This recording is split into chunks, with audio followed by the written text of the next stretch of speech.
The Way of Mastery, Pathway of Enlightenment, The Way of the Heart, The Christ Mind Trilogy, Volume 1, Jeshua. Jeshua's promise to you. I promise you this.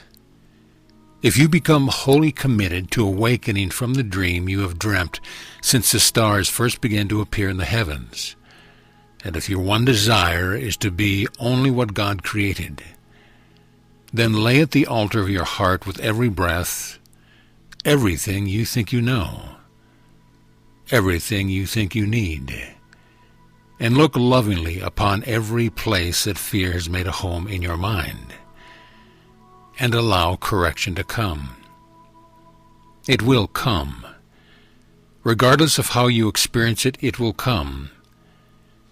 And the day and the moment will arise, and all your pain and fear and suffering will have vanished like a wind that pushes the foam of the wave away, revealing the clarity of the ocean beneath you. You will literally feel throughout your being that there never was a dream. Some memories might remain with you, and you will know that somewhere you must have dreamt a dream or had a thought of wondering what it would be like to be other than the way God created you. But it will be such a faint echo that it will leave no trace upon you. In your heart you will smile gently regardless of the circumstance in which you find yourself. There will be peace from the crown of your head to the tip of your toes, and that peace will walk before you wherever you go. It will enter a room before you enter it with a body, and those who are becoming sensitive will wonder who has come into their place. And some will even say, "Behold, I believe Christ has come for dinner." And you will be that one, for that is who you are. Christ eternal. Jeshua. Lesson 1. Now we begin. And indeed, once again, greetings unto you, beloved and holy friends. I come forth in this hour, yet again, to abide with you where you believe yourself to be. For in truth, if it were not for the fact that you are choosing to turn your attention to the world of physicality through the vehicle of the body, our communication would not require the device of what you might call channeling, nor the devices of the technology of this world in which to record and capture spoken words that are themselves but the reflection of what the words would point your mind toward. Therefore, beloved friends, I come not for myself, but for you. I come not to teach you, but to love you, until you choose from the depth within your own being to set aside every illusion you have ever given credence to, and to remember the truth which alone is true. For indeed, in that hour, there is a transcendence of all that knows limitation. There is a transcendence of all that knows coming and going, birth and death. There is but the mind of Christ within with each of us as a spark of divine light. As a sunbeam to the sun, rest eternally in perfect communion and communication always. Now, of course, the great secret is that is the state of your reality. That in each and every moment you abide in perfect communion with the whole of creation. Since all things are but temporary modifications of the one fundamental energy which I have chosen to call the Christ mind, the offspring of the Father. And so, beloved friends, I come to where you choose to be. And if you would choose to open that place within the heart and within the mind in which you can communicate with me directly, I will meet you there as well. What is important, then, by way of our beginning, is to consider the simple fact that your experience is always the effect of where you choose to focus the attention of your consciousness, itself being unlimited forever, embracing all the many dimensions of creation. You abide in that which embraces all things, in all ways and at all times. And in truth you do not know separation, birth or death, gain or loss.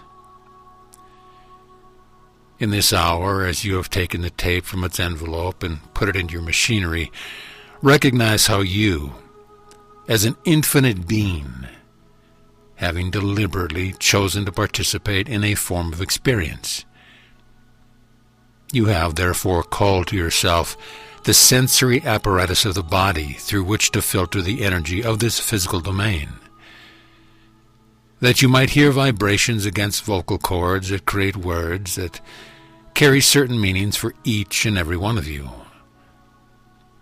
And each and every one of you will color that meaning according to the perception that you have chosen to place value upon. Does this mean that some are ahead and some behind? It only seems that way. In reality, each of you is equal. Each of you choosing from your infinite freedom to attract to yourself certain vibrational frequencies, if you will, certain forms or qualities of experience. That freedom is what you abide in always, from before the foundation of this world and long after this world ceases to be. In each and every moment, then, you cannot be a victim of what you see, and nothing is outside of you. What you experience, you have directly and deliberately called to yourself. And if you hold the thought that, well, I don't like what I've called to myself, well, that's perfectly okay too. For then you have called to yourself the experience of being in judgment of yourself. Merely look with the wonder of a child and see what it feels like, and ask yourself, is this an energy I wish to continue in, or would I choose something else?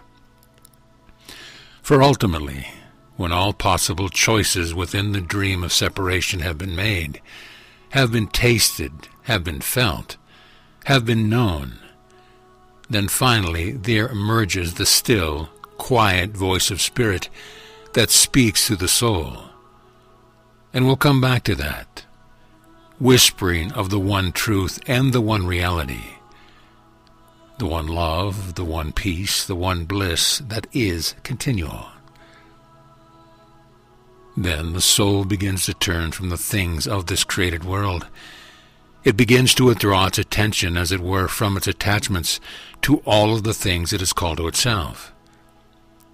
It begins to transcend its sense of identification with the vibrational frequency it had only meant to play with, and then took seriously.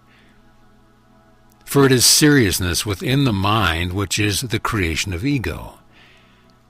And it is great seriousness that holds the vibration of what you would no longer experience within the field of your being, within the field of your soul. And as you, as the soul, the individual divine spark, begins to choose to withdraw the attention, to withdraw the value you have placed upon all things, and as you learn to simplify the nature of your own consciousness, as you begin to realize that you can surrender into something that seems beyond you, that you can entertain the insane thought of trusting the invisible, you come more and more to be less and less. And as you become less and less of what you thought you were, conversely, you become more and more of what your Father created you to be. The thought of perfect love in form. A channel, a simple vehicle through which the love of Spirit can shine forth. And your only task becomes the cleaning of your windows, the polishing of your floors, the weeding of your garden, so that the light can pour forth unimpeded. No longer will you find the need to defend perceptions you had identified with an error. And you will, indeed, know when you have come to that state of awakening. For you will be able to look upon all created things that you have ever experienced, all reactions you have ever held within the mind, all perceptions of judgment, all desires that you have ever held for anyone or anything. And as they arise in your mind, they will not disturb your peace. And you will smile. And you will see that within your consciousness has arisen all saintlyhood and all devilishness. You have been both saint and sinner, and your happiness and your unhappiness has been merely an effect of where you would choose to pay your attention. Indeed, beloved friends, I come forth to meet you wherever you are, because I have chosen to use the infinite power of consciousness, given me of the Father, as equally as it is given unto you, to discover how deep delight can be when the mind is focused only on seen from, and seen only, the mind of Christ. I have therefore called to myself all multitude of experiences, even when I walked upon your beloved earth as a man, in order to challenge myself, in order to test myself, in order to condition myself to rise above, to transcend all possible experiences that could distract me from the remembrance of who I am. You could say, by the way, that my crucifixion was simply the climax of my own direct choice to be challenged by the events of space and time, so that I could cultivate within myself the ability to see from and to see only the perfect purity of the mind of Christ. The point that I am seeking to make with you is that in each and every moment, what you are experiencing in the realm of your emotions and mind, and the effects to a larger degree within the body, are there because you, from your infinite freedom, have simply selected the experience, that energy to focus your attention on, so that you can see what the effects are. The insanity, you see, does not come from having chosen to see something other than the mind of Christ. The insanity which you experience as your pain and as your suffering, and your seeking and your dramas, comes only from your mistaken choice to become identified with what arises in the field of your awareness. You therefore lose the sight of innocence, for indeed all events are perfectly neutral, and you are free to see them any way that you want. When a child is born, and many of you who are mothers know this, you can experience a depth of joy that is unspeakable. Likewise, you can always experience fear and contraction at the thought of having to be responsible for a child. When a loved one dies, and you experience grief and suffering, rest assured it is because you have chosen to contract your attention, so that all you can see is the loss of an animated body, and therefore convince yourself that you have become separated from the loved one.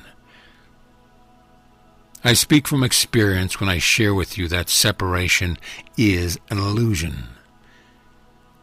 And when death occurs in your plane, in that very moment, you still have the power to choose to recognize that something has changed, and to shift your attention to a different faculty that the body could never possibly contain, in which you perceive and hear and communicate with that spark of divine light, the soul that seems to have given up the idea of trying to keep physical form animated. It is therefore imperative, and in fact, it is the very first step on what we are going to begin to call the way of the heart. The first step in awakening is to allow into the mind the thought, the axiom, the truth, that nothing which you are experiencing is caused by anything outside of you. You experience only the effects of your own choice. For you see, during this coming year, we will be building month by month on what I'm choosing now to call the way of the heart. It is the way unknown to the world. It is a way unknown to many that would call themselves spiritual teachers, for it is not a way of resting on or becoming dependent on magical means. It is, rather, the pathway which cultivates within you the decision to turn your attention upon your own mind, upon your own behavior, upon what is true and real for you, moment to moment, to study it, to consider it, to feel it, to breathe the light of Spirit through it, and to constantly retrain the mind so that it assumes complete responsibility in each moment. And why is this necessary? Because without it there can be no peace. Without it you cannot transcend the false identifications that you have chosen. To use perhaps a simpler form of your language, you need to come to the point where you say to yourself, I've done this to myself. I did it. I must correct it. No one is to blame. The world is innocent. And in the coming months we will be communicating with you more and more deeply the finer points, if you will, of the way of heart. For it is that way that was taught to me, and it is that way to which I have pointed you with many, many clues. It is the way that brings about the reversal of every thought you have ever had about anyone or anything. It is that way alone which allows you to pass back through the eye of the needle, and to come to rest in perfect peace from which you have sprung forth. The way of the heart is not the way of the intellect, for indeed that aspect of the mind was never designed to be your master. It was designed to be a humble and, if you will pardon the expression, very stupid servant of the awakened heart. The heart is that which feels all things, embraces all things, trusts all things, allows all things. The heart is that in which the soul rests eternally. The heart is that which is beyond space and time, and is that spark of light in the mind of God which is called Christ. And only in that will you find the peace that you seek. You will discover then that the pathway of awakening is not a pathway of avoidance, but a pathway of truthfulness. It is not a pathway of accomplishment and pride, but a pathway of releasing from the consciousness every hope and every wish to be special, to see yourself as having made progress, so that you can pound a fist upon the chest and spread the tail feathers. It is a transcendence of the hope of somehow getting God's attention, so that he will look upon you and say, "Oh, you've been such a good person. Oh my goodness, yes, well, I think we'll allow you into the kingdom now."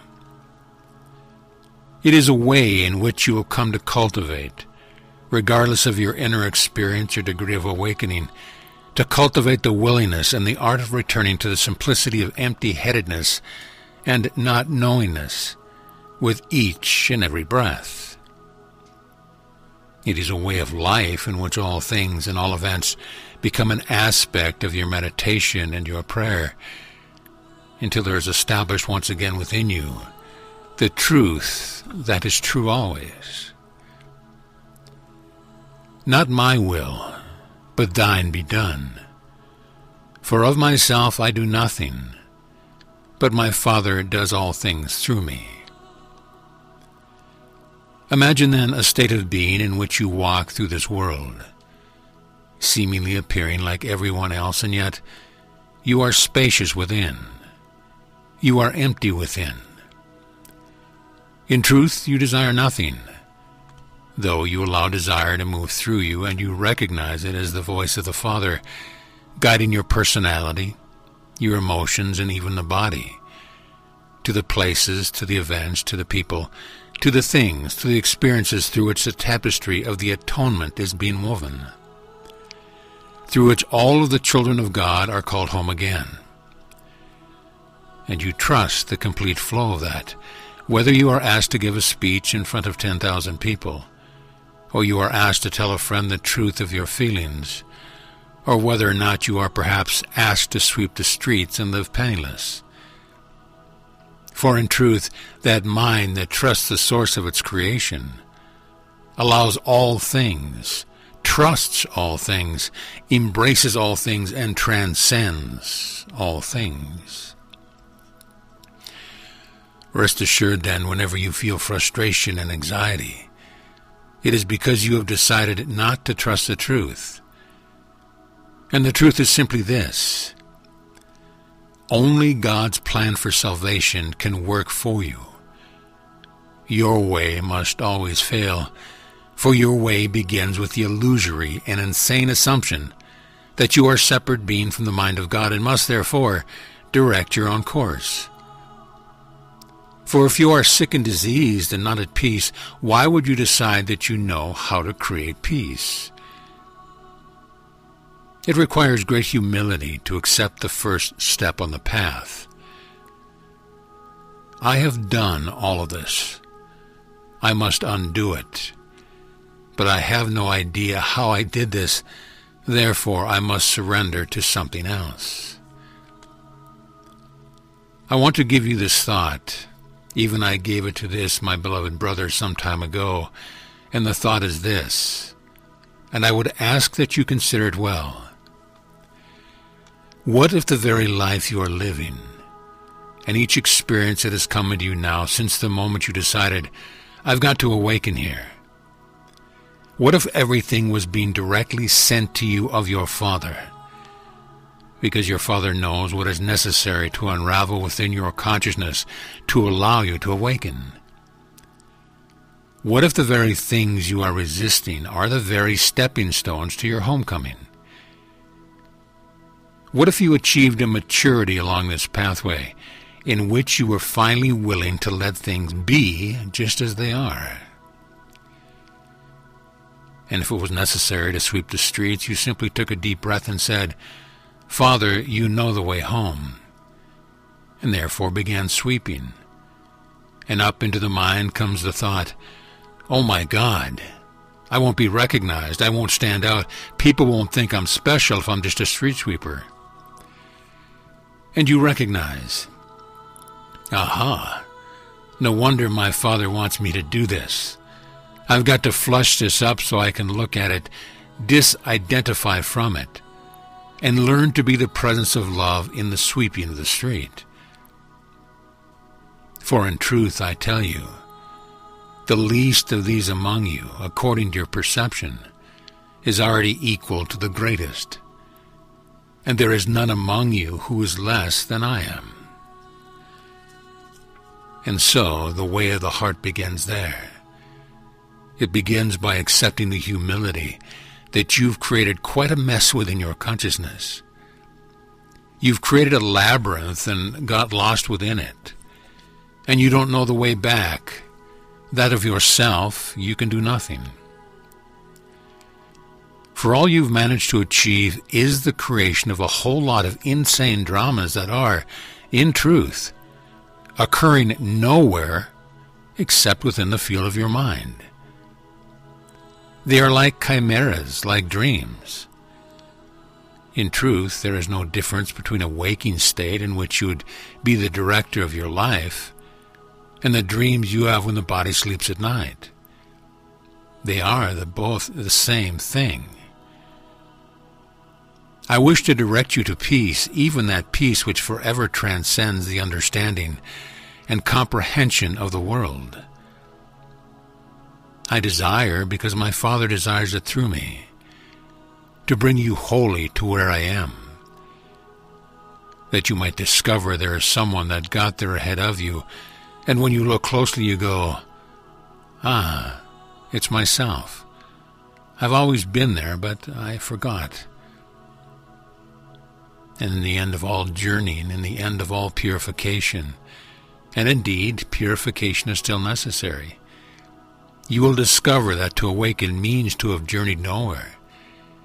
It means to have arrived at a goal that has never changed. Awakening is only remembrance, but it is a remembrance not just of the intellect, for it is not an idea as you would understand ideas.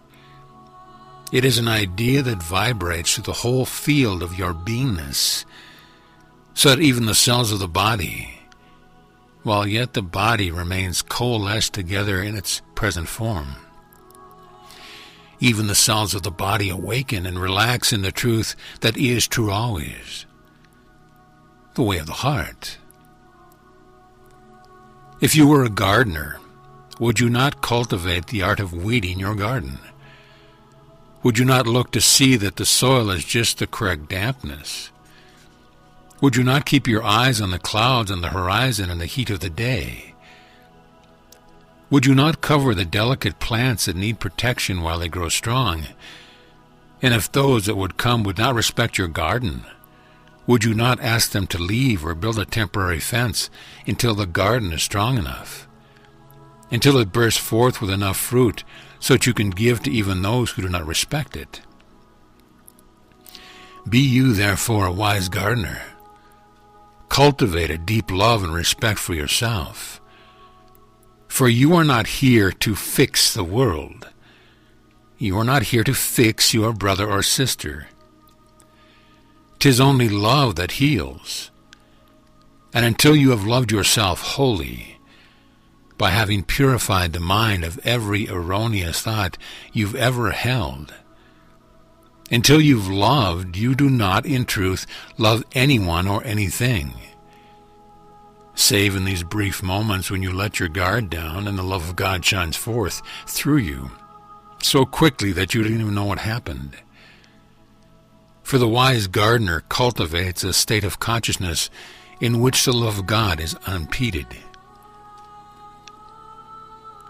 Beloved friends, those of you that have elected to answer a call to participate in this pathway with this family, if you would make your commitment to trusting your Creator for having set before you a pathway that can indeed lead you home, you will indeed arrive at home. But commitments mean that you do not get to leave the room when the shouting begins. The shouting we're speaking of is the shouting within your own mind, within your own body, within your own emotions. That you will stay with these things by being honest about them and loving yourself for ever having the power to even create such insane perception of yourself and the world around you. The way of the heart is the final pathway that any soul can enter. There are many stages of awakening. There are many pathways that can be followed, but ultimately, all roads lead to Rome, so they say.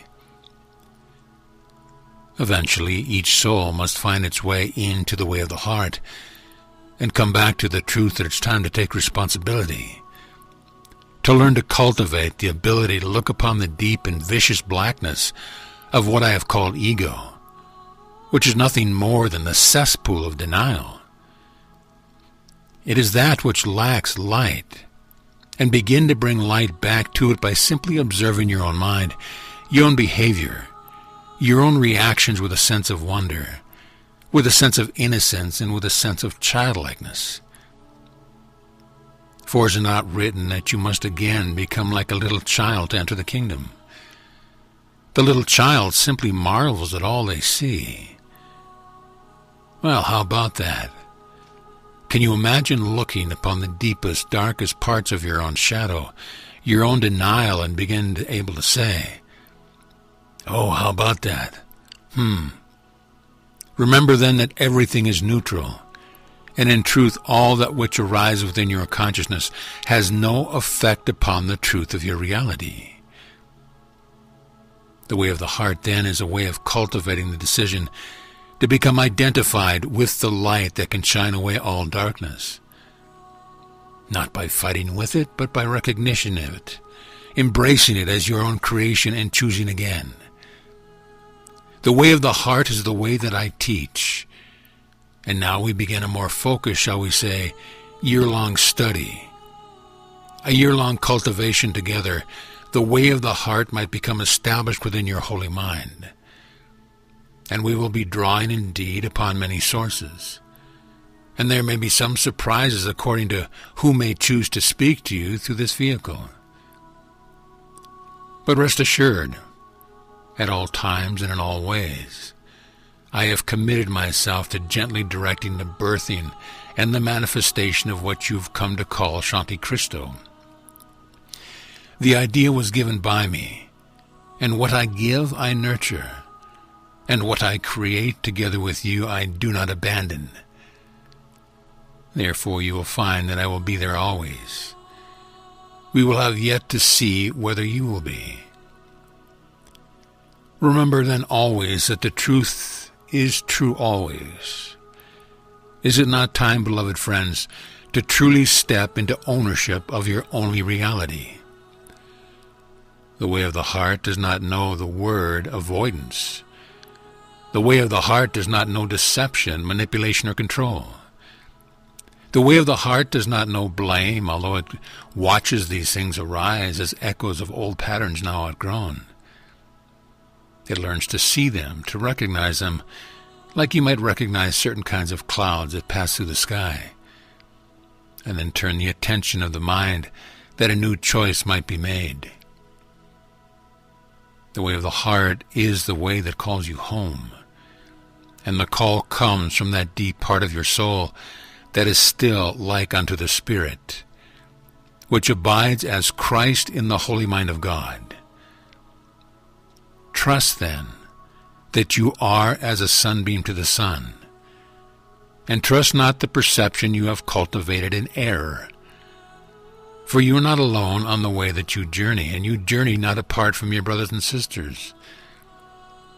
This family cannot know separation, though some may seem to come and go, for once the call to awaken through this lineage has been acknowledged.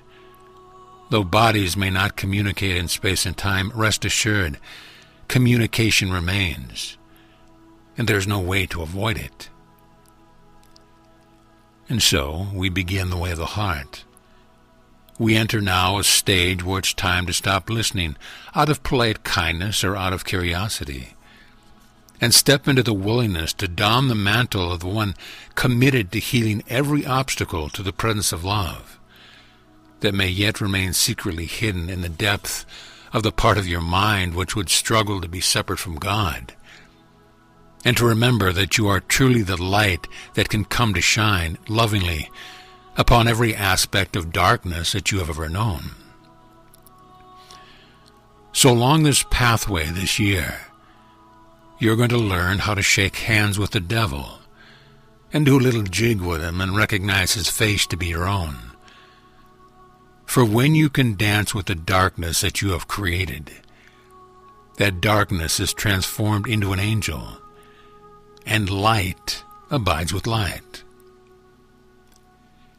We will be giving you and bringing forth certain meditations, if you will, certain energetic practices to help cultivate within you a quality of feeling that will allow you to recognize energies that do not serve you in a way that transcends what your mind may choose to think of these energies, so that you will learn more and more to lead with the body, if you will, to lead with your feeling nature and not your intellect. For your intellect does not know anything except the trivialities that you have shoved into it like garbage into a garbage can. The intellect can never bring the healing of the heart that is the atonement. It can only be utilized to argue against the insane perception you are used to, that you might come to see that perhaps there is a greater good in giving up your insistence on treating the intellect as your God. Therefore, indeed, beloved friends, dance often, rejoice, play often. Let this year be that year in which you bring up within yourself everything unworthy of the mind of Christ. Every thought of scarcity, every sense of unworthiness, every fear. Let them come up, look at them, embrace them, transmute them through your own love of self and through your honesty. Accept where you are and don't pretend to be otherwise, for the wisest are always the humblest. Be you therefore at peace, beloved friends. Be you therefore at peace in all things. For we delight, and I speak here of the many we, who are in what you might call a disembodied state, who are electing to participate with you, that are asking to be helped this year through this way. We delight in joining with you. We delight in loving you. We delight in waiting on you to welcome yourself home. Therefore, indeed, we will begin to end this message of this hour now, but as we close, I would ask that you would close your eyes for just a moment and take a deep breath into the body and let it go. And as the breath leaves the body, hold the thought, there is nothing worth holding on to any longer that keeps your peace and happiness at arm's length. Become committed. Become fully committed to the experience of happiness, even as if you've been fully committed to unhappiness and limitation and lack. Give your Creator full permission this year to sweep the basement clean. There really isn't anything down there worth defending or protecting. And it will come to pass that you will know the perfect peace of empty-headedness, not knowingness. You will know what it means to be relieved of time and to be comforted by what is eternal. Peace be unto you always, and never once let yourself think that you are alone. It is what they call, what is the word you have? Haberdash. What is this haberdash? That is an interesting term. It is nonsense for you to think that I'm not with you. You have asked, I picked up the phone. We are in communication. That is the way it is. That is the way it will be until the end of all illusion. Amen.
The Way of the Heart.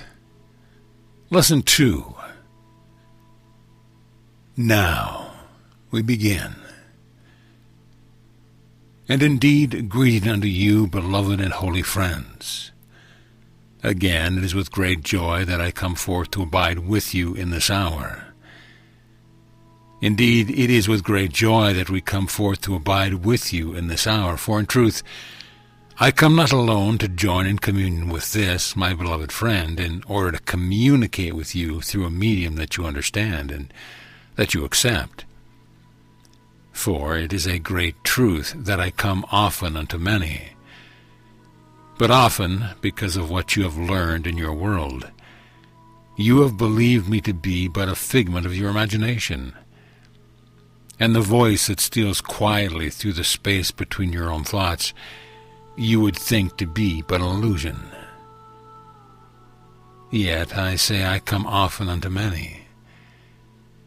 And yet, when I come forth to abide with this my beloved brother, to speak with you, I come not alone.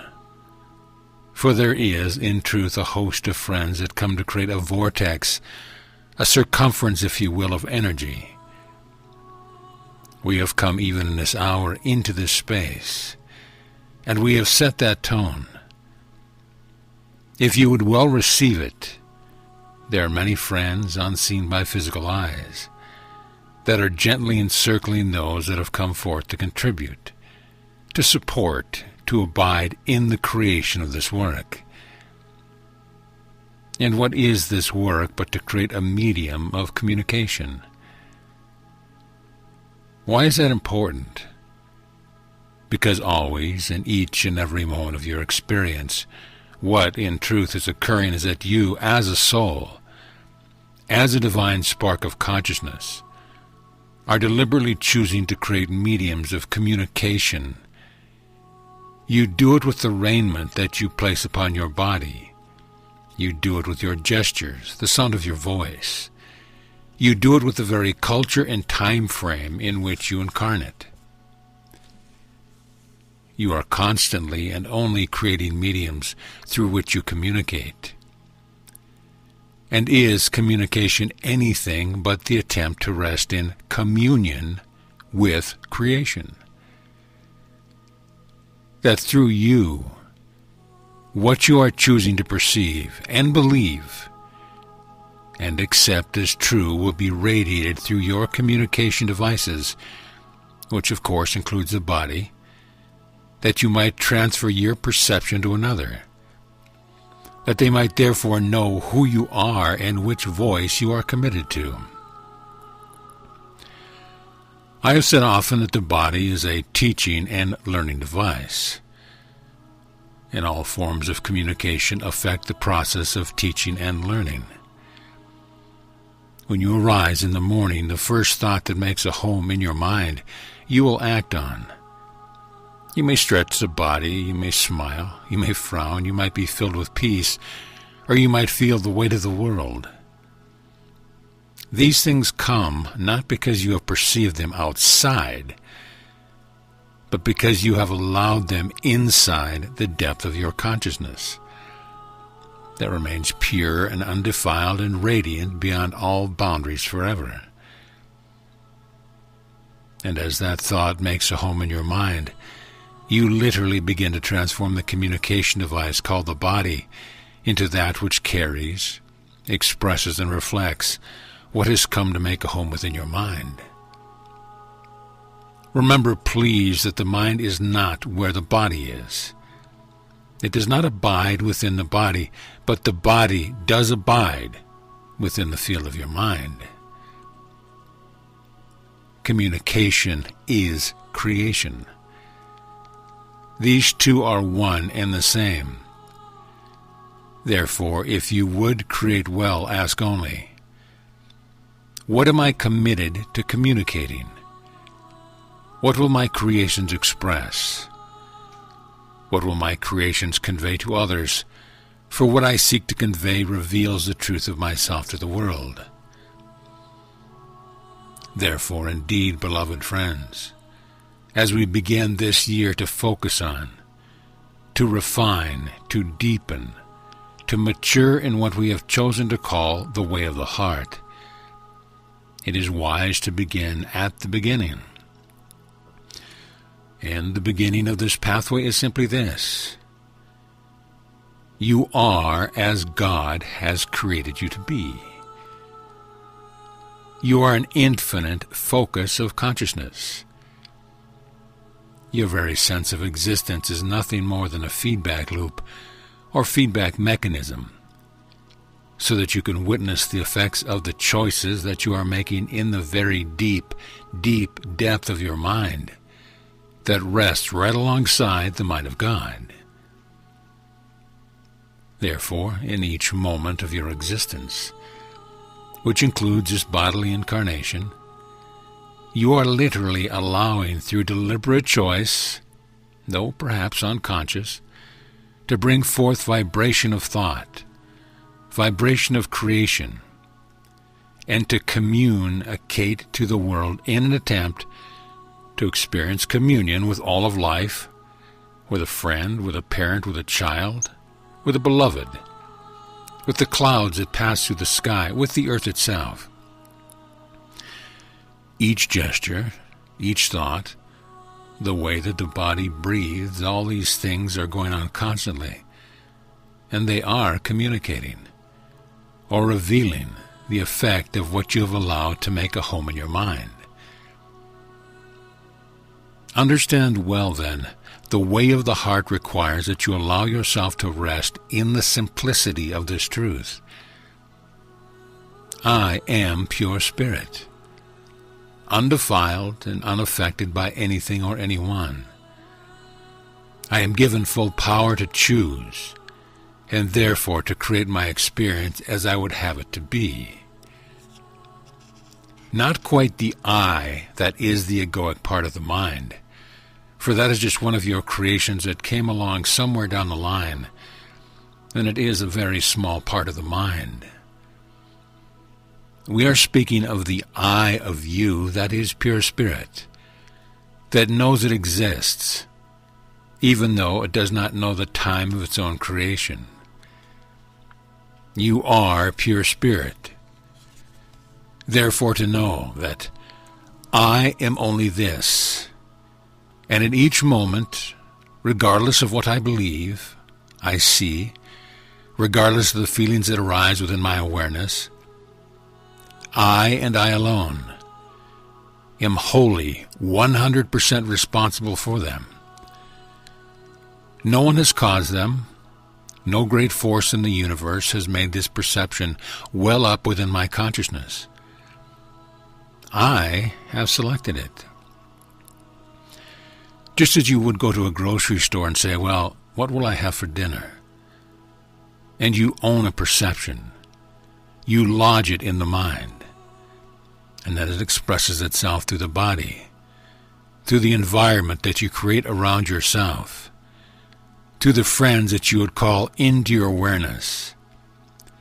Every aspect of the life you live is the symbol of what you have chosen to experience, and therefore to convey through creation. The way of the heart begins with the acceptance of the simple truth that I am as God created me to be. Made in His image, I am a creator always. What then would you ask your creation to communicate? Why do you make the choices you are making? You all know perfectly well that sometimes you seem to be compelled, and the mind wants you to believe. Now we are speaking of the egoic part of the mind. The ego wants you to believe that you are compelled to certain actions, certain feelings, certain choices, certain perceptions, and certain statements by something that surely exists outside yourself. This is never true. In no circumstance is there anything of creation that has the power to dictate to you the choice you will make. Therefore, the pathway of awakening, the way of the heart, must begin with the decision to embrace the truth that is true always. I am a creator of all that I think and see and experience. I am free always. Nothing impinges upon me but the thoughts I have chosen to hold within. Nothing imprisons me but my own perception of imprisonment. Nothing limits me at any level or dimension of experience save that which I have chosen. The way of the heart, then, embraces all things, trusts all things, and eventually transcends all things. But why? Because it begins by assuming complete and total responsibility for what is being channeled through it. And so you see, it is not just this, my beloved brother, who serves as the channel. That is, in truth, all that you do. From the moment you arise until the moment you arise, for even during the sleep you are yet choosing that which flows through your consciousness. The goal that we seek has never changed. It is, in truth, a journey without distance.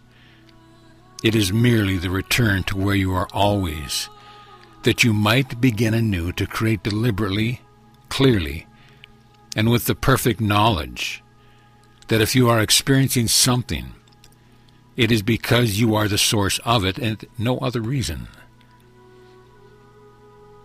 The way of the heart, then, is not a way of gaining power.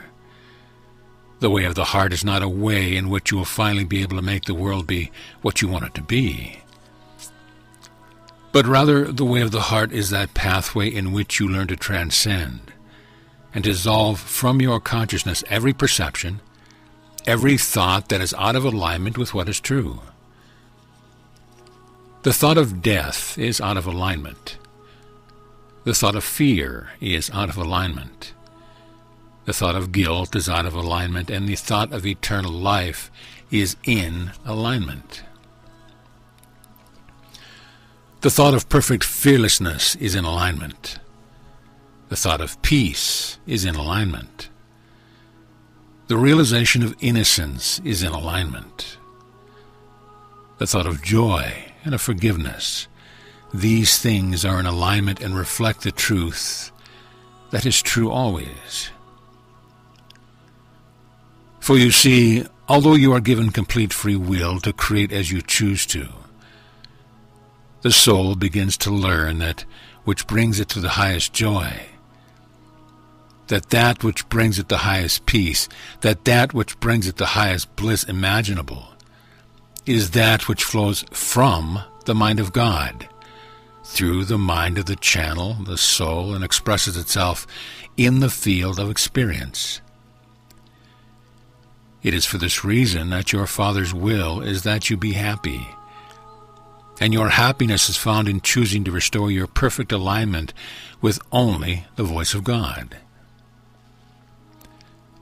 The way of heart, then, is the pathway that begins with a commitment to healing and awakening, and is founded on the premise, the axiom, that we have given unto you, that you are perfectly free at all times, and everything that is experienced has been by your choice, and at no time has there been any other cause. It seems simple, doesn't it? Well, of course, okay, I'm creating my own experience. And yet, what soul has not known a resistance to this idea? If you bake a cake and it turns out well, you will say, oh, I did that. But if you bake a cake and it turns out very bad, it must have been the flour. It must have been the temperature of the oven. Surely there was something that caused this creation to not be what I truly desire. It takes great courage, great faith to look upon all your creations, your thoughts, your feelings, your manifestations with love, and with the innocence of a child. To plant a garden and have all things wither and die, and yet to smile and say, I planted this garden. I and I alone have done this. Well, I'll get a little hungry here, so I might as well go to the store. Why is this important? Because the soul, a long time ago, began to create the perception that it was something other than what is created to be. And the voice for ego emerged within the garden of consciousness. And as the soul, as the deep mind that you have all known, and in fact are that deep mind, began to identify with a voice that was other than the voice for God. That voice has led you to believe that your creations determine your worthiness. Do you know that feeling? And therefore, if what you create is not up to, what is this word, snuff? Is not up to snuff, that it means you, in the core of your beingness, are some kind of a failure. But I say unto you, in reality, failure is not even remotely possible. And why? If you plant a garden and the seed does not turn into a beautiful flower, it withers and dies. That experience is a creation, and you have done it. And because all events in space and time, everything you experience, because these things are perfectly neutral, there is, in reality, never failure. The only failure occurs only within your own consciousness when you believe that it is not acceptable to receive and own and embrace your creation with love and with innocence. To look upon it, to experience, to recognize your perfect safety in doing so, from where you can decide whether to continue in the form of creation or whether to think differently, to approach things differently. And that is where the catch is that the part of the mind has begun to teach you a long, long time ago what to accept as acceptable creations and what not, what to take responsibility for and what to deny responsibility for. And that conflict creates the illusion of separation. And when taken to its extreme, one discovers what you call your hospital full of those in deep depression, paranoia, the feeling within the beingness, within the human mind of feeling alienated and alone. Helplessness, hopelessness, despair, anger, hatred, all of these are symptoms of a fundamental delusion that has occurred within the depth of the mind. It has occurred because there has been a long history of having cultivated the skill of listening to the wrong voice.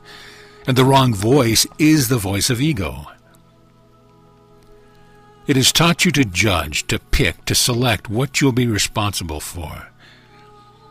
The more you move into the consciousness, the harder it seems to ever hope for a chance of transcending the sense of separation and conflict and lack of peace.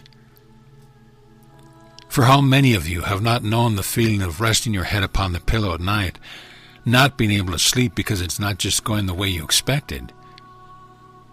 The reason you cannot sleep is because you are in judgment of your creation. But it is possible to cultivate just the opposite, in which you learn to look with perfect innocence upon all things that arise in that field that is your experience. To look with innocence and what is called wonder at every feeling from the place of curiosity, as you would look upon the cloud that passes through the sky. Look at it and marvel at it, its shape, its color. Well, where did that come from? And to embrace it, knowing that it does not affect the purity of the sky through which the temporary floats by. And each of your creations exactly like that. It arises in the field of time and space. You experience it, and then it fades away. Every hurt that you have ever known is like a cloud that began to pass into the field of your awareness because you were perceiving things in a certain way. And if that hurt is still lodged within you, it is because you latched onto it. You followed the voice of the ego, which caused you to believe that you are identified with that feeling, with that perception. And because that's you, if you let go of it, what's going to happen? You might disappear, you might die. And the human mind then is that field within creation, within consciousness, that has learned to become so identified with perception and experiences and feelings that are not necessarily comfortable, it believes that if it lets go of them, it will die. And so, from our perspective, as we look upon your energy field, those of you who are still identified with this dimension, it looks as though you are gripping, causing to condense energy. And your knuckles are white, trying to hold on to limitation and guilt, to unworthiness and doubt. You would indeed seek innocence and peace. You would seek abundance and prosperity and joy. But often when you touch these things, it frightens you. And why? Because the truth of the kingdom requires openness, trust, expansiveness, spaciousness. It involves allowing, trusting, witnessing, letting things come and go, learning to cultivate a deep enjoyment of whatever arises, seeing that all things are just modifications of consciousness itself, and then letting them go when it's time for them to do so. And rest assured, there is no one, not a single soul, that has ever discovered something that was birthed in time that did not also end in time. And how much of your suffering comes because you are clinging to a lifeless past and insisting that you carry it with you still. And you are doing that because in the past you became identified with the clouds that were passing by, claim that is your own identity. And therefore, as you release it, it will mean that you must change, you must go on. And creation itself, that flows from the mind of God, is an ongoingness forever. You will never cease to be. You will go on forever and forever and forever and forever and forever. You will go on forever exactly as you are now. Or you can allow the mind of God to flow through you, carrying you to an ever greater expansiveness, deepening your awareness of the infinite loveliness of the power of the mind of God. This year, then, we do indeed embark on the way of the heart. And though many clues have been given, we will come this year to refine these clues, to create what you might think of as a system or a pathway upon which you can walk, to deliberately cultivate the quality of awareness and consciousness necessary to stabilize that awareness, so that you can bring it to each and every moment of your experience. Imagine then being able to experience whatever arises without losing the sense of spaciousness and innocence and ease that you now experience into fleeting moments. For instance, know you the experience when things are going well outside around you, and you're singing a happy tune and life seems to be moving ahead. Imagine that same quality of trust and of faith and of certainty of purpose, even when the buildings are crumbling around you and the bank account has gone dry. Being able to look at these events with the same sense of innocence and wonder with which you would look into the eyes of your beloved. For you see, such a quality of awareness is perfect mastery. Within it is discovered perfect peace and perfect freedom, perfect joy, and uninterrupted communion with all of creation. And if you would well receive it, that quality of feeling intimately one with all of creation is what you have been seeking as a soul since first the identification with the creation called ego began. For that creation, again, created conflict and separation. And everything you have ever attempted to do since has been an attempt to overcome separation, to gain back what you felt you had lost. It's just that ways you have sought to do it don't work.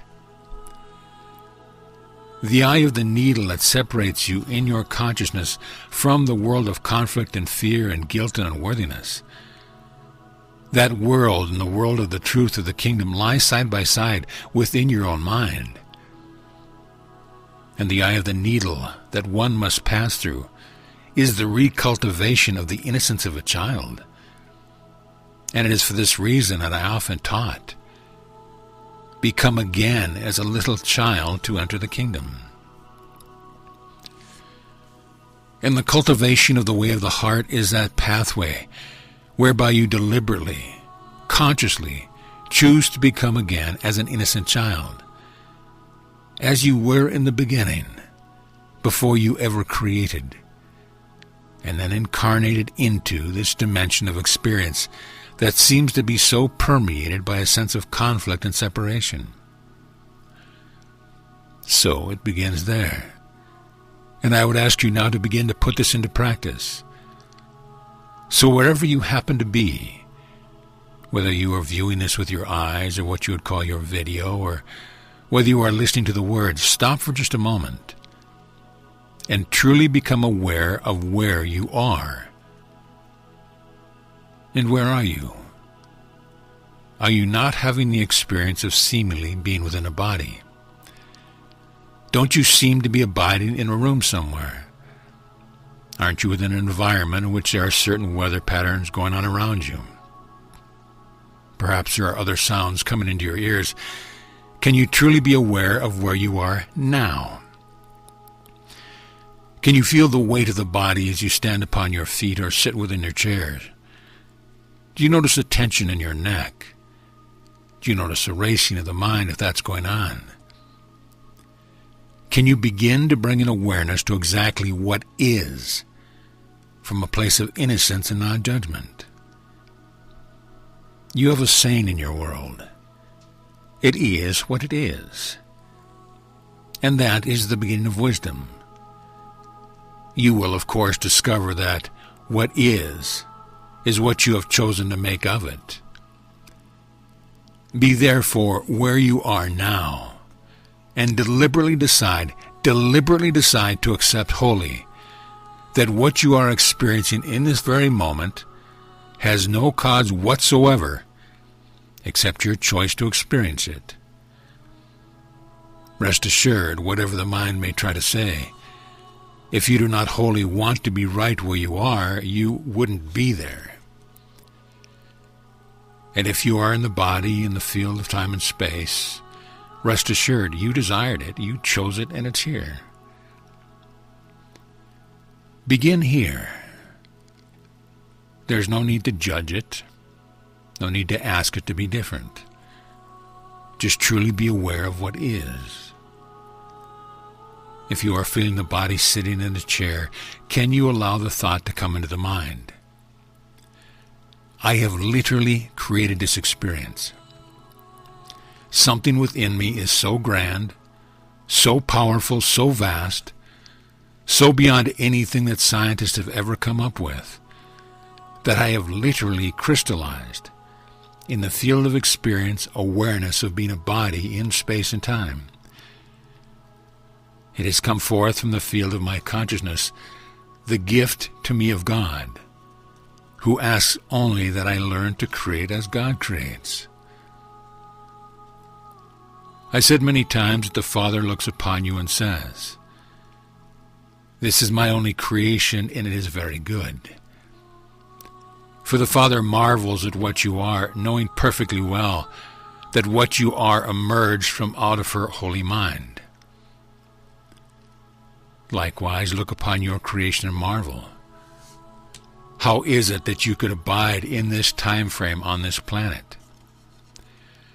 How could it be that you can place yourself behind the wheel of an automobile and actually get from point A to point B? That is a mystery and a marvel, and no one knows how it's done, and yet it is done. The reason it's done is that all power has been given unto you, and what you decree is. For a man or a woman shall decree a thing, and it shall be so. You have decreed this moment. Own it. For by owning it right now, you can begin to sense the incredible and awesome power that flows through you in each moment. It is the power to create.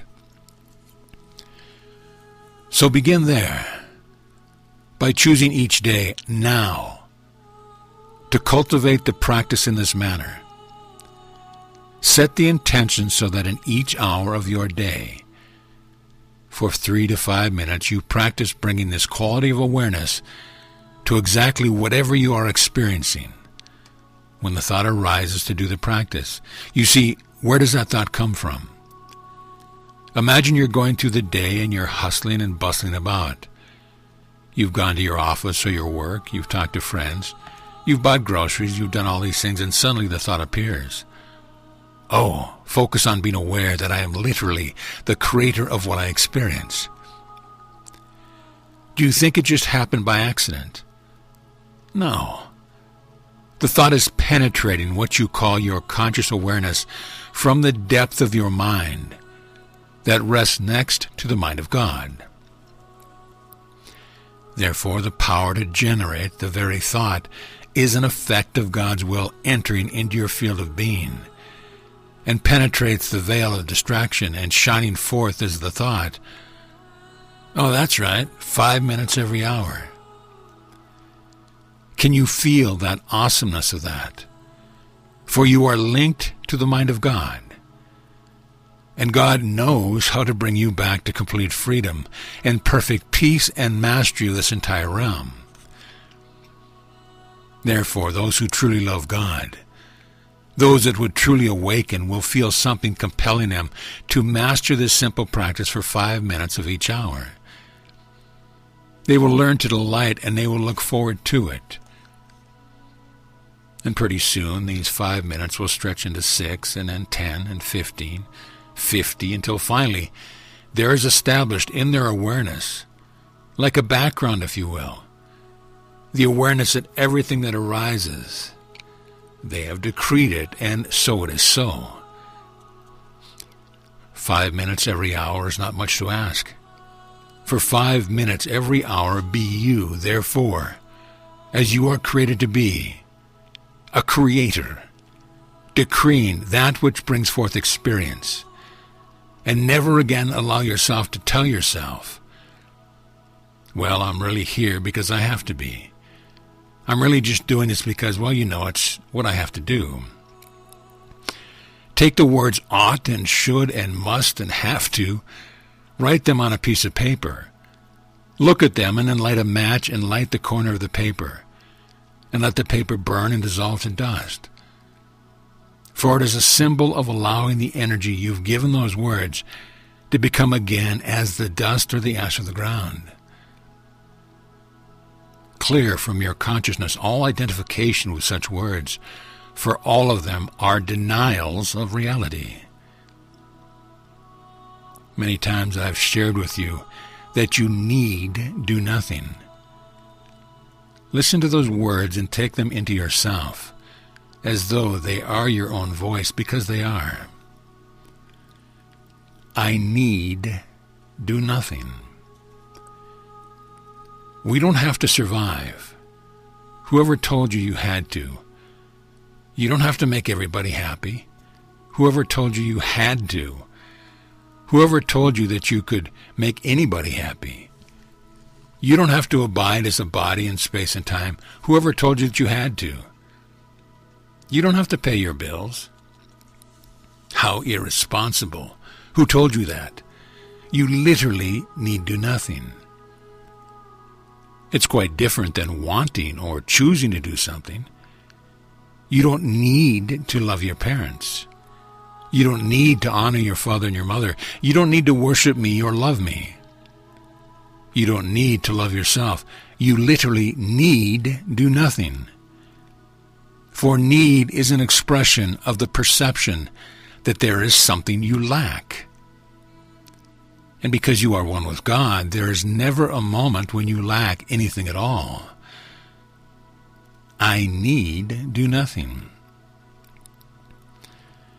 Can you allow the thought to emerge in the mind when you arise in the morning? I don't have to get out of this bed. I don't have to go to an office. I don't need to fulfill that order. I don't need to say good morning to my mate. I literally need do nothing. For how can there be the power of freedom to choose and to create when you are being governed by the belief of the world that you must be a certain way, that you need to be acceptable to others, that you need to conform and fit in, that you need to dress the way others dress, that you need to be committed to surviving an extra day upon this plane? There can be no freedom where there is need. So those are the first two axioms of the way of the heart, to be built on, to be remembered, to be cultivated daily. I am created as my Father created me to be. I am free, and nothing sources my experience but me in each moment. Nothing has an effect upon me whatsoever, save that which I choose to allow to affect me. I need do nothing. Again, we would ask you at least twice in each of your days, and in the beginning we would suggest here that in the morning and in the evening, as you are arising and you are retiring, to cultivate for 5 minutes the repetition of that thought, so that you feel it in your bones. I need do nothing. It will come as quite a shock to your consciousness, and the mind will say, but I have all these things I have to. Oh, well, what about this and what about that? And oh my goodness.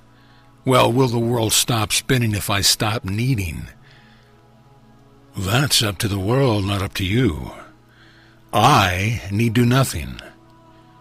The power of these first two axioms will be what everything that follows is built on. And yet everything that follows is merely a way of watering these two axioms and making them the anchor of your awareness. For when the anchor is firmly in place, you will literally create whatever you so desire. From perfect freedom, from perfect deliberateness, you will even transcend miracle-mindedness. For miracles you see as you begin to open to miracle-mindedness, you marvel. Wow, that was a miracle, how great. Miracle-mindedness is still a stage of perception just short of mastery. For mastery comes when you know that you are literally and deliberately creating. And there is nothing miraculous about it. You will decree a thing, and it shall be so. That is to create as God creates. For while he marvels at you, he knows perfectly well that your creation was not a miracle. It was very deliberate, born from the pure radiance of love.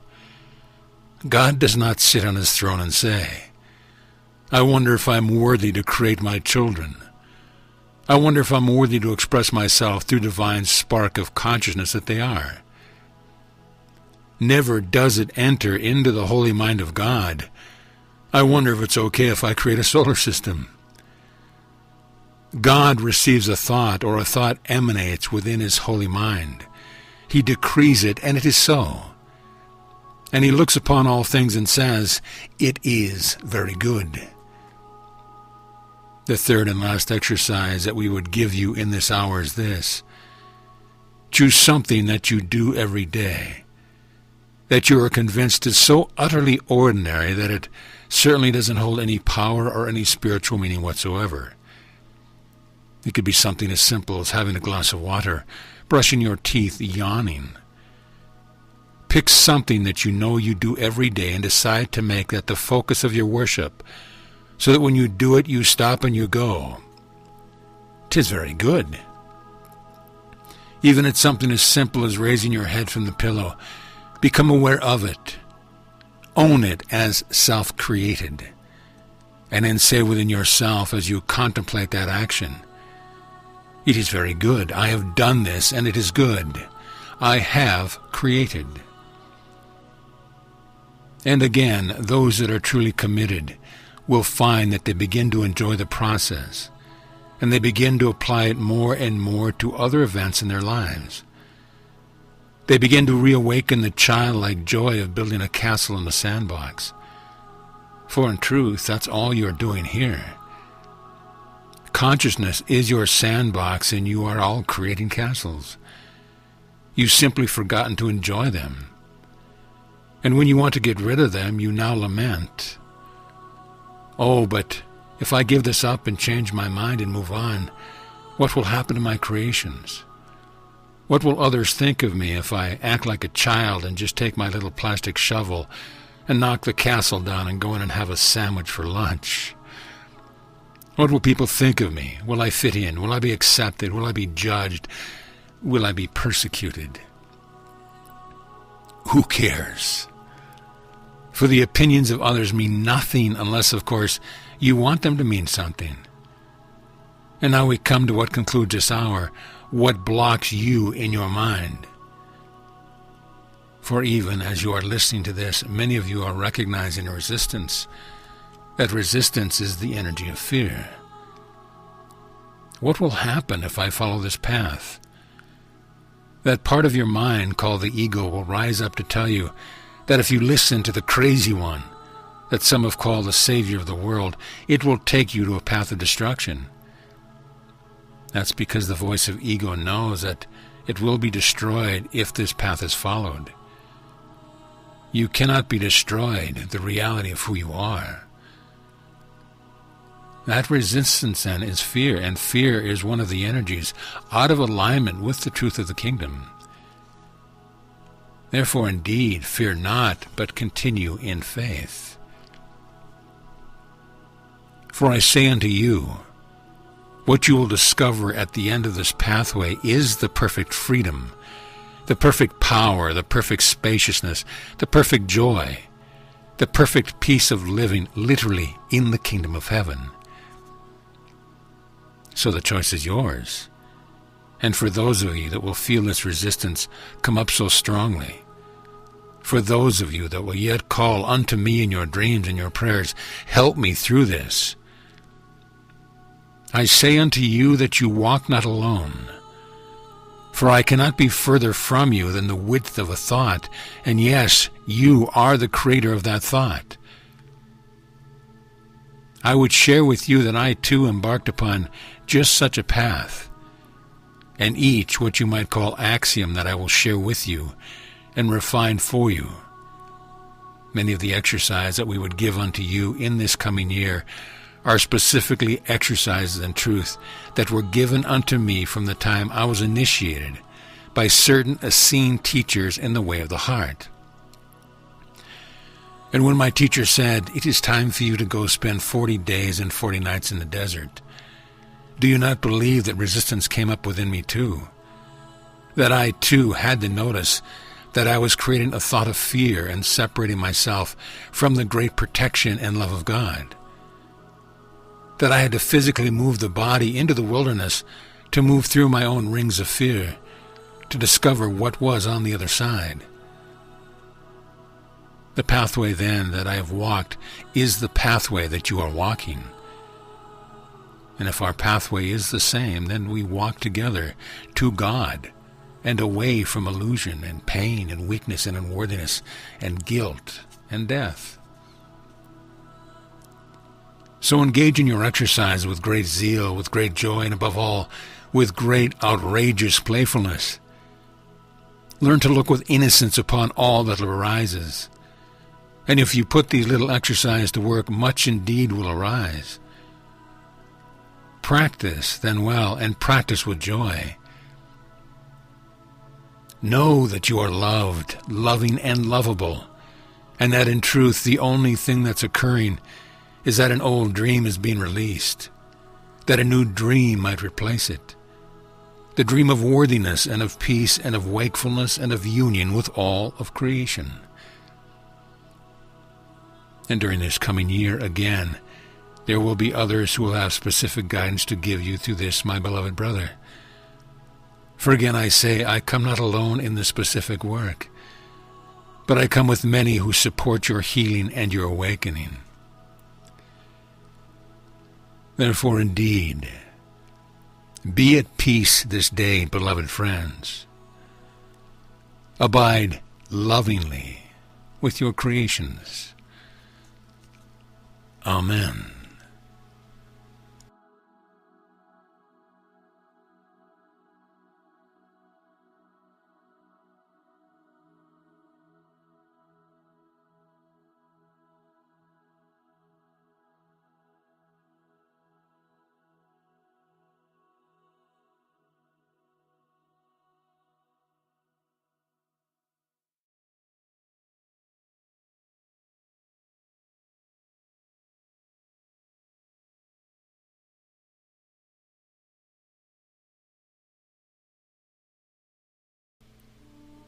The Way of the Heart, Lesson 3.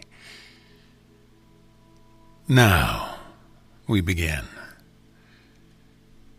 And indeed, greeting unto you, beloved and holy friends. If I speak in the language of your world, I cannot find those words that can convey to you the love which I feel for you.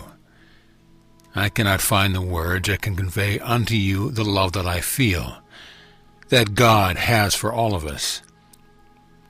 If I search the languages of your world, I cannot find a concept, a word, an idea, a philosophy, a dogma that can contain, in truth, the mystery that is closer to you than your own breath and awaits your discovery. If I search throughout all of creation, if I search through the many mansions that exist within the domains of my Father's creation, and that creation is infinite, try as I might, I cannot discover anything that can truly describe you. I cannot find that which is of greater value than you.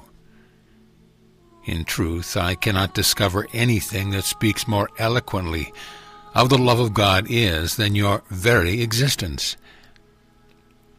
Therefore, in truth, I look upon you constantly, and marvel at the radiance of my Father's love. It is then through you that I come to discover all that God is. And as a man, when I walked upon your plane, I began to realize that the greatest gift that I could ever receive would only come to me as I chose to surrender every perception that I might conjure up about you, my brother or sister, that would veil the truth that is true about you always. When I was of 9 years of age, I began to awaken to exactly what I am describing to you. And as my father would take me to sit with the elders, and as he would read from the Torah to me, I began to be compelled by something within. Something began to speak to me, that underneath all of the perceptions that I could create of another, there was something radiant and shimmering waiting to be discovered. I began to feel very different from my peers. I began to be preoccupied with inner things. And when I listened to the elders speak, I would often feel as though I had drifted far away from where they were. And pictures would come to me, and thoughts would come to me, and feelings would come to me that I did not understand, and I hadn't assimilated into my being. But something began to compel me. How might I discover how to see only that shimmering radiance? Would it be possible for me to see my brothers and sisters as my Father sees his children? And, in truth, I discovered that the way to see with the eyes of Christ begins with the acceptance that I, as a creator, created in the image of God, indeed literally chose every experience and call it to me, that I create the veils through which I view creation. And I began to shift gears slightly. I began even to be seen as someone who was rebelling against the teachings of my Essene elders. For I began to move away from striving for God, from striving for perfection, and began to cultivate within myself the process of allowing. I discovered that if I looked upon my perceptions, my feelings, my behavior exactly as they were, without overshadowing them with my own interpretations, if I could teach myself to embrace things with innocence, veils began to be dissolved from my mind. For when I was 9 years old, I had already learned to be fearful of thinking, or speaking, or acting in a way that was not in conformity to the prevailing wisdom of that time, even within the Essene community, which had already become rather rigidified. There was already much dogma, and dogma always leads to bickering. I began to discover that if I looked with innocence upon all things, a light began to shine through the things I was looking at. And as I rested more and more in this innocence, more and more the light would shine. And as I grew in age, I began to discover that the old teachers who spoke of the need to forgive 70 times 7 knew something quite profound that had even been lost within the tradition, the Jewish and the Essene tradition of my day. For you see, to forgive means to choose to release another from the perceptions that you have been projecting upon them. It is, therefore, an act of forgiving oneself of one's projections. And as we begin to forgive, even unto 70 times 7, each time you forgive, you take yourself deeper into the purity of your own consciousness. You begin to see how profoundly you have been coloring and they are affecting all of your relationships through the simple act of not being aware of the power of projection. Therefore, I learned, and learned well, that forgiveness is an essential key to healing. The opposite of forgiveness is judgment, and judgment always creates separation and guilt. Judgment will evoke a sense of guilt in the one who has been judged, unless, of course, they are perfectly awake. But more than this, each time that you judge anything or anyone, you have literally elicited guilt within yourself, because there is a place within you, yet still, that knows the perfect purity of your brother and sister, and sees quite clearly that all things within the human realm are either the extension of love or a cry for help and healing. Therefore, beloved friends, when you judge, you have moved out of alignment with which it is true. You have decreed that the innocent are not innocent, and if you would judge another as being without innocence, you have already declared that this is true about you. Therefore, to practice forgiveness actually cultivates the quality of consciousness in which, finally, you come to forgive yourself. And it is indeed the forgiven who remember their God.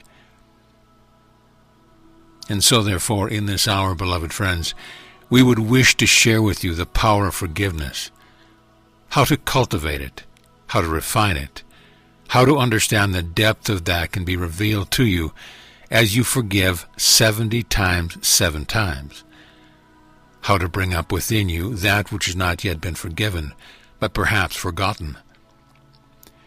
We would speak also in this hour of what perception is and what projection is. Beloved friends, these things are of critical importance, for anyone who enters into a so-called spiritual path must eventually face and deal with their deep need for forgiveness, which is an expression of the soul's deep desire to be forgiven.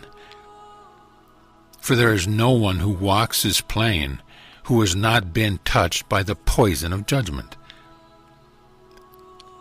Beloved friends, as we speak of these things, though, let not seriousness enter the mind.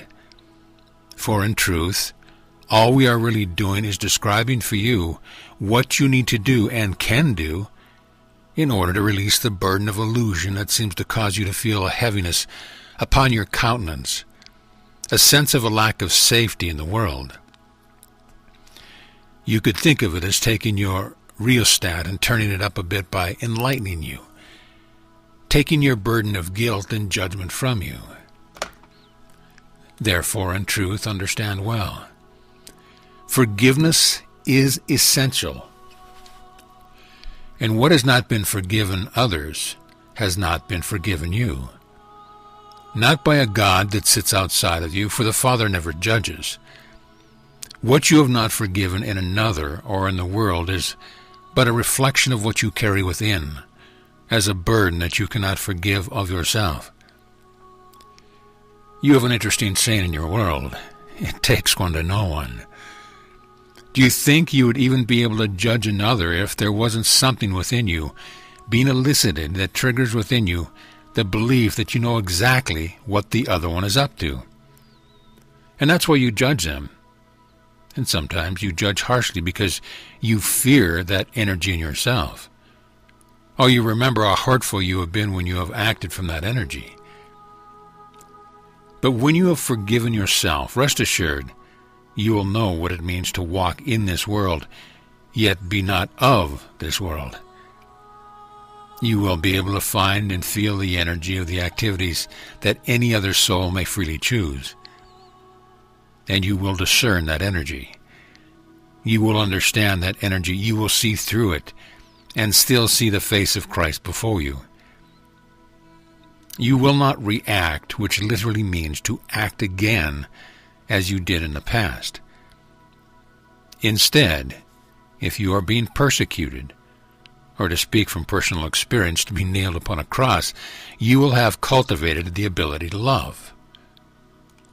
And in all situations, no matter what another is doing, your first response will be to enter into the quiet stillness within and merely ask the Holy Spirit, "What would you have me say? What is most appropriate for this other soul in this moment?" For when forgiveness has purified the mind and the heart and the emotional field of your own beingness, you will discover that you exist only to extend love. You are the Savior of the world, and in each situation your role is to ask the Holy Spirit how you can serve the atonement, the correction, the healing, that yet needs to be acquired within another soul. So even if one is hating you, you will not respond with defensiveness, but with curiosity, with innocent witnessing. And even if your hands have nails going through them, and I tell you truthfully, it is possible to still enter the quiet sanctuary of the heart and ask of the Holy Spirit, "What would you have me say or do that can serve the healing of my brother or sister's heart?" So that is where we're going. And all that we will be sharing with you, not just in this hour, but in this year, has as its final goal your complete Christed consciousness, the fulfillment of what your own soul desires, forgiveness. There is, first, nothing you can be aware of in the energy of another that you have not known in yourself.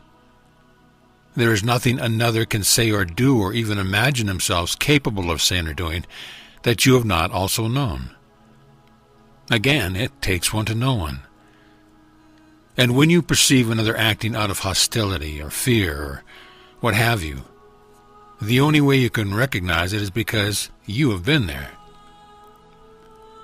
The very fact that in your world one can murder another's body, and you can react with a knowledge that is inappropriate behavior, is because as a soul you know the energies involved in the attempt to murder another. And in truth, if you're honest with yourselves, you can probably come up with at least 50 times in the last year that murderous thoughts have entered your mind. You may not act on them, you may not even dwell on them for more than a split second, but the energy has come into the field of your awareness, and you have known it and recognized it. Who then is less than you? Who then is worthy of your judgment? No one. Who then is equal to you? Everyone. And who then is worthy of your love? Everyone. Forgiveness is the bridge that links you to the soul, the essence of your brother or sister. Forgiveness is that bridge that, when cultivated, will allow you to see clearly, and not just the energies that another is expressing, but you will literally be able to see what events seem to cultivate that soul's belief that they must act in a way to survive, to live. What perceptions have led them to feel justified in their inappropriate behavior? You will see it as clearly as though someone had drawn a picture in front of you. And then you will see skillfully what to say and what to do to gently help another correct their misperception of themselves and learn the path of self-forgiveness. And when the hour comes, rest assured you will walk in this world, yet you will not be in it. You will be as I became. You will be the Savior of the world. What is projection? Projection occurs when there has first been denial within yourself. Projection is an act in which you physically try and throw out your ownership, everything that you have judged as being despicable or unworthy of you, something you don't want, and so you will project it. You will throw it up and out and let it land on whomever happens to be nearby. Projection is the effect of the denial of the first axiom that we have given you. It is the denial of the truth that nothing you experience has been caused by anything outside of you. Projection, then, is the attempt to insist that reality is other than the way God made it, that you are not powerful, that you are a victim of circumstance, that you're in a world that can actually do things to you and make you, or cause you to make, decisions that you wouldn't have made otherwise. That is always denial, and it is a lie. Projection is a denial of the first axiom of truth, and you've mastered it well. When you project unto another, you will then believe that your anger, your hatred is justified. Rest assured, there are many in your legal system. In fact, the legal system means merely to take the act of projection and the need to judge it and to make it okay socially, so that you need not be concerned with this other as your brother or your sister who has been crying out for help, but rather you become justified in punishment. And yet punishment itself is only the insane attempt to convince the punisher that the darkness, the evil, whatever you want to call it, is not in them, it is out there. Imagine then a society in which the prevalent legal view is simply that your brother or your sister is an aspect of yourself. And if you would help yourself, you must help them to meet each cry for help and healing with forgiveness, love, and support. Can you imagine for a moment what it would be like to live in such a society? How would it be different than the world you see? And yet, if you would have these things be different, it must begin with you. For the way to heal the world is not by seeking to change what is on the outside, but by first changing what is on the inside. For when that change has occurred, you will become a conduit for an energy that knows how to use your gifts to place you in just the right situation, and a great power will work effectively through you. The power alone which knows how to heal your world. There are many indeed that would love to march for peace by angrily attacking those who make war.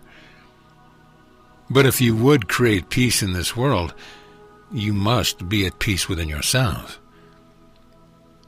So projection is an act of trying to get rid of what you don't want to own within. It is the effect of the denial of truth. Projection colors your brother or sister with the very energies that you would judge within yourself. How then to begin to break the pattern of projection? How then to allow the bridge of forgiveness to be built? It is actually quite simple, but it will require your commitment. I have said to you many times that the world you see is nothing more than the effect of the thoughts you have held within the mind. Therefore, awakening requires the act of vigilance and discipline. The discipline to cultivate a way of living in which you observe your own thoughts, in which you listen to the words that are coming out of your mouth, in which you observe the feelings that are evoked within your body, the reactivity that seems to own you, and to see these things as innocent and simply self-caused. When next, then, something is reflected to you by the world that causes you to become angry, causes you to be in judgment, stop right where you are and look, not with judgment of your judgment, but with the innocence and honesty. Oh, I see that I am judging someone. That's an interesting cloud passing through the sky of my awareness. I wonder if I might be able to make another choice. Now the mind will tell you, but this person just broke into my house and stole my stereo. Of course I have a right to be in judgment. I have a right to feel angry. But I say unto you, anger is never justified. It doesn't mean you won't experience it, but stop fooling yourself into believing that there is some validity to it. What if that one who has just broken into your home and taken your stereo equipment or what have you, some other idol that you love? What if you understand that you had the power in that moment to remember that all events are neutral? They merely provide you with a chance to choose love. What if you literally chose the insane way, according to the world, of looking upon that one who has just done the act as a brother or sister who is crying out for help and healing, who does not know how to live in this world without being of the world, who does not know the way to self-forgiveness, that does not know the truth of the light that lives within them, that does not recognize their great power to create whatever they want in a way that is not hurtful to anyone, to look upon them with compassion rather than reactivity. It begins in simple ways, and to set the stage, I want you to very much remember that time has been given to you that you might use it constructively. That means when you awaken in the morning, realize that you are in school. You don't have to drive anywhere, you're already there. And that the universe is literally helping to assist you into having experiences that will bring things up for you, so that you can choose to look at them differently, thereby discovering the great power within you, the freedom within you, to choose what you want to perceive, to elicit only what you want to feel.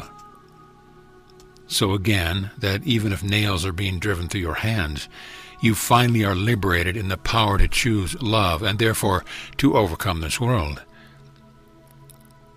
Having said this, understand then that each of your days is a blessing and a gift. And if you use from the full commitment to awakening, your day is chock full of a million opportunities to discover a deeper truth. Therefore, never feel that the purpose of your life must be something other than what you're involved in. For remember that we speak of earlier, you are literally creating everything you choose, and nothing is forced upon you. And now we're going to take that thought just a little deeper for a moment, because it literally means that if you have decided you want to awaken, it means you have already called to yourself every experience that can truly best serve your awakening. And the friends and the family, the people you have relationships with, are those who likewise can best gain from the experiences elicited through your relationship. It means that right here, right now, you already are demonstrating the power that you are seeking, the power to truly choose and to awaken, and to command the whole of creation to serve you in that awakening. Therefore, when you awaken in each of your mornings, look around. Who's that person sleeping next to you? They are your perfect companion. They are a messenger of God. And just behind all of that, you see, because your mind is resting right next to the mind of God when you first set it as a soul. I want to awaken. I want to go home. The Father answered your prayer and began to send the thought through your spirit and through your soul to your conscious mind. I know how to direct you home. Give up this career and start that one. Move from this location to that location. And you began to feel all manner of impulses. You began to read different books. You began to do different things. You met someone and fell in love, all by accident. Hardly. So the very thought that you would claim as your own, from which you have created the world of your own personal experience, is also literally the result of your prayer to awaken. And the Father is creating, assisting you to create just those experiences as stepping stones that carry you from where you are to where God is. The result is that your ordinary daily life is the most perfect ashram you could ever be within. It is the holy city to which it is wise to make pilgrimage every day, which means to bring awareness and commitment to exactly what you are experiencing, to be thankful for it, to bless it, to embrace it, to be vigilant and to be mindful. What is this moment teaching me? Having given that then as background and foundation, remember that you do not experience anything that is called an ordinary moment.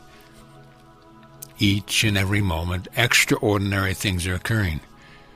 Extraordinary things are occurring in which the whole of the universe is conspiring, which means to breathe together.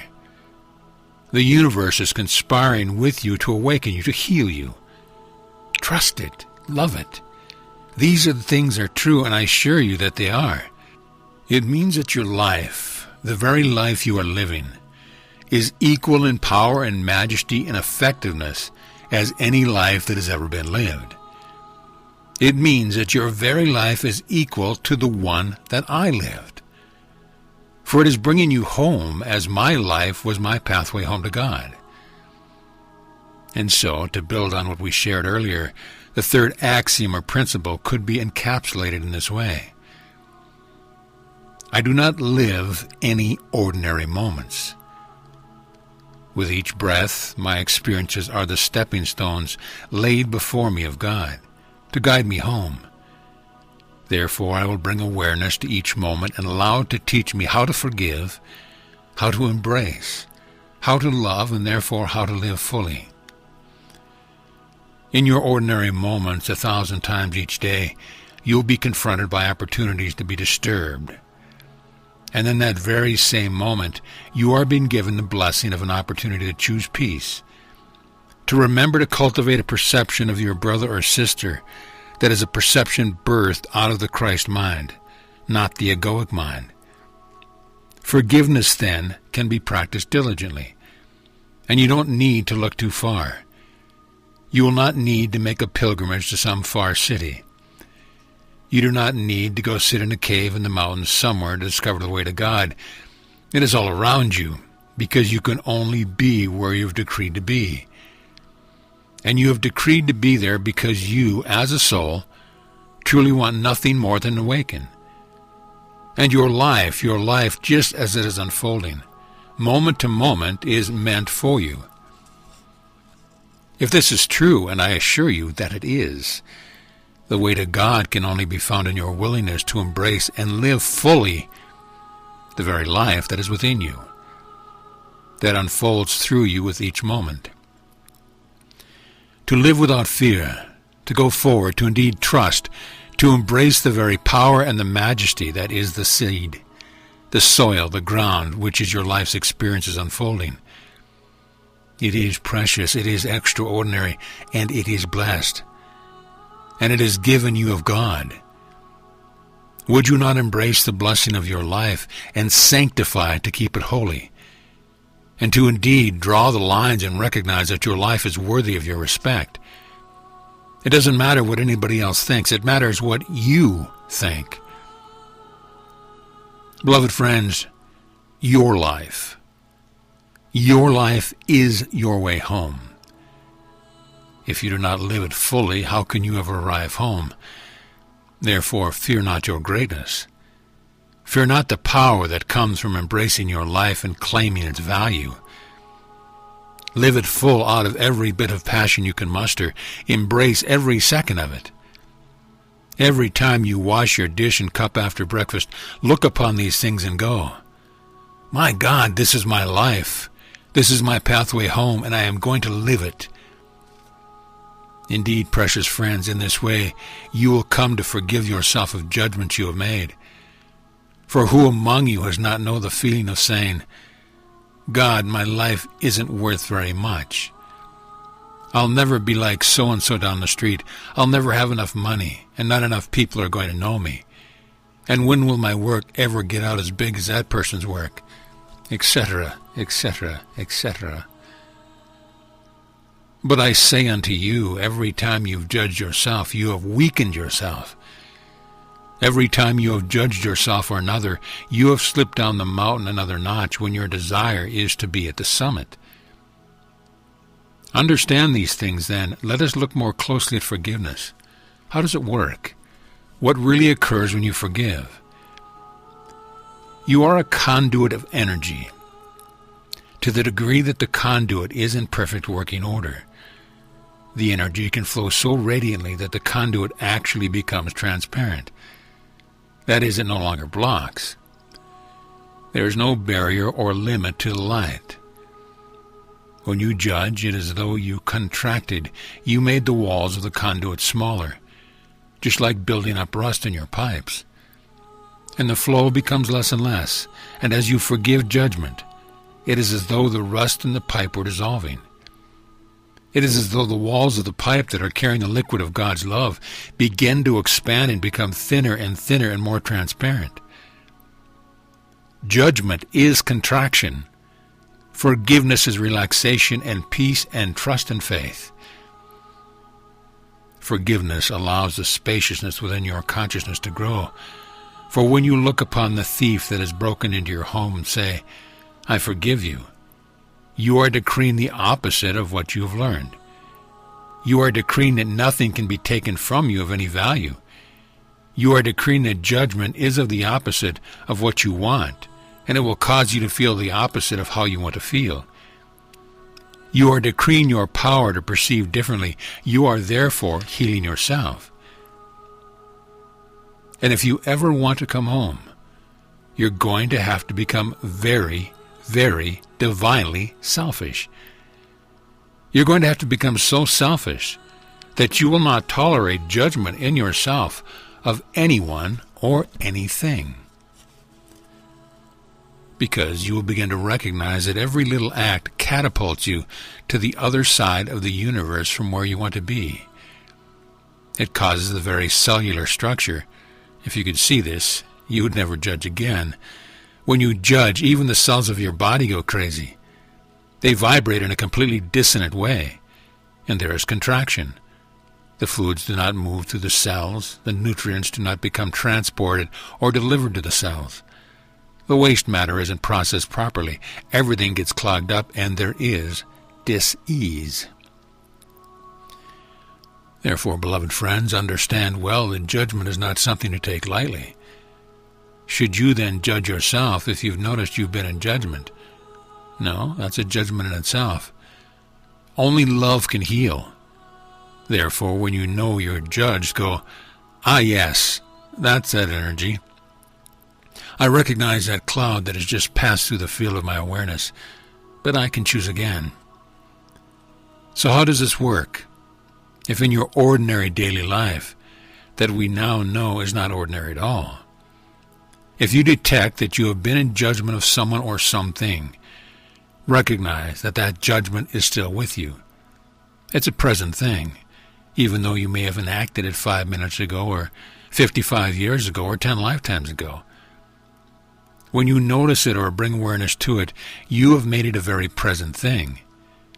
So it's right there in front of you to be undone, and that's when you need to focus on, "I'm going to choose again."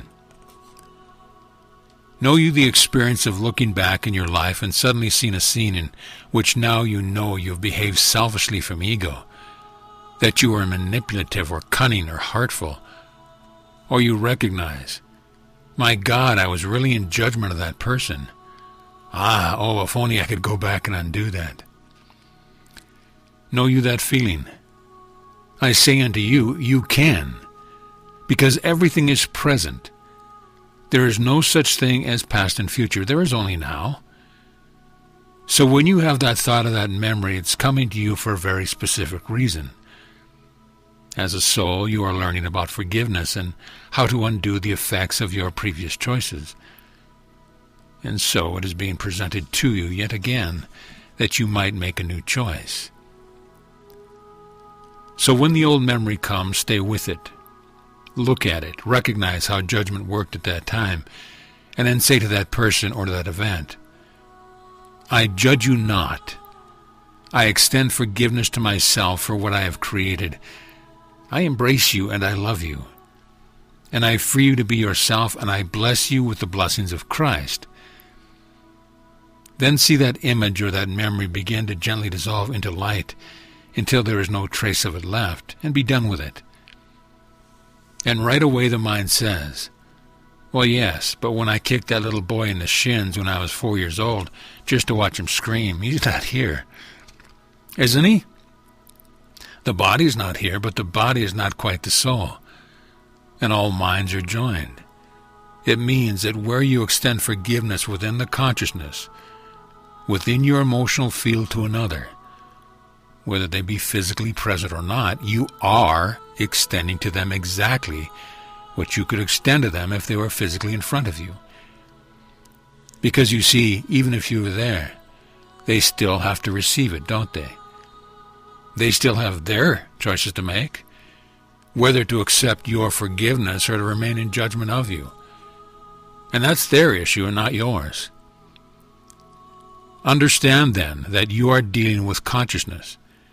You are not a physical being, you are spirit. And you are intimately linked with all minds and all times. Therefore, forgiveness of another can occur any time you decide that it can occur. Anyone you have ever believed has wronged you can be forgiven by you in this very moment. Anytime you've judged another and therefore been in judgment of yourself, you can undo that in the very present moment simply by making a different choice. Rest assured, you will continue to project upon others what remains unhealed, unforgiven within yourself. Each time you react to another, you are being given a sign that there's some kind of energy that's been presented to your awareness that you have not forgiven within yourself. If someone is critical, and that pushes your buttons every time they're critical, rest assured you have not healed that part of your own beingness.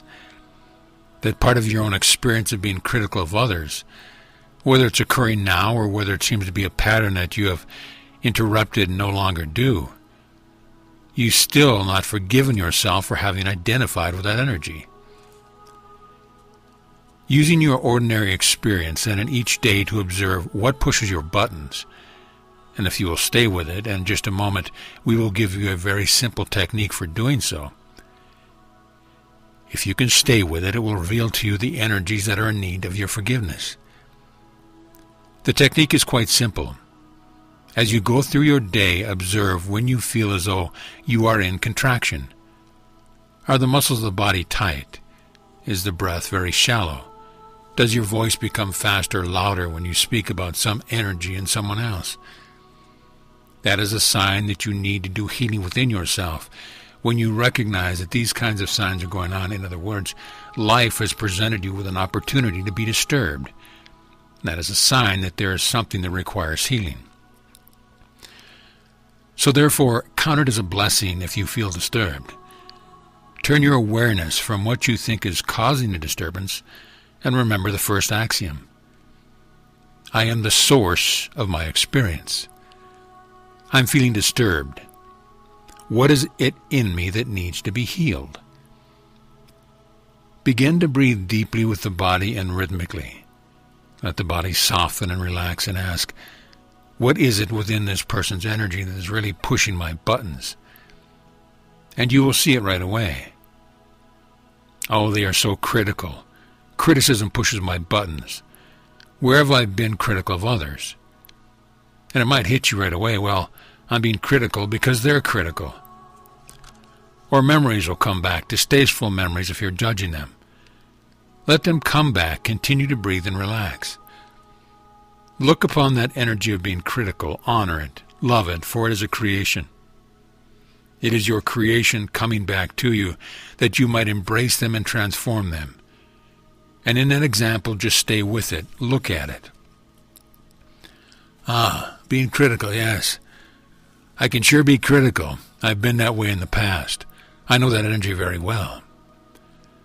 Look upon a scene in your memory in which you have been the one being critical.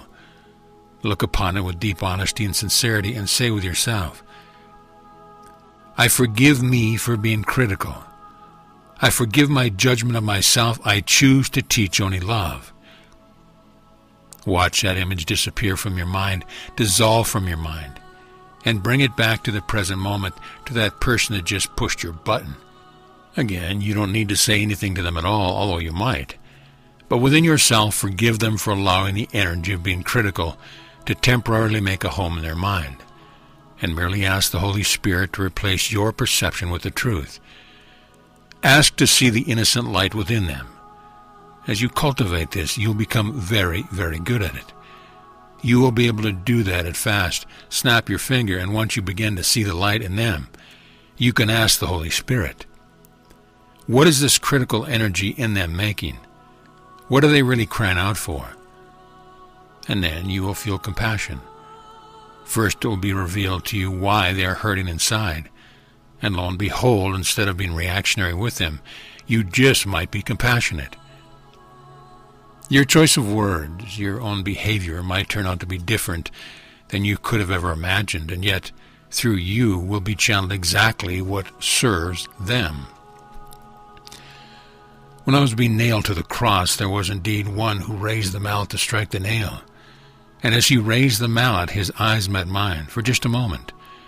And I did exactly what I have described to you. I first remembered, and by this time I had mastered this, so it was done very quickly. I asked, how have I ever wanted to drive a nail through someone else? And I remembered my murderous thoughts. I forgave myself and brought my attention back to that one, and asked only to see the light in him, and I asked, what is it that this action is mirroring to me? What is it masking within me? And I saw that one soul, and I loved that one soul, and I felt compassion for that one. And in that moment, mark my words, in that moment of eye contact, that one got it. Because my energy was different, it created the space in which that soul could make a new choice. And that soul saw suddenly the entirety of its experience and realized that if it allowed that mallet to fall upon the nail, It would be a decision to choose to continue being nothing more than a doormat for other people's perceptions. And in that very instant, that soul decided to follow the path that would lead to sovereign mastery, and never again to be a pawn of any government or any group or any faction or anyone. He dropped the mallet from his hand. This was a Roman soldier, stood up and walked away and simply disappeared. That one has gone on to become a master that is known by literally thousands of beings. He is not in physical form. This one visits many, teaches many. This one indeed incarnated perfect mastery and therefore transcended the world. And it all began as a result of my desire to teach only love. And now we have a very good friendship. So you see, you may not know how powerful your choice for healing is. You may not really see how deeply and profoundly it will affect you as you go on being a creator and you go on forever. And you can never possibly know what fruits will be born from that tree in the life of another, but because all minds are joined. When you choose healing through forgiveness, you literally create the space in which the other can also heal their life. Let no moment then be wasted. See nothing as ordinary. And see not the perceptions taught to you of the world be justified within yourself. But be you wholly committed to rooting up and out of your being as anything that is unlike the love of Christ. Think not that I am the only one that can love this way. It is not true. You are here to love as I learned to love. Why? Because you are that love, and everything else is just a smokescreen. Forgiveness is necessary. Forgiveness is a skill and an art that will pay you dividend upon dividend upon dividend upon dividend. It will never cease in paying you. Each moment in which you choose forgiveness, you have literally saved yourself 1,000 years of suffering. Whoa. And I mean that about as literally as one can mean it. In short, every act of forgiveness is a miracle that shortens the need for experience in this dimension. And when you find yourself in a situation that you believe is too big, rest assured, it is because something big has finally come to the surface to be healed within you, so that more power can shine forth through you because you have reached the place where you are ready for it. More of Christ can be lived. It is very, very important to let each day be sufficient unto itself. That is, when you end your day, always truly end it. And do not take 4 hours of ritual. You can do it within one breath. As you take a deep breath, as you rest your head upon your pillow, look upon your whole day, embrace it with your consciousness. And as you let your breath go out, say with your consciousness, I release and forgive this day. It has been perfect and it is done. Let it go, and just let it go. Why? Because if you don't, you'll just bring it with you. Know you that experience. And for 3 weeks later you're going, oh gosh, why did I make that decision 3 weeks ago? If I only would have made a different decision, this wouldn't have happened, that wouldn't have happened. Well, that's probably true. But the point is now, 3 weeks later, you're still hitting yourself over the head by bringing the past with you. And you miss the glory of the present. You've all heard that 1,000 times because it's the truth. Consciousness is very subtle and a powerful thing. You cannot help but create. Remember, the goal of this year is to learn to deliberately create with perfect mastery. Therefore, look upon the things of the day and say, it is very good, and it is finished. Let each night, when you rest your head upon the pillow, and you know you are about to go off to sleep, be just like God was in the story, your biblical story of creation, in which it is written that on the seventh day God rested. God was finished in a sense within that story, and have the same quality at the end of each of your days if you are carrying some kind of emotional reaction because of something someone said or did, or whatever, or something you said or did.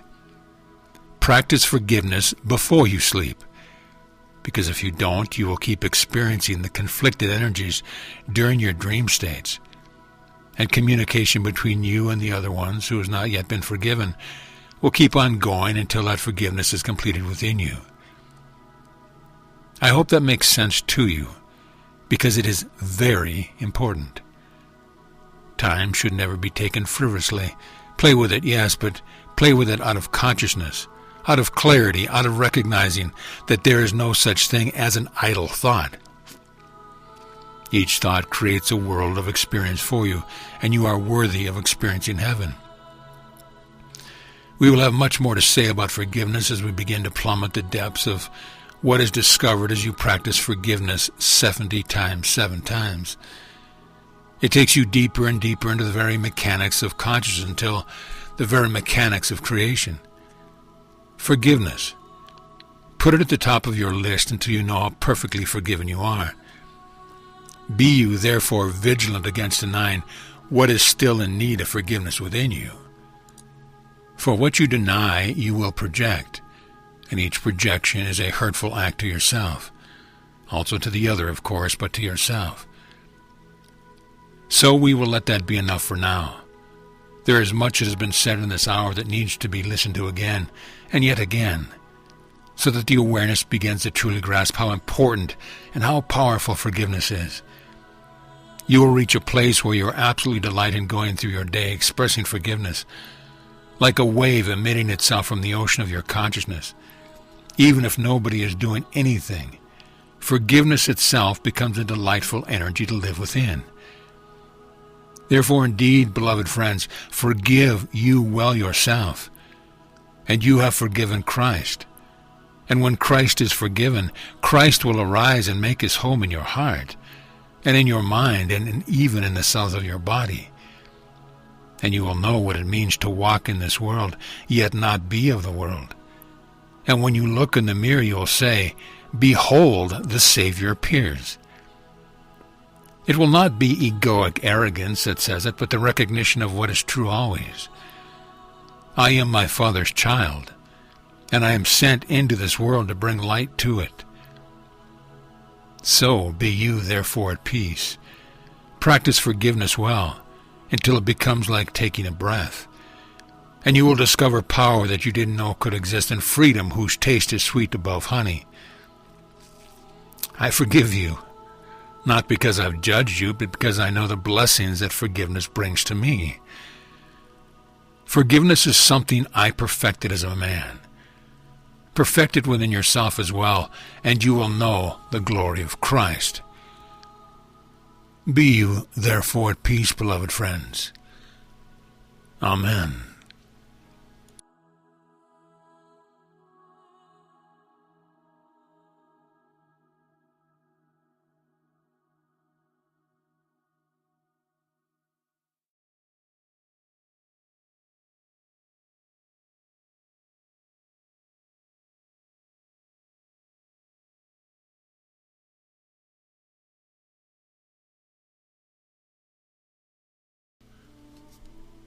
The Way of the Heart, Lesson 4. Now, we begin. And once again, greetings unto you, beloved and holy friends. Once again, it is with great joy that we come forth to abide with you in this manner. It is with great joy that I come forth with my friends to abide with you in this hour. It is with great joy that I walk with you on the way that you have chosen. For in truth there is not a time that I am not with you. There is not a place in which you can journey where you will not discover my presence. Only reality can be true, and reality is simple. There is but the simplicity of love, and from that ocean there is birthed a multitude of forms, a multitude of worlds, a multitude of creations of which you are one. And like waves arising from the sea, those creations remain linked eternally to their Creator. You are a wave arising from the infinite ocean of the love which is the presence of God. I am a wave of that has arisen from the ocean of my Father's holy mind.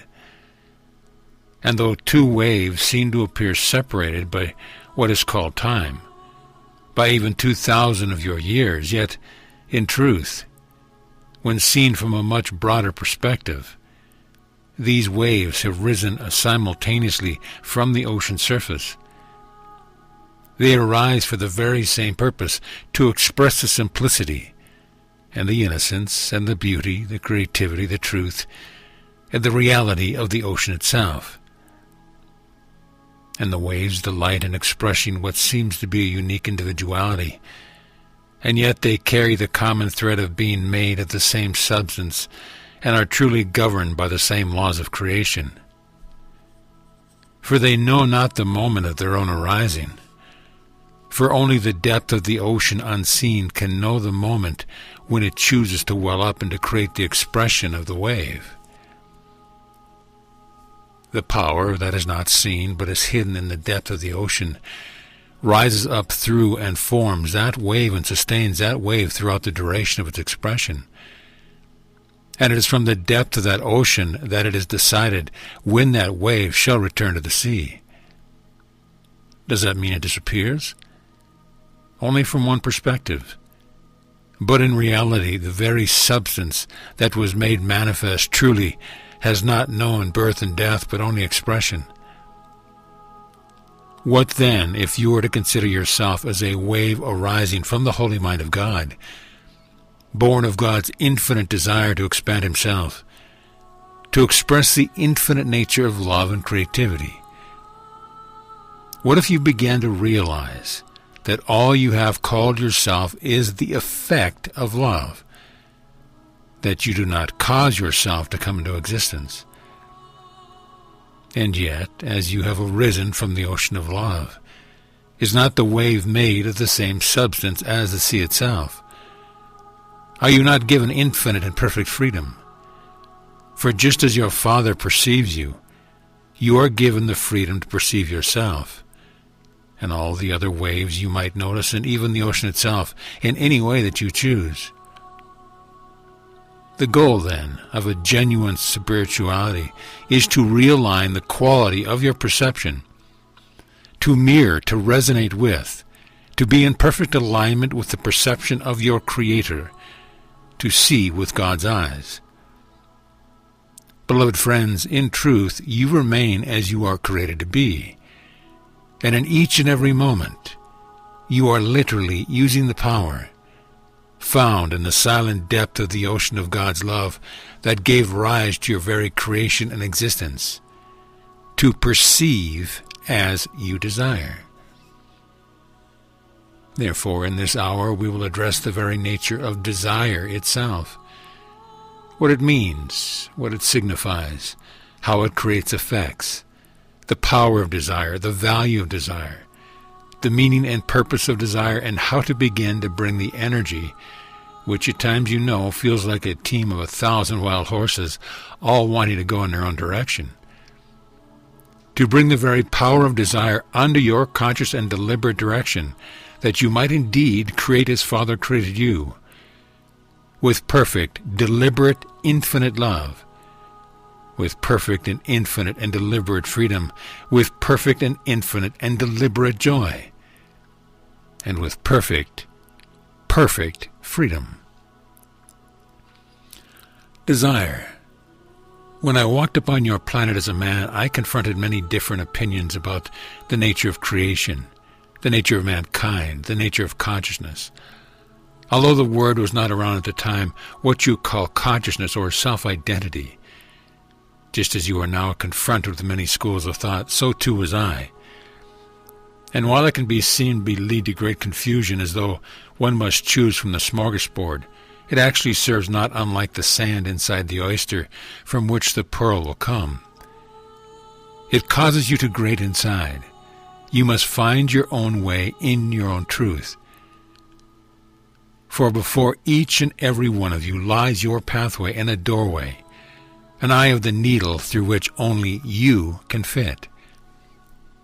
Therefore, in some respects, you are seemingly alone.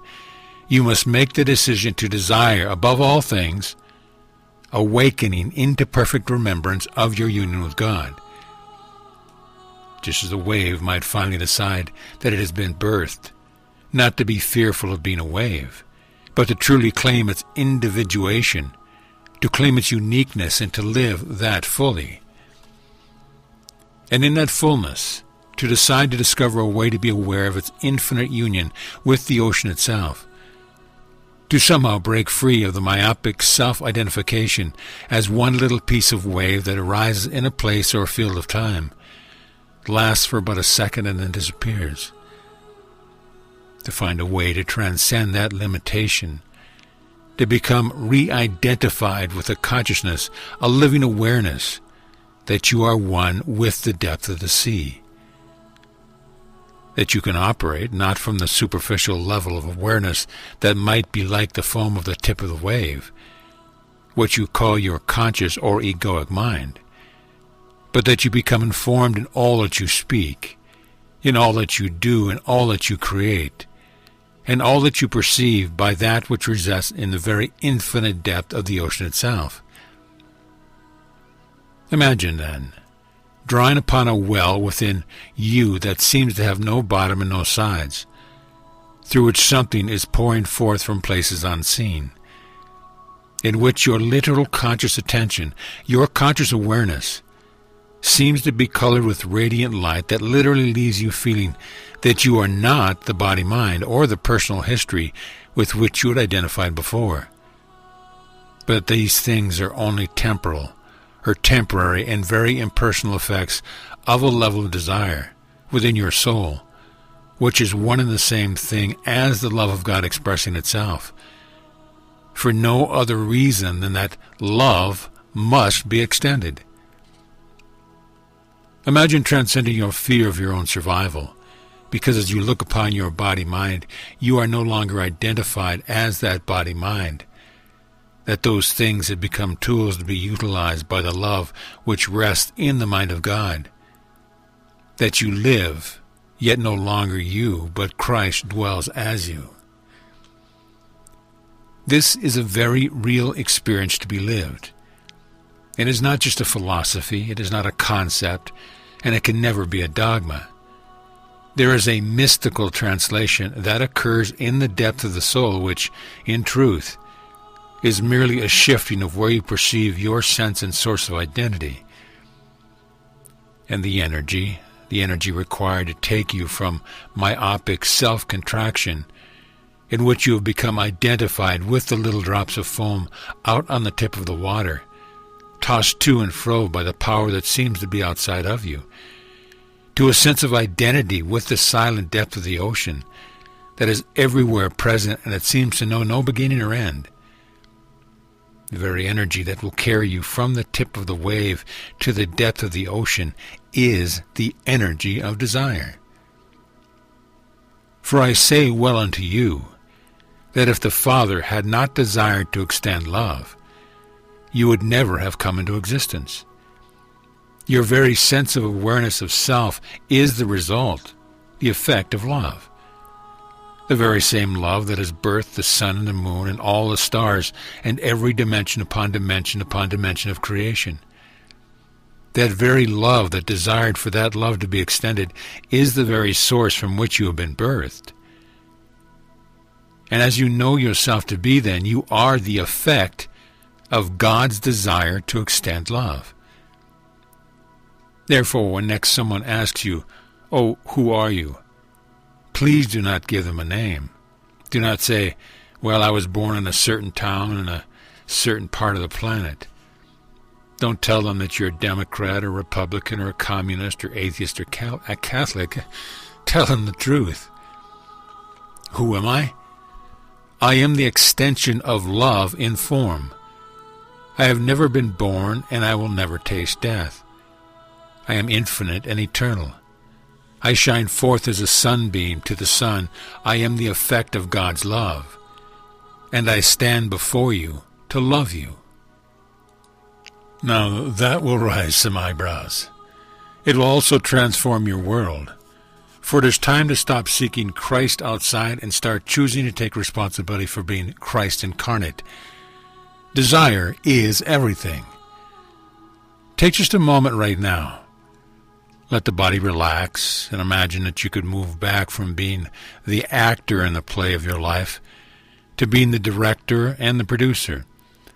And you're sitting in a laboratory, your studio, and you're editing the story of your life. and you're looking at all your little film clips from the time you were birthed, the time you went to kindergarten, the time you first fell in love, the time you first decided to go to a movie, the time you went off to college, the time you took a job or this job or that job, or you moved to another physical location. And look closely and see if it is not true that for every action you have ever done, for every decision you have ever made after trying to analyze it all, is there not underneath it the energy of desire? For in truth, you do not lift the body from your couch to go to the refrigerator without the desire to eat. Something calls you into a field of action, an expression of action. It is desire.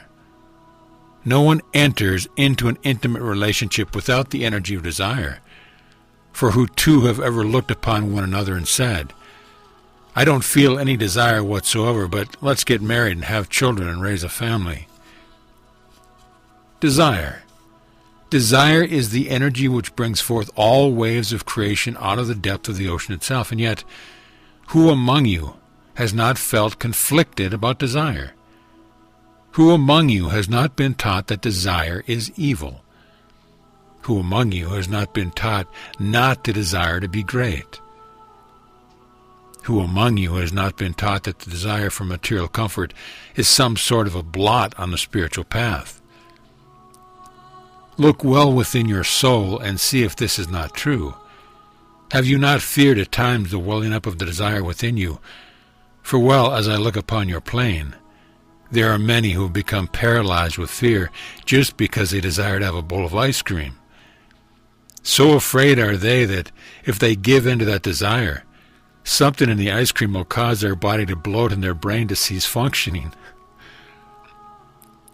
And for those of you in intimate relationships, what you call marriage, a commitment of some kind. There seem to be many levels of commitment in your world. Each has its own definition. How many of you have not carried the belief, taught to you by the world, that if you look or feel an energy of desire welling up within yourself, when you look upon someone who is not your partner, that somehow you have sinned against God? How many of you, then, do not know the experience of trying to rein in the 10,000 horses, so sure that if you give in to the feeling of desire, that everything would run amok, and your attempt to keep your life structured and rigid and predictable would collapse and what you call all hell breaking loose? And yet I say unto you, would you exist if God had feared the desire to create and extend love by forming you, at the same time giving you infinite freedom of choice? Without desire, look around. Not only would you see nothing, there would be nothing to do the seeing. Everything is the effect of desire. Come then to see that desire is not evil. It is not to be feared, it is to be mastered. Mastery is not control. For control, the need to control, is an effect of the energy of fear and not love. Mastery of desire comes when you recognize that you are safe to feel whatever wave of desire might come up through your consciousness. Because you decide whether or not you will act on it, you will bring it into the field of manifestation. The power of choice is the one power that can never be taken from you. You already have perfect mastery of it, because nothing you ever experience comes to you without your decision to allow it into the field of manifestation. Come then to feel that desire is something welling up from the depth beyond yourself that can be looked at with perfect innocence and with the wonder of a child. And that very act of turning to allow and welcome desire is not something that will sidetrack you from the path of awakening, but will indeed take you vertically, if you will, into the heart of God. For if you are to ever create as God creates, you will need to heal your conflicted perceptions about desire. You will need to transcend that energy of fear. There are many who call unto me and pray. This is not an hour in your time frame in which there are not many upon your plane, somewhere on your planet, that are praying to me, that want their hearts to be filled with Christ. And yet at the very same time, they are scared to death of an energy that wants to move, because they have been taught to fear and to suppress desire. Desire is like the liquid of life that moves through the stem of the rose and allows the petals to radiate with glorious color. And when you block the flow of desire, the petals cannot be nourished. Death begins to occur, death of the heart and death of the soul, lifelessness. If you were to walk down one of your city streets and to truly look into the eyes of everyone you see, and everyone that hears these words has had this experience, would you not recognize that death seems to be already made a home in the minds of many that are living? Death of dreams, death of hope, death of worthiness, death of playfulness, death of true power, death of union with their source and creator. Healing requires the willingness to feel desire, to see it as good, to see it as holy. Does that not mean that if you feel a desire, that it might not become twisted by the egoic patterns in your mind? Of course not. There's always that possibility that desire will be twisted to meet the needs of egoic mind within you. But rest assured, if it does, who's done it? You. Always within you, you know that desire is good, but you suppressed it. Always when desire comes forth, those times when you've let it become twisted into serving the goals of the ego, rest assured, you knew perfectly well what you were doing and you were the decision maker. You have learned, therefore, to fear desire because that fear is the effect of fearing yourself. And that is what cripples you. That is what cuts off the creative flow. That is what leads to everything your world knows as the multitude of psychological diseases. An unwillingness to trust oneself, an unwillingness to love oneself. The belief that the desire to move up through your beingness are something evil and dark. If only you could stamp them out of your being, you could remain in control and everybody would like you because you'd conform to the smallness and the littleness that is worshipped in human consciousness. Listen well now to the next axiom we would give you. The only relationship which holds any value at all is your relationship with God, your creative source, the depth of the ocean. And right away the mind wells up. But what about my mate? What about my parents? What about my children? What about the president? What about the postmaster? You will come up with a million examples of relationships that surely have great importance. The only one which holds value is your relationship with God. For when that is in alignment, all of your creations, your choices for relationships, and how you will be within them will flow effortlessly from that alignment. Therefore, seek first the kingdom, and all these things will be added unto you. Do not try to create a rose by starting with the petals, but nourish the roots, and the flowers must blossom. If you are to be in right relationship with your Creator, it is absolutely necessary to correct your perception and relationship with the energy of desire. And it begins by releasing your judgment of it all in all forms, for again, you can only be in love or fear. You can only be in innocence or judgment. Love and innocence are of the kingdom. Fear and judgment are of illusion. Learn then, through simple practice, to interpret the patterns you've learned from this illusory world, so that you release judgment of the energy of desire. This will be different for each and every one, depending upon where they began. But to give you a very simple exercise, when you awaken in the morning, and you've planted your feet firmly on the floor, take pause and ask yourself this question. What do I want right now? Right away the mind will say, well, I'm too busy to know what I want. I have to go off to work. I have to serve everybody else. I'm here to satisfy the world. I have no time to ask myself what I want.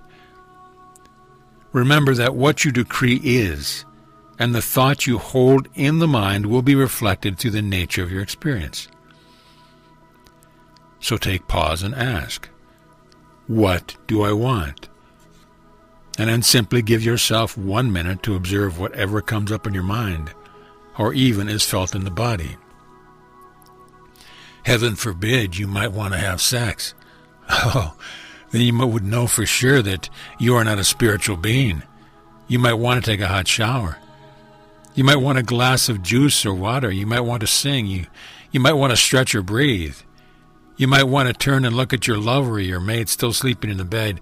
You might want to arise and go and sneak into your children's room and watch them sleep. You might want to sit down and read the morning paper, but the point here is to notice that by asking the question, something will respond within you. And when that response comes, notice that there is a feeling associated with it, a quality that makes your cells sing just a little bit. That is the energy, the elixir of life called desire. In this 1 minute, you need not rise to act, but simply to observe. What do I want? To take a hot shower. The feeling of the thought, or the thought that emits the feeling in the body, I want to take a hot shower, is carried on the elixir of desire. And desire is coming from the depth of your beingness that again rests next to the face of God. And it might not be the case that by following that desire that wells up through your heart, by feeling it, by embracing it, you might learn and discover what the ocean is wishing to express through the wave that you are. And if you judge desire, might you not be shutting off the creative flow that the mind of God wishes to express? Of course, that's the problem. You've tied the hose in a knot through the conflicted judgments, and the idea now is to begin in a simple way, to begin to give yourself permission to feel desire, to allow it to even into the cells of your body, to observe it, to notice it, to sit with it. Here's a very common one in your world. Be honest with yourself. How many times have you felt the desire to be wealthy? It's not something you're supposed to sit around and talk about or make very public. Boy, this morning I woke up and I just imagined having so many golden coins that I could buy the whole entire planet. Oh, money is the root of all evil. I can't think that way. Well, I better get busy and get off my office job that secretly inside I really resent, because they don't pay me what my soul is worth. But I'll pretend I'm quite fine. Oh, money? No, I'm quite fine. I really have enough, and no, I'm really quite fine.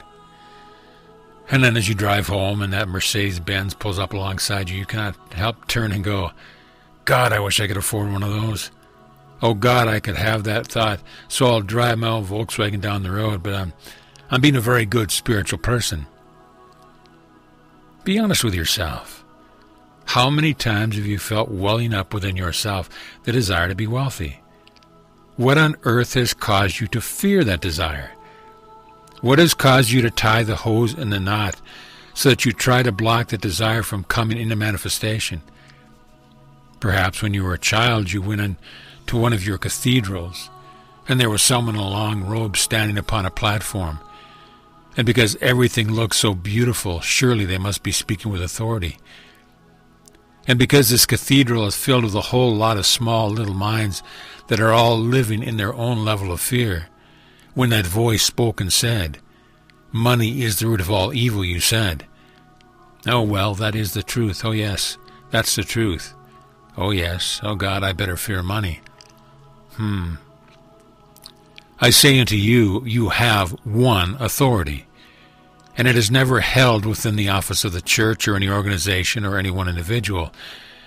Your authority is the voice for God that dwells within your heart and within your mind. God is not limited and does not require his children to be limited, for if you would receive all that God would give you, you would decide to rise up and be the grandest wave that you could possibly be, for only in so doing do you honor your Creator. So you could say that God is like a wise gardener who is constantly trying to grow beautiful roses. He knows exactly how much moisture to put in the soil. He knows how to make these nutrients rise from the soil through the roots, up through the heart of the stem of the flower, to give forth radiant color so that everyone that looks upon it is touched by the mystery of the beauty. And God wonders. Well, it's interesting. Those roses that I've created seem to have a mind of their own. As the elixir I tried to give them rises through the stems, they tie themselves in little knots, and only a little bit of the elixir reaches out, and so the petals never quite blossom fully. Have you ever had the feeling that you're putting more energy into staying constricted than you are into allowing expansion? Desire is creation. Therefore, what you desire is of supreme importance. If you will take the little exercise that we have given you and begin to put it into practice in a very simple way and in a quiet way, you will begin to get back in touch with the innocence and beauty of the movement of desire. You can delight in it. When you have a sexual thought, a sexual desire, why not just be with it? Why not notice what it causes to happen in your body? How does your breath change? Does the heart beat faster? Be honest with yourself.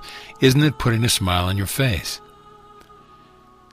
What if you decided to honestly embrace that effect of being perfectly innocent and beautiful? How might your day change if you did not repress awareness of sexual desire? You'll notice we're not saying you should walk down the street and grab everybody that walks by you.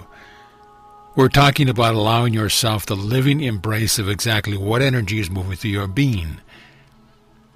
And why is this important? If you have decided that there are certain energies which are demonic, evil, have the power to distract you from your union with God, you have already decided there is something beyond the reach of your power. And that is what disempowers you. And so you take an innocent energy and turn it into a monster that must be feared at all cost. Yet I say unto you, the mystical transformation that carries you from feeling yourself to be a disempowered little drop of foam on the edge of a wave, to the sense of freedom and empowered living that flows from the mind of God through you, to express only beautiful creations filled with majesty and power and miracles. What takes you from A to B is the willingness to turn to the very energies that move through the mind and the body, and to not fear them, but to look upon them with an innocence and wonder. And this is the source of the myth that had been told in all the cultures, the knight that slays the dragon, kissing the wild beast on the cheek, and it becomes a loving, loving companion. Your monsters are what you fear and repress because of the judgments you have learned in the world. And the world is only the denial of the kingdom. It is the exact opposite of truth. So you see, if you're sitting in one of your cathedrals and everyone is saying, "Oh yes, sexuality, very bad, it will keep you from God," right away you should realize if everyone here is fearing sexuality, it must actually be divine, and perhaps I would do well to embrace it, and love it, and master it, and not fear it. And someone says unto you, "Money is the root of all evil," and then sticks out his hand and says, "Would you please make a donation to our organization?" Is that not an expression of conflict? And yet such conflict permeates the religion and dogma of your world. Don't desire money. Don't desire wealth, by the way, to keep on this radio station. We really need you to send a donation. What are they trying to teach you? What are they in denial of? Sex and money. Pretty basic things, aren't they? They represent energies that flow from the mind of God, that would express an unlimited joy and power and not be willing to settle for limitation of any kind. When the earth was birthed from God's holy mind and took on its own form, and became an entity just like you, God did not say, "Well, this is a pretty beautiful planet, but I can only have a solar system just large enough for the earth." Rather, out of joy, God allowed there to come forth solar system upon solar system upon solar system, the birthing of 1,000 suns every moment, as a field in which this beautiful jewel of a planet could spin. That is true creation. And what quality of solar system have you decided to allow? in which the planet of your awareness can spin and live and express. Desire. Desire is everything. And again, the simple exercise we've given you will begin to free up the blocks within, and you will rediscover the innocence of desire. And then you can begin to expand upon it, to take a few moments to learn to live deliberately. What do I truly want? For you see, because your mind shines forth like a sunbeam to the sun from the mind of God, when you use your consciousness to relax into the innocence of the question, what do I truly want? What is in it, my heart, that keeps calling to me, keeps compelling me? Pictures begin to arise, feelings begin to arise, and I say unto you, they are expressions of you, and will speak through the symbols that you understand of your world. They are expressions of what God wants to bring forth through you. Oh, every time I look into my heart and every time I allow myself to feel it, what I really want is, I want to put my arms around people. I want to let people know how much I love them. So why fear such a desire? It's too overwhelming. I don't know how I'll be accepted. Who cares how you'll be accepted? What matters is how you accept them yourself. What if by feeling that desire, new pictures begin to come to you, and suddenly you realize, what I want to do is join the Peace Corps, as an example. Perhaps it is the case that the very decision to go and put yourself in a solar system where you can spin as your own planet, where you can go and be in the Peace Corps, could be the very pathway through which you learn to receive the great joy of letting your love out into the world. But if you desire fear, how can you ever know these things? Oh, when I get in touch with my heart and when I allow myself to feel. What comes up by asking that question? I want to have so much wealth. Oh, and I see that thought that says, oh no, wealth is bad. But I want to do is this. I want to be able to go every hungry child on the planet and feed them. That's why I want to be wealthy. Could it not be that the desire to feed the world is God's desire to speak through you, to use you in a way that affects transformation upon the planet? Can you see then that by blocking the feeling of desire, you might just be blocking yourself from hearing what you keep praying for over and over? Father, reveal thy purpose to me. You feel the desire and you go, oops. First, excuse me, Father, I have to get rid of this desire. Desire in the heart is where you'll discover the phone line that links you to the will of God that would be expressed through you. And if you don't trust desire, you are literally saying that you have decided not to trust your Creator. Not something to be brushed aside. In healing the conflict around desire, now that you know what truly is, learn to be patient with yourself. By way of a second exercise, and we would suggest that you create a structure by which this can be practiced that fits into your own life. Again, it needs not take more than 5, 10, or 15 minutes initially, perhaps 3 or 4 times a week. Eventually, you'll be doing this all the time because you'll be creating deliberately. For just 10 or 15 minutes, set aside your world. Remember that you need do nothing, and so the world can wait. Relax the body, close the eyes, and it can be of a great benefit to let the breath become very deep and rhythmic. It relaxes the nervous system and seduces the controller within your mind, the critic that decides what thoughts are okay and which ones aren't. By the way, the critic is never something you created. It is something you let live in your mind that was made up by a lot of other fearful minds called parents and teachers. As you relax the body and the mind, ask yourself, what do I truly want? And observe the images that come without judgment. Notice the feeling in the body and allow this to go on for just a minute or two. Then pause, open the eyes, write down all that you can remember. Well, I saw the image of having 47 sexual partners. I saw the image of having gold coins rain down upon me so that I have an umbrella over my head. I saw huge bowls of ice cream. I saw myself in a boat on the ocean. Whatever it is, write it down. I noticed that my stomach got tight. I thought I was going to pee my pants. Whatever it is, write it down. Then take a deep breath, relax again, repeat the process. Place the hand so it rests on the heart, breathe into it a few times and then ask, what do I truly desire? And again, allow the process to be what it is. Do this over a period of 10 or 15 minutes so that you repeat the process at least 6 or 7 times, writing them down. Take the piece of paper, perhaps in a journal as you would call it, and put it aside until the next exercise period, and then again repeat the process. When you have done this 7 times, so that you have 7 sheets of paper in which you have gone through the process, then and only then begin to look back through all the things that came up, and then ask yourself, what seems to be repeating itself? You might notice, well, 3 times I wanted a huge bowl of ice cream, but then it seemed to fade away. Twice I had a desire for 47 lovers, but now I notice that I really only want one. Whatever it might be, notice the pattern, the thread, that seems to run the most throughout the exercise period.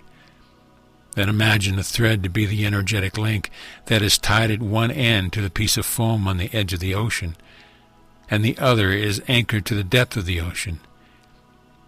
And then consider that perhaps you allowed yourself to move down the thread, to begin to put your energy on that, to begin to clear up the obstacles within your consciousness that block that desire from being consistently lived from.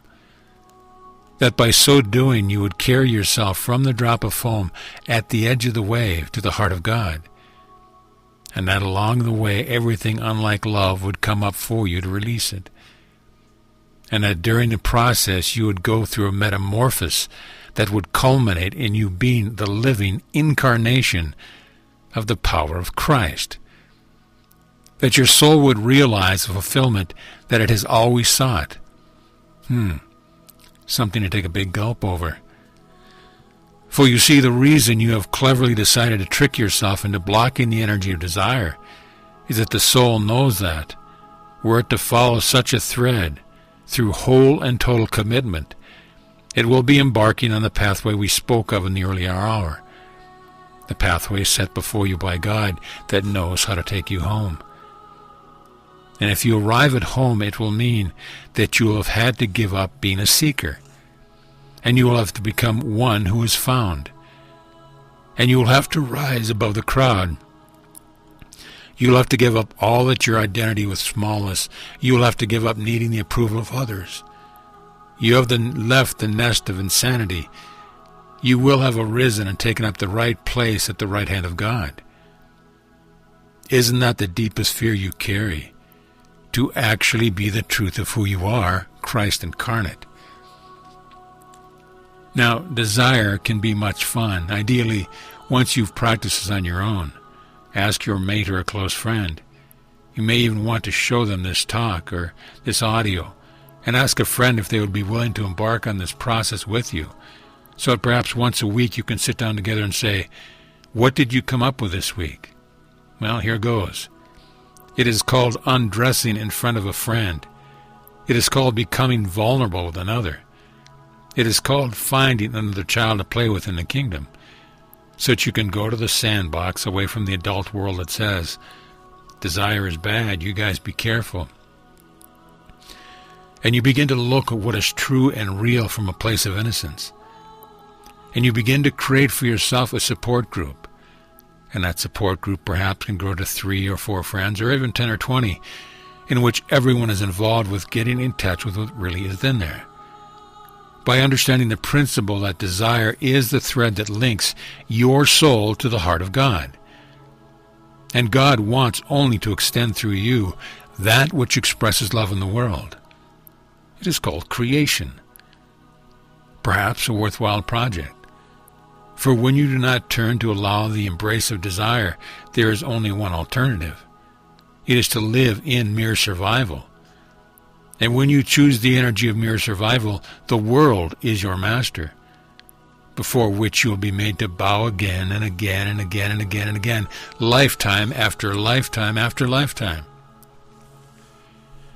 You will be a slave to the insanity that seems to rule this world, and you will never know peace. and you will never know joy, and you will never come home. Plain and simple. For you are not created to wither and die in the vine. You are made to bear forth much good fruit. Let the roots be watered by desiring, above all things, to become the fulfillment of what God had in mind when He breathed into you the breath of life. And let the breath be received in each moment. You will come to see that the only question you need to be preoccupied with is this: how much of God am I willing to receive and allow to be expressed through me? It is called separating of the wheat and the chaff. The chaff are the thinkings of the world that would have you believe in smallness. This can only result in your perpetual suffering. The wheat is the food that gives life because it is filled with the love of God. Fear not, then desire, but desire to embrace desire. Touch it, feel it, know it, dance with it, sing with it. Look at it innocently. Feel it wholly. And then learn to discern through the ways we've given you what desire is truly. That thread that's shining forth through all your days. And then decide to let that desire inform your choices, so that you can create a life that serves the fulfillment of that thread of desire. You see, I had to do the same. For I began to notice that there was a thread of desire in my heart to create some form of demonstration that would be so overwhelming that anyone who turned their attention to it could not help but be reminded that there is something far greater to life than living to survive, and surviving just to live. And when I was young, I began to get glimpses. At first, they were fleeting. Something was compelling me. But as I learned to trust desire, the pictures became clearer and clearer. And I saw myself standing on hilltops surrounded by multitudes. And I marveled at the words that came through my mouth in these moments of revelation, when I was still but a teenager. I saw glimpses and pictures of being loved by millions. I saw pictures and things that I couldn't even comprehend, because they were literally pictures of what I am doing now. And how could a teenager living in Judea 2,000 years ago have any way of comprehending the use of the technologies of your modern world in which to communicate love? It made no sense to me, but still I decided to trust it. A part of that thread was the recognition that death is unreal. And so therefore I ought to be able to create a demonstration that would prove it. Now think about that for a moment. If that thought was born in you, and you tried to share it with the world, wouldn't you be told you were crazy to dare to think a thought so out of line with everything the world believes? But because I followed the thread of desire, I began to realize that it kept speaking to me day and day and week after week. It wanted to grow. It wanted to be nurtured. So finally I decided, I am going to allow that thread to be nurtured, and I'm going to discover where it takes me and what it's all about. And where it took me was into mastery of life and death, mastery of healing, mastery of consciousness. It took me into mastery of myself.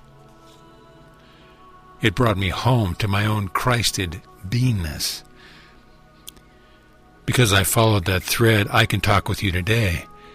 There are many of you that appreciate what I have done because you see me as a spokesman for the truth. Is it not time that you followed your own thread and became likewise a spokesman for reality? For just as you have been sent to me, there will be many sent to you as you step from being a seeker to a finder. For as you take up your right place, you become a vehicle through which the voice of God with creativity touch the lives of countless peoples that will never ever meet physically. You were birthed to be grand. You were birthed for greatness. You were birthed to shine forth such light into this world that the world remembers that light is true, and darkness is illusion. Be you therefore that which you are. And you are the light of the world. And I will delight in journeying with you, for I can join with this, my beloved brother, to create communication, so too I can join with anyone who chooses to step into their own Christedness. And the thread is the thread of desire. Therefore, begin to turn toward the energy of desire within yourself, to separate the wheat from the chaff, by first learning to feel it for just a moment without judging it, and then to deepen that process. And I tell you, you will reach that point where, with every breath you breathe, you are in touch with the energy of desire. And that is only voice that you will give authority to. And you won't be able to keep up with the loving creation that wants to express through you. And you will marvel at the friends that come into your life, how your external solar system in which your planet is spinning changes.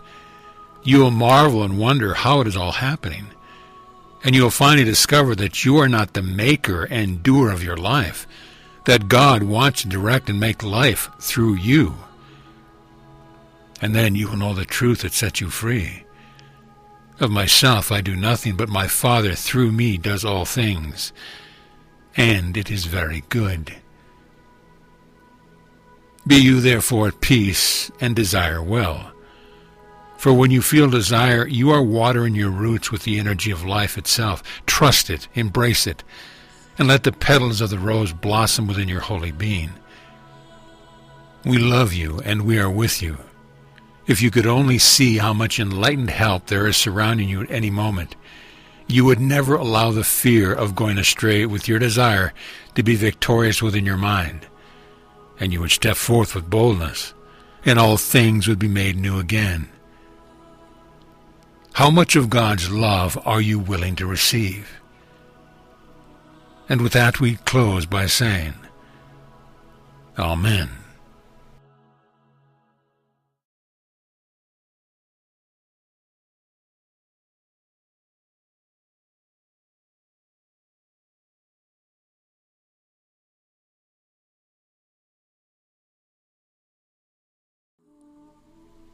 The Way of the Heart. Lesson 5. Now we begin. Beloved friends, greetings unto you. We come forth in this hour to continue the pathway which builds the structure, the highway, if you will, by which you may learn to follow and therefore master the way of the heart. A way in life means to have chosen from all possibilities that one which will stand out as the way to which you are committed, the way to which you devote the whole of your attention by granting your willingness that the way be followed.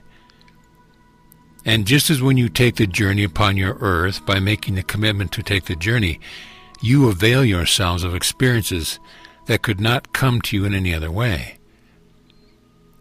When you go to a university to pursue a pathway of a degree, although you begin with a certain idea of what that pathway may hold or bring you, is it not true that the relationship which come along the way, the knowledge that reveals itself to you, and even the end result of the accomplishment of the degree, always seems to be different than and much richer than you could have imagined when you began your journey? Therefore understand well that the way of the heart requires the willingness to commit. And commitment is nothing more than the deliberate action that something will be so. And just as with all aspects of experience you have ever known, when all of your beingness is involved in the willingness to make a decision, there is literally nothing that can prevent you from the accomplishment of your goal. Rest assured, then, that whenever you believe you have not succeeded or not completed some decision fueled by desire, it is because you are simply not wholly committed, or it means that you decided to change your mind.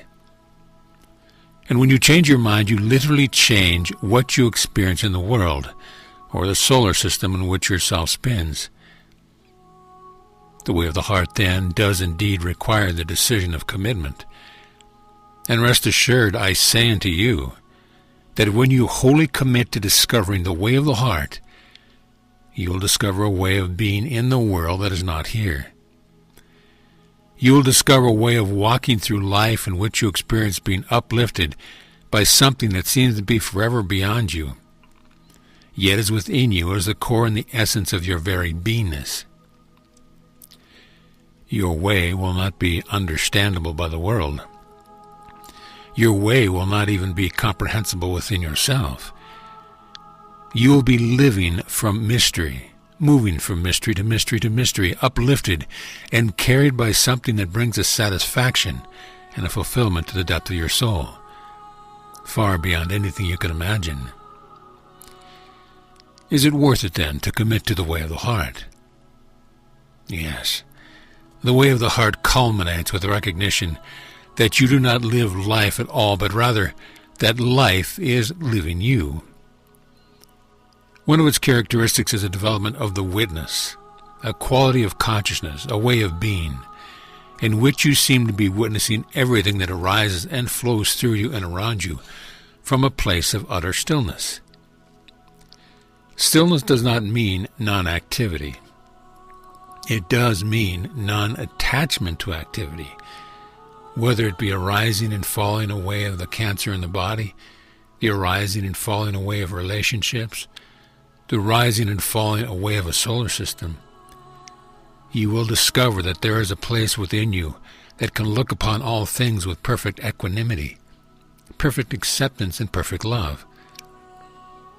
For in mastery of the way of the heart, you will discover that nothing is unacceptable to you, and only what is accepted can be transcended. You will discover a way of being in which nothing any longer compels you. Not even the desire to know God compels you any longer, for the need of it has been completed. Then there arises the way of being in the world that is indeed not here, for you will feel no restlessness, no need to direct your journey. No questions will arise, you will be at peace, and in that peace the breath of God will move through you. And you will become as the wind, knowing not where you came from or to where you are going. But you will abide in perfect trust and perfect rest. And the world may not know you, but your Father will know you, and you will know your God. In the way of the heart, the most primary and fundamental perception which seems to fuel ordinary human consciousness has been finally transcended. The perception of a separate maker and doer has been dissolved, and once again, you will understand the depth and profundity of the simple terms in this sentence. Of myself, I do nothing, but through me, the Father does all things. To rest in such a perception means that you have come to realize that the self that you are is merely a conduit through which mystery lives itself, through which love pours forth. You will realize that there is nothing to be gained or lost in this world. You will know what it means to recognize that you literally have nowhere to go and nothing to achieve. You will become empty and spacious. And yet, paradoxically, while the body lasts, you will appear to be as everyone else. You will arise in the morning, brush your teeth. When the body is hungry, you will feed it. You will laugh with your friends. You will yawn when the body is a bit tired. And yet, though it all, there will be a quality of awareness called the witness that is simply watching it all, waiting to be moved by the wind of spirit. And though others may not see it, virtually everything you utter will carry the sound of truth. You know not how spirit will work through you, nor will you care, because you see, when there is no maker or doer or director, it won't matter to you. That is what it means to live as the wind. For the wind does not concern itself with where it's been or where it's going. It is moved by some mysterious source that cannot be located at all, and yet it blows, and as it blows, its effects are experienced. Imagine then a life in which all that you do is not for yourself. Imagine a way of life in which what you do is not for anyone else. Imagine a way of life in which creativity, living, flows forth from a source so deep within you and around you that no language or dogma can contain it. A force and a source that knows how to express itself through you in such a way that is constantly and only serving the atonement, the awakening of all of creation to the truth of God's presence. The way of the heart then does indeed unfold, if you will, along a certain pathway. And in this hour, we will address the stages of that pathway in a general sense. And then we will speak of the most important characteristics to be cultivated along the path. First, desire is everything, and without it not a thing can arise. Therefore, indeed, what you desire is of utmost importance. Desire, then, perfect union with God. Desire, then, to be Christ incarnate. Desire, then, to be all that your Creator has created you to be, even if you haven't an idea of what that might be. For when you hold desire within your beingness, and when you've moved through the process of coming to master the energy of desire, and again, mastery does not mean control. When you have mastered the energy of desire by grounding it always in a desire to be as you are created to be, then indeed all of your life and all your subsequent or subsidiary desires will come to serve the grand desire. When you come into that state of being, nothing shall be impossible unto you. And why? Because you're not the one doing it. You are merely a piece of thread in a very cosmic tapestry, being woven by the Creator of all of creation, who alone knows how to weave the tapestry of a new age, of a new paradigm, of a healing of this plane in humanity. And so the first stage is indeed the stage of desire, and only by feeling desire and not by suppressing it can you truly begin to move toward the stage of mastery, in which the energy of desire always serves that higher will, which is the will of God for you. And as we have said to you before, when your will is in alignment with the will of God, you will discover that God's will for you is that you be genuinely happy, through and through, content, fulfilled, at peace, empowered, capable, responsible. Desire in time is cultivated through intention. For you see, you have used time to teach yourself how to be distracted by all the thoughts and perceptions that make up this cosmic soup called your world. And all of you have known the frustration of having a desire, and then as soon as you walk out the door, a friend pulls up and says, "Hey, let's go to the beach." And then you never make it to class, even though your desire is to get that degree. You have cultivated the art of being seduced by distraction.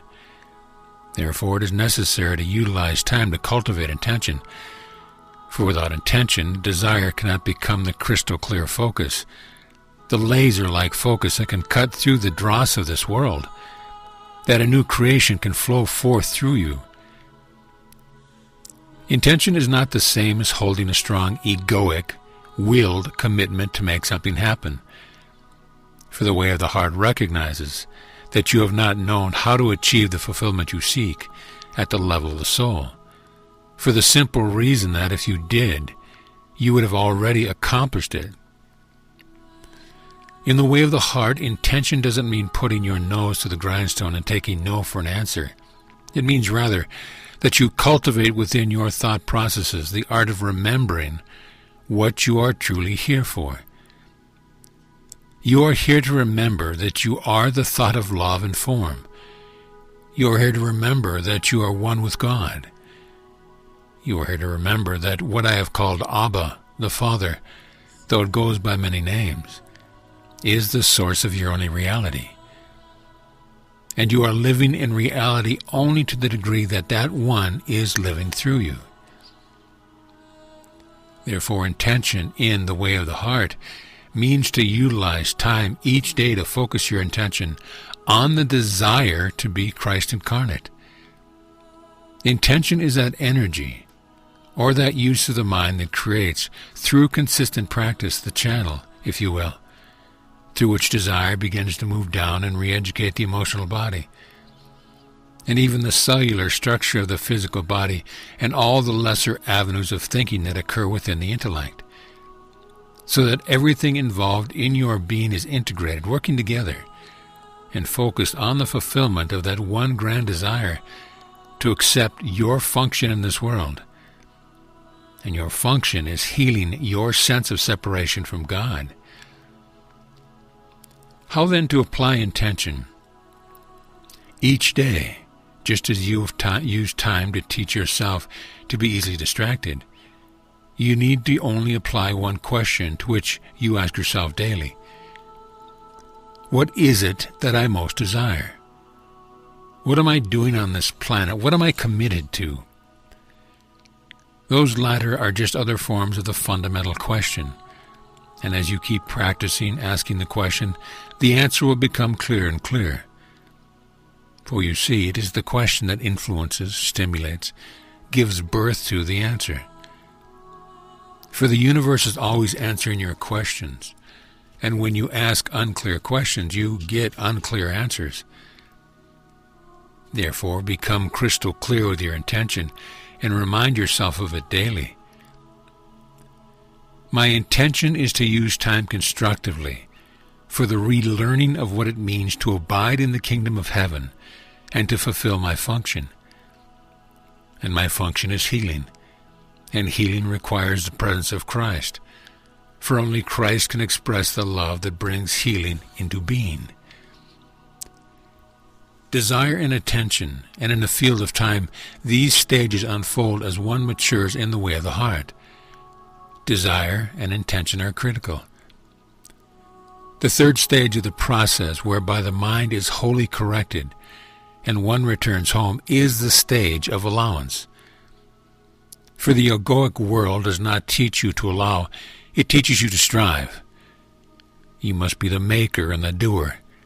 You must find a way to manipulate or control your environment in order that it conform itself to the image you are holding in your mind. And all of that is well and good, and there are many beings who learn some valuable lessons by following the path of certain teachers that will teach you that you can create whatever you want. And that seems like such a big deal until you realize that what you are doing all the time. You are always creating exactly what you decree, and it's no big deal, and it's not a secret. And there will be those that will teach you. Well, just go into your mind. Ask yourself what you want. And when you see the picture of that Mercedes, then you simply do all the little magical tricks, and pretty soon you'll end up with a Mercedes.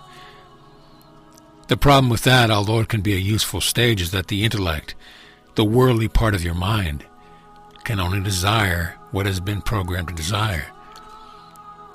The worldly part of your mind says, well, I have to transport my body around in this plane. Automobiles do that. The world tells me that a Mercedes is the grand way of doing this. Therefore, I will create the desire of wanting a Mercedes. And when you manifest the Mercedes, you fool yourself into thinking that you've made great progress when in fact all you've done is done what you've always done. You have chosen what your experience will be, and you have manifested it. There's nothing new about that, although by doing so, you can begin to regain confidence in your ability to manifest. But the way of the heart is about something else. Allowance in this pathway means that you begin to view your life differently. It is not a struggle to get out of high school and create a career by which you create golden coins, by which you can create the proper house and the proper environment so that your ego feels successful and therefore being worth love. Be honest with yourself. Is not your world built on such premises? If only I can make my life look successful around me, then I will be accepted. Then I can love myself at least a little. Maybe I can get other people to love me. Now, that's not it at all. The way of the heart begins with the recognition that you are already loved by the only source that matters, that you have come for a much higher purpose that can be made manifest in the ways of the world, but is not of the world. Allowance, then, is the cultivation of a way of looking at the events of your life, not as obstacles of getting what you want, but as a stepping stone, each of which presents you with the blessing of the lessons required to heal the obstacle, not to success, but to the presence of love as the source and ground of your being. In the stage of allowance, then, we begin to cultivate an acceptance of all things in our experience. We begin to see that because we have made a commitment to awakening and incarnating only Christ, that the universe is already conspiring to bring the people and events into our lives, on a moment-to-moment basis that can best provide us with exactly what we most need to learn or become aware of. And so messengers are sent. That messenger could come in the form of someone whom you fall in love with, and there is something there for you to learn. It could be that you've been blocking yourself from feeling love for other people, and now somebody finally comes that blasts down the door and you can't help but feel that feeling. The messenger could be someone who comes as a grain of sand within the oyster that causes the friction within you that nudges you from sleep, and you realize that you've been operating out some very dysfunctional patterns, and that you've got to get a better grip, shall we say, upon the truth of who you are. It may be that you need to learn to express your feelings more. It may be that you need to accept your own creativity more. Something will bring up to you, through your messengers, that which caused you to finally be responsible and be honest about where you are. For instance, if you think, well, I never get angry anymore. After all, I'm a very spiritual person.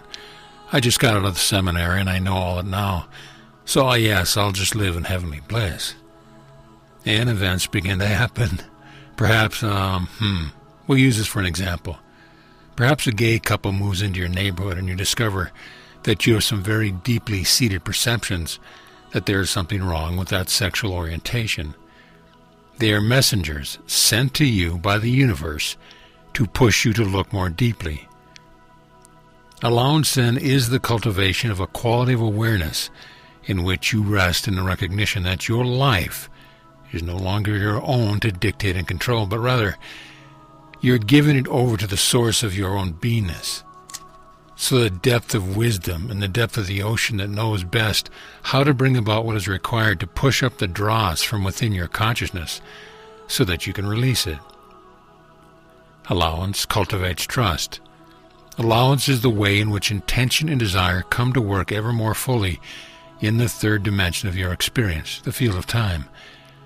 Allowance is a submission, but not a naive submission. Allowance changes your perception of what you see as the world around you. You begin to realize that you don't really live in a real world at all. You live in a field of vibrations and energy that is operated by the law of attraction, resonance. And you begin to be willing to allow certain things to fall out of your life, even family and friends, trusting that because of your desire and intention, what passes out of your life must be okay, for it will be replaced by new vibrational patterns which come in the form of messengers, events, places, persons, and things that can carry you on the upward spiral of awakening. Allowance means the beginning stages of cultivation of humility and the recognition that you must finally submit to something beyond the intellect and the control of the egoic part of the mind. That the maker and doer that's been trying to do it all is finally recognized as being inadequate. As the three stages mature, you rest in the final stage of surrender. And surrender means that there's no longer any restlessness. Surrender means you know through every fiber of your being that there's no one here living a life. There is life flowing through the body, mind, personality for as long as it lasts. Here is where the mystical transformation is culminated or completed. It is here that you understand the meaning of the teaching. I live, yet not I, but the Christ that dwelleth as me. Surrender is a stage in which perfect peace is the foundation, not for passivity, not for inactivity, but even more activity. You find yourself, as long as you are in the world, being busier and busier, asked to do more and more. You become even more responsible. And eventually you come to see that because you are Christ, you are responsible for the whole of creation. And you cannot think a thought without disturbing the farthest of stars. It is that responsibility from which you have shrunk and tried to contain yourself as a tiny myopic piece of foam, all because you feared being responsible for the whole. But the way of the heart corrects your perception, in which you come to recognize that your greatest joy, your greatest fulfillment, is in wholly and deliberately accepting responsibility for the whole of creation. Why? Because you suddenly realize you're not the maker and the doer, that you can accept responsibility for anything and everything because through you all power under heaven and earth is made to flow, to manifest the love of God. So in short, it's in God's hand, not yours. Nevertheless then, not my will, but thine be done. Does that begin to make sense to you? Do you see how it changes how you've been taught to interpret my teaching? Desire, intention, allowance, surrender. But it is a surrender into a way of being that the world can never know. It is a surrender into a way of being in which you may never receive, what you call this in your world an Oscar for your acting. But it is a way of being in which your consciousness becomes totally open to your union with all of creation. And you will talk with a leaf as it falls from the tree. You will see the soul of a kitten at your pet, and you will talk with angels and masters. You will be involved in board meetings in the high cosmic conference rooms. And you will know that the body-mind that once taught was yours is little more than a temporary teaching device, a tool to be picked up and utilized at God's direction, and one to be put aside when its usefulness is done, so that even when it is time to go through the transition that you know is death, nothing will disturb your peace.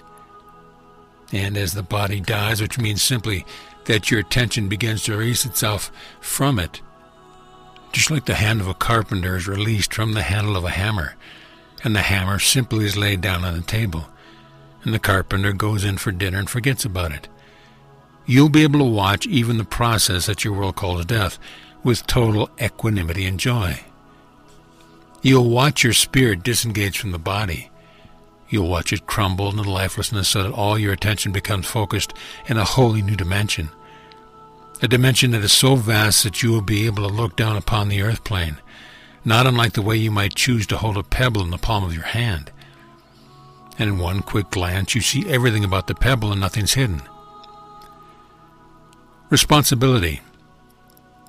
I am one that has chosen to assume the responsibility for the pebble called earth, and all of life that dwells therein. You too will know that energy and reality of wrapping your fingers around the entirety of the solar system, and becoming, shall we say, the God or the Savior of that dimension. And it begins by choosing to take responsibility for your pebble, your domain, your solar system, your personal dimension, and that, again, begins by saying, I and I alone am the source of what I experience and perceive. I am not a victim of the world I see. And everything I experience I have called to myself, plain and simple. No excuses, no ifs, ands, or buts. That's the way it is. And gone will be your immaturity, your resistance to simply being responsible for your experience. The way of the heart then cultivates a maturity of desire, intention, allowance, surrender, and no single characteristics of a greater importance than this, and we've already mentioned it. It's called humility.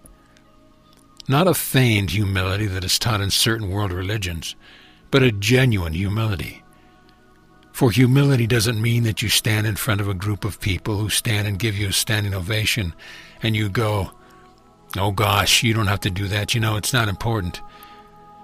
So that you can look like you're humble when inwardly you're saying, oh God, that feels so good. Clap a little louder, clap a little longer, but I won't tell you that. Know you that kind of humility? Isn't it the kind of humility you were taught in your school? Don't stand there and beat up the chest and say, yes, thank you, I think I'm really doing this well now. You were not taught that that's okay. Genuine humility flows from the deep-seated recognition that you cannot save yourself, that you are created and not creator, that you are effect and not cause in an absolute sense, that something called life is not yours, that there is something beyond your capacity of containment and intellectual understanding. And if that something ever decides to give up loving you, you would cease to be, that no matter how deep you go into the depth of God, no matter how deep you achieve an awareness and the consciousness of union with God, that what God is forever beyond your growing capacity to understand God. It is like an ocean of infinite depth, and when you realize that, strive as you might, you'll never wrap yourself, your little self, around that source. You will rest into humility, genuine humility. And why is this important? Because, and mark these words well, as you progress along the path of the way of heart, as you dissolve and loosen the shackles upon your mind, as the interior conflicts are healed and settled, as you begin to accept the abundance that the Father would bestow upon you in all levels of life and all levels of feeling and perception, as you begin to taste the grandeur and the greatness that would flow through you, you will discover that the enemies become more subtle. Every child views at some stage its parents as being its enemy, doesn't it? What do you mean I can't have the car tonight? What do you mean I must be home by 10 p.m.? The parents become the enemy. But that's a very immature and basic and naive level. As you move in more into mastery, you will be sorely tempted to believe that you've done. You'll be sorely tempted to believe, I can do this. The prayers I used to do when I began, the simple exercise of awareness I used when I started my path, I don't need them anymore. I have mastered that. Anytime you hear a voice within yourself saying, I'm done, you may rest assured you're not, and you stand in danger of losing what you've gained. Humility is the recognition that the more you move into mastery, the more there is the desire for discipline and vigilance. Discipline does not mean doing something hard that you don't like to do. Discipline is like the skill of an artist that cultivates and refines the skill, simply out of the deep desire and delight to create more beautifully, that's all. To discipline a muscle is done by an athlete, so that muscle works even more beautifully than it did the day before, out of the sheer delight to extend greater beauty into the world. Therefore, the discipline of the mind that is required is to recognize that while the body lasts, and indeed while you remain in existence, the creations of consciousness that are unlike love have created a whole lot of vibratory patterns that would just love to pull you down. It is the recognition that there can be a delight in consciously repeating the decision to teach only love, and to selectively choose only the vibrational patterns in your consciousness to be allowed into your consciousness that reflect the truth and the beauty and the worthiness of who you are. Judgment cannot reflect such light. Anger and hatred cannot do it. Fear and paranoia, fear of rejection, fear of opinions of others. Such vibrations can never reflect the regalness, the greatness, the grandeur of your being. Therefore, understand well that humility is absolutely essential. For paradoxically, as greatness is expressed through you, the temptation still is to allow egoic energies to make a home in your mind. And the ego's voice will say, boy, you're really quite a master, you know. You really deserve all this adulation. Why don't you keep 10% of it for yourself? A master accepts the love offered, the gratitude offered by those whom he or his teachings have touched, and gives it all to God, recognizing that of themselves these things could not have been done. I learned, too, to be tempted, and when those would come to me who were sick found healing in my presence, it was very tempting to want to say, yes, look what I've done. I've really earned this. I spent 40 days and 40 nights in the desert. I've been to India and Tibet. I've been to England. I've studied with all the masters of Egypt. Yes, I really deserve to be seen as a healer and a teacher. But I learned through humility to remember the simplicity that of myself I can do nothing. I cultivated within myself the art of always being a student of love, and not the professor of love, who thinks he's done just because he has a lot of letters after his name. So you see that as you progress, and as you allow more of the abundance of God's love to flow through you, you see you begin to stand up out of the crowd, and you begin to attract those that want the light, And as that occurs, you practice discipline and vigilance by remembering humility always, until you are remembering it with every breath. And why? If you are living in this world and feel that no one looks up to you, no one takes you as an authority, there is only one reason. You have resisted the truth of your being, and through denial have pushed God's light away out of your fear, your deep-seated fear, that you might appear to be different than everyone else. And the world would teach you to be a doormat so that you fit in, and you don't ruffle anybody's feathers. But as you become empowered, one way you'll know that it's occurring is that some people won't like you. You'll push their buttons just by walking into the room, for darkness abhors light. It's that simple. Humility is absolutely essential. Through the doorway of humility, the light of power can be turned on through you in even greater voltage.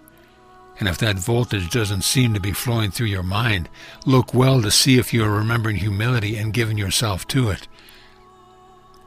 For the light of God can only shine through you to the degree that you are willing to take responsibility for it, which involves giving the fruits of it back to the source and not claiming it as your own. And when you claim nothing for yourself, all things can flow through you. And the Holy Spirit can gather millions of beings to come to you in many planes, because it knows you will not distort the love of God by usurping God's position and putting yourself upon the throne. Humility is a chief characteristic to cultivate. Therefore, when you pray, indeed ask for greatness. Let the Father know that you are ready for the fullness of Christ to be incarnate, and simply hold the promise within that you will always remember that you are not the doer and the maker. You are merely the one who has come to recognize that only the love of God can fulfill you as a soul. Only fulfillment of your purpose to be a channel for love can bring you the success that you truly seek. When you are fully committed to that, rather than being committed to wondering about other people's opinions, then that power can begin to move through you. And when you are willing to let go of the world, heaven will come to replace it. When you are willing to let go of your need for egoic grandness, true grandeur will begin to pour forth through you. There is a paradox within spirit. Learn to discern it. Become a master of it, and never neglect the need for discipline based on the foundation of humility. You see, this is what has caused you to fear the energy of desire, because in the past, and that can go back a long way, you have decided to find out what it would be like to let go all the power be claimed as your own, to be used to serve the voice of ego. And that is what you are afraid of. But if you cultivate these stages and found them in humility, you will never need to fear the misuse of desire. Therefore, in your prayers, as often as you can remember to do so, remember that what you decree is. Speak clearly within yourself. Source, Creator, God, Goddess, all that is. Abba, I am ready to be what you created me to be. I choose to remember that I am effect and not cause. Thy will be done, knowing that your will is my full happiness. Reveal, then, that path through which that happiness can be known, for my way has never worked, but your way always does. Then, in each day, remember the energy of appreciation. It is well and good to appreciate one another, but in the privacy of your own meditation and prayer, appreciate how the power of that source of love I have called Abba or God is living and moving and breathing to bring the people, the books, the teachers, the experience that are gently unraveling the cocoon of ego around you, awakening you to the truth and the beauty in its majesty and the grandeur and the greatness that life itself is, that wants to breathe you as magically and powerfully as it breathes through a thunderstorm, or the leaf on a tree, or the radiance in a newborn baby's eyes. That life is what you are. That life is the presence of God's love, the depth of the ocean welling up in the waves of the creation. Let therefore that life alone be your guide in all things, and rest in appreciation before the infinite mystery that life is. And say yes to it. Say yes to life, that you are willing to let the fullness of it wash through you and carry you into ever-deepening understanding and comprehension of all that God is. And indeed, if you would well receive it, resting in the awareness of divine humility is the sweetest of experiences that you can ever know. Many of you look upon me going, "Oh, where Jeshua abides, would I ever love to be there?" Think a thought and you're with someone. Think a thought and you're in that universe. You never have to blink an eye because you don't have one. I tell you this, where I abide is in a vibrational frequency where many, many other beings whose consciousness never wavers for an instant, from the deep appreciation and humility before the mystery of all that God is, the great delight of knowing that we live, yet not us, but our Creator lives as us. That only difference between being a master and being a student is that the master has mastered the art of always being a student. Think about that one. Desire, intention, allowance, surrender. What do you truly want? Are you willing to feel it and let that thread of desire carry you home? Can you remember to use time constructively? By focusing your intention, by reminding yourself of what you're truly here for. You're not here to survive. You're here to live as the truth of who you are. Allowance. Not a passive acceptance of things as they are, but a recognition that there is something quite beautiful at work. There is an intelligence, a love that knows you better than yourself, and is presenting you moment to moment with jewels and gems and lessons and blessings, that something is weaving the tapestry of your life, and nothing is happening by accident. Surrender. The cultivation of the recognition that your happiness can be found only in the submission of your will to the will of God. For your will has been in conflict and struggle and limitation. The Father's will is that you live without conflict, in peace and joy and fulfillment and happiness. 'Tis called bliss. Humility. If ever you wonder how to anchor your awareness in humility, stop what you are doing and ask yourself this question. Did I create myself? You will know darn well that the answer is no. I don't even know when I was created. Something birthed me. What is it? That will bring you humility rather quickly. Do you know how to give birth to a star? No. Do you know how to give birth to a leaf on a tree? No. Do you even know how to lift your hand from your lap? No. What then do you know? Nothing. Allow yourself to understand that you don't know anything, and in that state of divine ignorance, you will rest in the humility that finally allows your Creator to move through you and reveal to you all things. So, beloved friends, the way of the heart is the way which corrects perceptions and brings right-mindedness, so that you're no longer the maker and the doer and the director. Your opinions will come to mean nothing to you whatsoever, and out of the grand emptiness you will discover perfect peace, and life will bear you on its wings, and through you, life will express in ever greater dimensionality the exquisite and infinite love and power and creativity that is God, until you swear that God is all there is, and there will be no place to find a trace of you. For if enlightenment is the ending of separation, how can there be a maker and a doer? Can the wave direct itself? The ego is the attempt to do so, and it always fails. Peace, then, be with you always. Let peace pervade your being at all times. And know that you are safe in the love of God that arises from the great source of mystery, and would move through you with every breath you breathe and every word you speak, until you hear only that impetus of guidance that wells up from the depth of your being as a gentle voice that you trust completely. And you will know the freedom that you seek. And with that we indeed would leave you now, yet we go nowhere. for you are already where we are. Trust this, know this, rely on this, and explore the way of the heart, and by such exploration you will come to know the truth of love. Be you therefore at peace, beloved friends. Amen.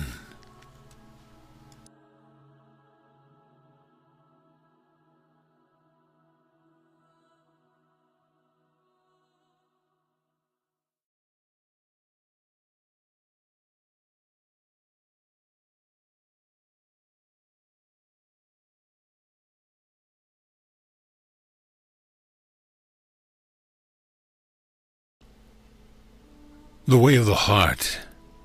Lesson 6. Now we begin. And indeed, once again, greetings unto you, beloved and holy friends. Indeed, greetings to you, beloved and holy friends. If you understand the meaning of this greeting, if you comprehend the depth of each term used, already you know all there is to know, and you are well prepared to extend the love of God forever. Indeed means simply that there are no other options. Greetings unto you, salutations to the one created of the Father before all things, for I bow down before your radiance. Greetings unto you, beloved and holy child of God. Indeed, beloved of God, indeed, beloved of every molecule in your physical universe. Indeed, loved of your holy mother, this precious earth, indeed, loved by anything you could imagine that has ever existed or ever could exist, but that has extended itself from the heart and mind of God. You are the beloved, pure and simple, and again, there are no options. Holy, because you are whole, not because you have earned that holiness, but because it is that which is the truth from which you are extended forth forever, because you are made in the image of God, because you spring forth from the mind of God. You are holiness itself. Each time you set aside the temptation to dream a useless dream and walk this earth as Christ. Beloved and holy friend, a friend is not one lesser than myself. A friend is one who walks in perfect equality with the grandest of masters, whoever you might conceive such a master to be. A friend is one who chooses to look upon another and see only the face of Christ therein. And there is no one present in this room, and indeed there shall never be anyone present in the hearing of these words that has not already looked upon me and seen the face of Christ within. And likewise I look upon you and call you friend. For when I look upon you, I see not the very momentary dreams that you seem to think are lasting so long. I see only the radiance of that which my Father has extended out of love. I see only that which is neither beginning nor ending, and I see only that which knows neither birth nor death. I see only that which has no limitation. I see only that, the light of which is already extended throughout all dimensions and all universes. I see only my brother and my sister, and I see not a trace of any quality between us. And yet I do recognize that within your dream, it appears to you that I've gone ahead just a little bit, and at times within your hearts there is a longing to follow me. And if you would but heed that longing, and if you would make that longing primary at all times, your own desire will bring you wholly to where I am. And you will laugh when you discover that you haven't moved an inch, that where I am is where you are, and where you are is in eternity and not in time. That where you are is in the place of your birth, the mind of God. This is the only thing that is true, and is true always. This is the only reality that you genuinely possess. Therefore, indeed, I call you friend, for Well do I see that you are as I am, and therefore indeed greetings unto you, beloved and holy friends. So we can stop now. There is nothing else to be said, and yet the mind races, does it not? And yet it races from the very reality that I have just described about you. The mind races from that source as a sunbeam to the sun. Yet in reality it never leaves its source. And the very power with which you seem to become distracted by a momentary thought of fear is the same power of which you will awaken to your own call. In truth, there is a place within you that already knows the day and the hour. You already know when you are going to decide to live the decision to be awake in God, to be only the presence of love. And love embraces all things, allows all things, trusts all things, and transcends all things. Love is never possessive. Love is never fearful. Love is simply love. Love cannot shine with specialness upon anyone at any time, for specialness itself is a contraction. The attempt to take love and make it shine only on one object, on only one person, only on one being, only within one universe. Whenever, therefore, you recognize that you have singled someone or something out and said, they hold a greater value, you may rest assured that you're not in love at all. You are in fear, and therefore, if that one were to leave you, where would you be? But if you are in love as a fish within the sea, all beings can arise and pass away, and you will bless them in their journey. And you will remember that you reside where God has placed you, and God has placed you in his heart. And when you choose to be only the presence of love, even the dream of loss will dissolve from your consciousness as a forest mist before the rising sun. Indeed, beloved friends, love does wait upon your welcome. And yet you cannot welcome love by waiting for it to be brought to you by another, not even by me. You cannot welcome love by trying to scurry about to create the environment in which you believe your preferences are being met. You cannot welcome love when that welcome is attached or linked to any phenomenal thing, anything which has been birthed in time. Love can only be welcomed where love truly resides, and love resides within you as the core and the source of your very being. Therefore, if you would know love, know yourself. Embrace the truth about it, and the truth will set you free. Then indeed love will flow through you. And like the great sunlight that comes to nurture this beloved earth of ours, the love that flows through you will be unimpeded. It will not meet an obstacle. And you will look upon whomever is in front of you, and you will know that they are sent unto you of the Father. They have been guided to you by the Holy Spirit, because through you, love can be given in a way that begins to touch the place of their awakening. That is why you are but the servant of love. That's all that life is.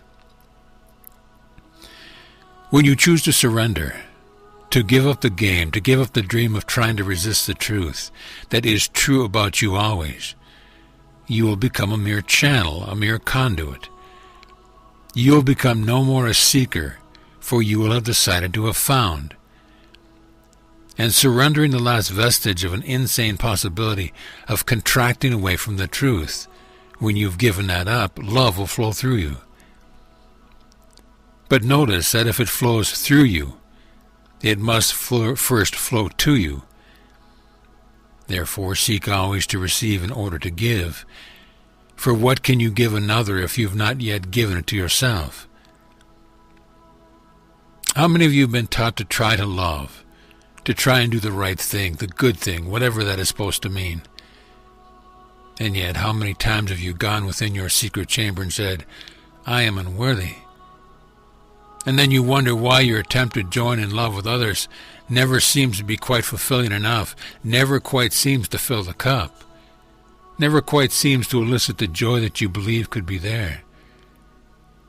For indeed, listen well, your work, if you wish to call it that, is not to seek and find love. 'Tis merely to turn within to discover every obstacle that you have created to its presence, and to offer that obstacle to the great dissolver of dreams, the grace of the Holy Spirit. I have said unto you many times that the greatest of gifts you can give is this, to come wholly to the recognition that every attempt you have made to resist being the presence of Christ has failed you miserably. No matter how many times you have tried to convince yourself that you are unworthy, yet does the universe find a way to love you. No matter how many times you have tried to lock yourself into the space and volume of a body, it hasn't succeeded. And at death, you have remembered and been confronted with the radiance of your unlimitedness. Therefore, indeed, the greatest of gifts you can give another is to be one who has rescinded the need to insist on the insanity of fear. Fearlessness is the primary characteristic of mastery, and mastery is not having great power to make things happen. Mastery is only the recognition that what is true always, and there is no other choice. Free will does not mean that you have the right to believe that you can succeed at being other than what God created you to be. Having free will does mean that you can elect not to take the only curriculum that life is offering to you in every moment. It means only that you do have the right to put it off yet another day. And each time you put it off, you slumber in your suffering. But when you elect to take the only curriculum that matters, when you elect to use the power of your free will to say, now, from this moment on, I will no longer tolerate error in myself. No more games, no more dramas. I am committed to being only the presence of love, for that is the truth of who I am. It matters not the opinion of others who are yet resisting that decision. Then, indeed, all things under heaven and earth move to support you, to guide you to the right person, the right place, the right book, the right sunrise, the right meadow, in order to assist you in dropping the shackles of the obstacles to the presence of love that you have created as an idol and as a substitute for love. And that is why, when truly you pray from the depth of your soul, Father, bring me home, you may rest assured from that moment on, it's okay to trust every little thing that unfolds. For though you see it not, what you would call the angels, friends that simply don't have bodies, are rushing about because you have given the command to say, yes, I accept your presence in my life. I turn the whole thing over. Now each moment is dedicated to healing and awakening the illusory sense of separation from God that once I created in error. Love. In how many ways have you sought it? Can you count the ways? Would you dare to try to count each little pebble of sand on the beaches of the planet?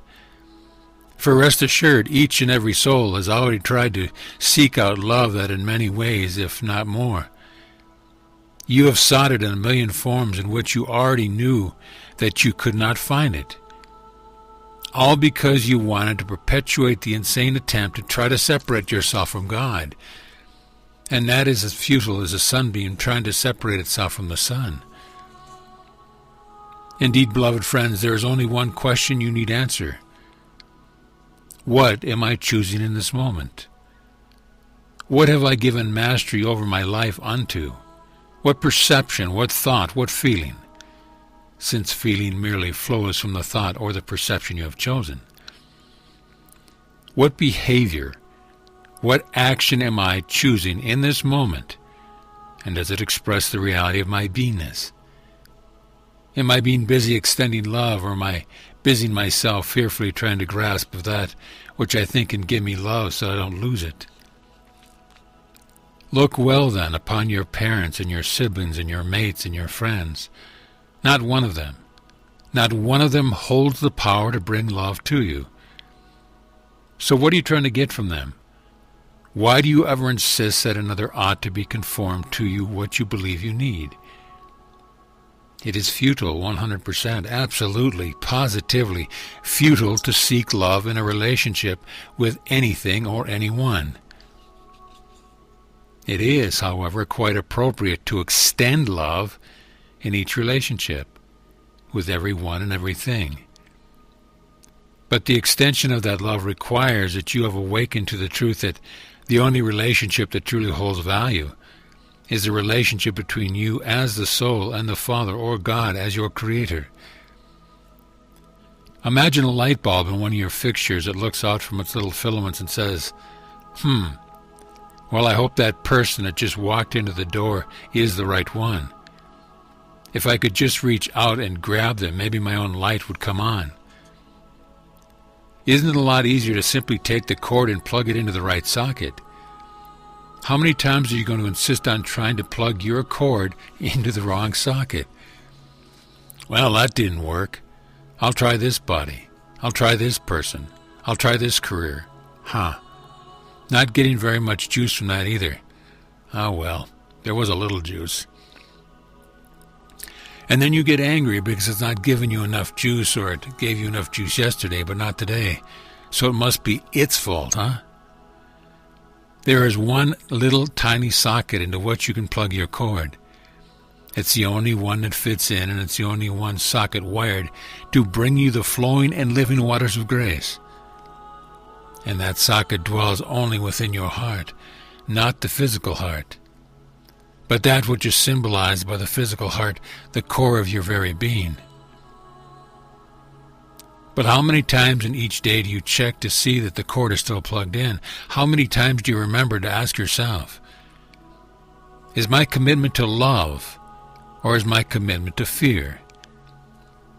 Fear is the act of disconnecting your cord from the only socket that can truly satisfy you, and running about trying to plug it into somebody else's or something else. And I would ask you to consider this one question as you look upon the whole of your experience. Has it ever worked? Can it ever work?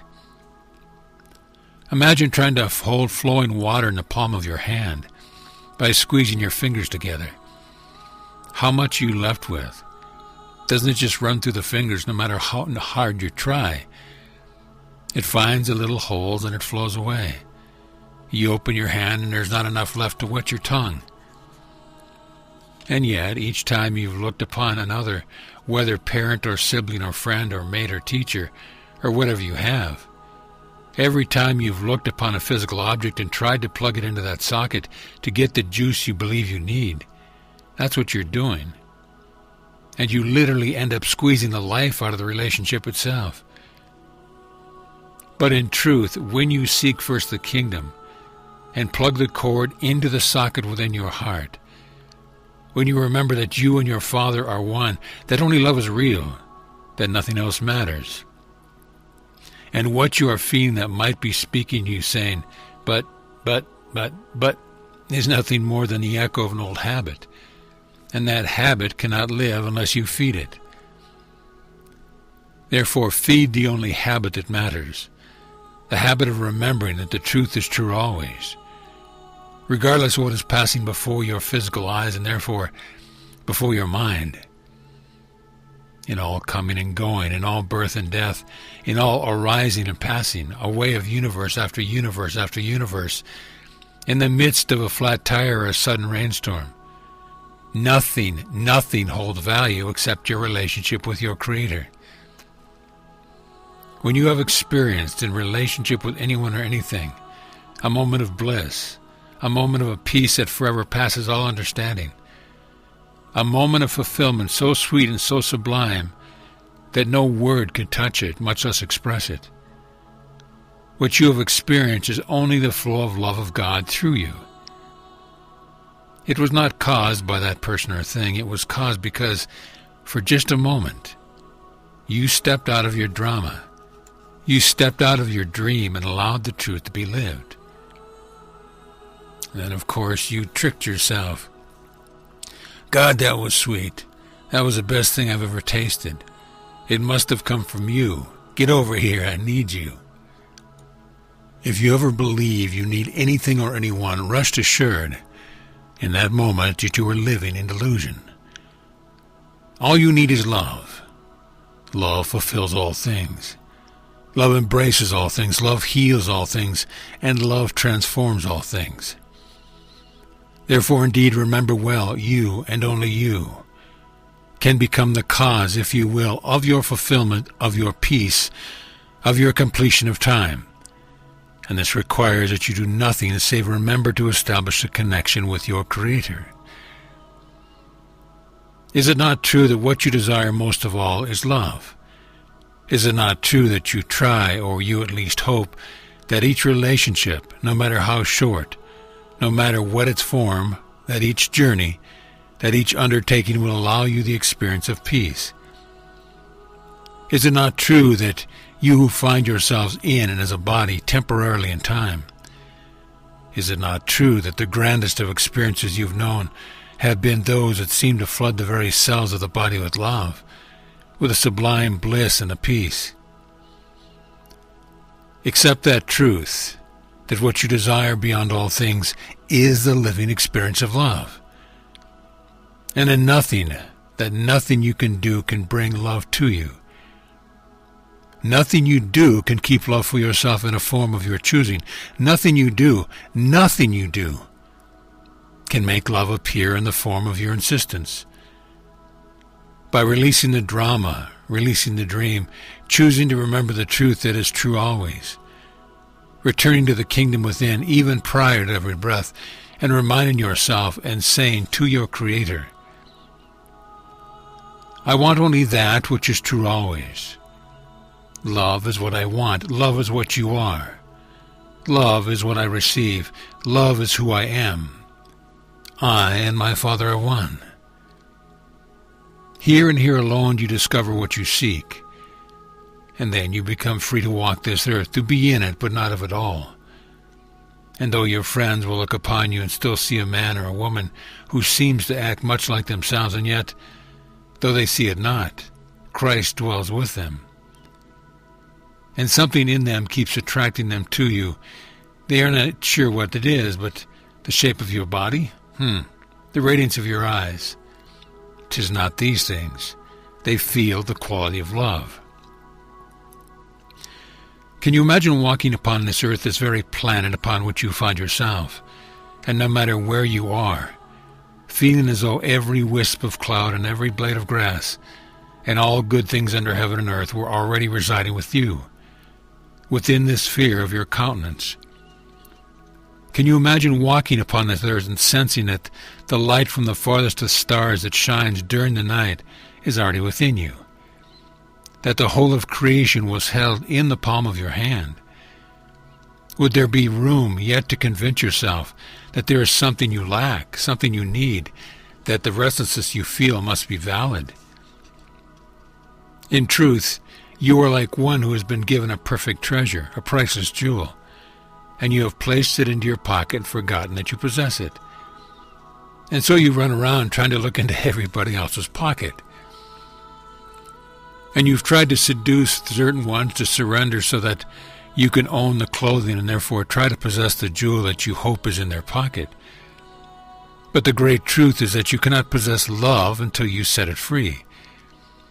You cannot move into holy relationship with anyone or anything until you give up all trace of need to possess it. When your only desire is love, you will be willing to set anyone free, to support them in their own journey, no matter what it is or what it takes. And yet you will never feel your love waver.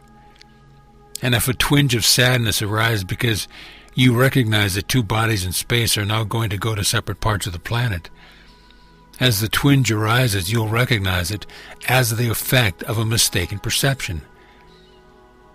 And you'll move within to a place in which all minds are joined. And you'll remember that your fulfillment does not rest in gaining love from another, but in giving love to everyone. If indeed you would know the truth that sets you free, heed each and every word that is being shared. And if you would taste the sweet nectar of perfect freedom, be you therefore committed to replacing every erroneous perception you've ever made, every thought you've ever held of everyone and everything. to set these things aside and commit the fullness of your energy to the simple but vigilant practice of remembering the truth even prior to every breath. I live, yet not I, but Christ dwells in me.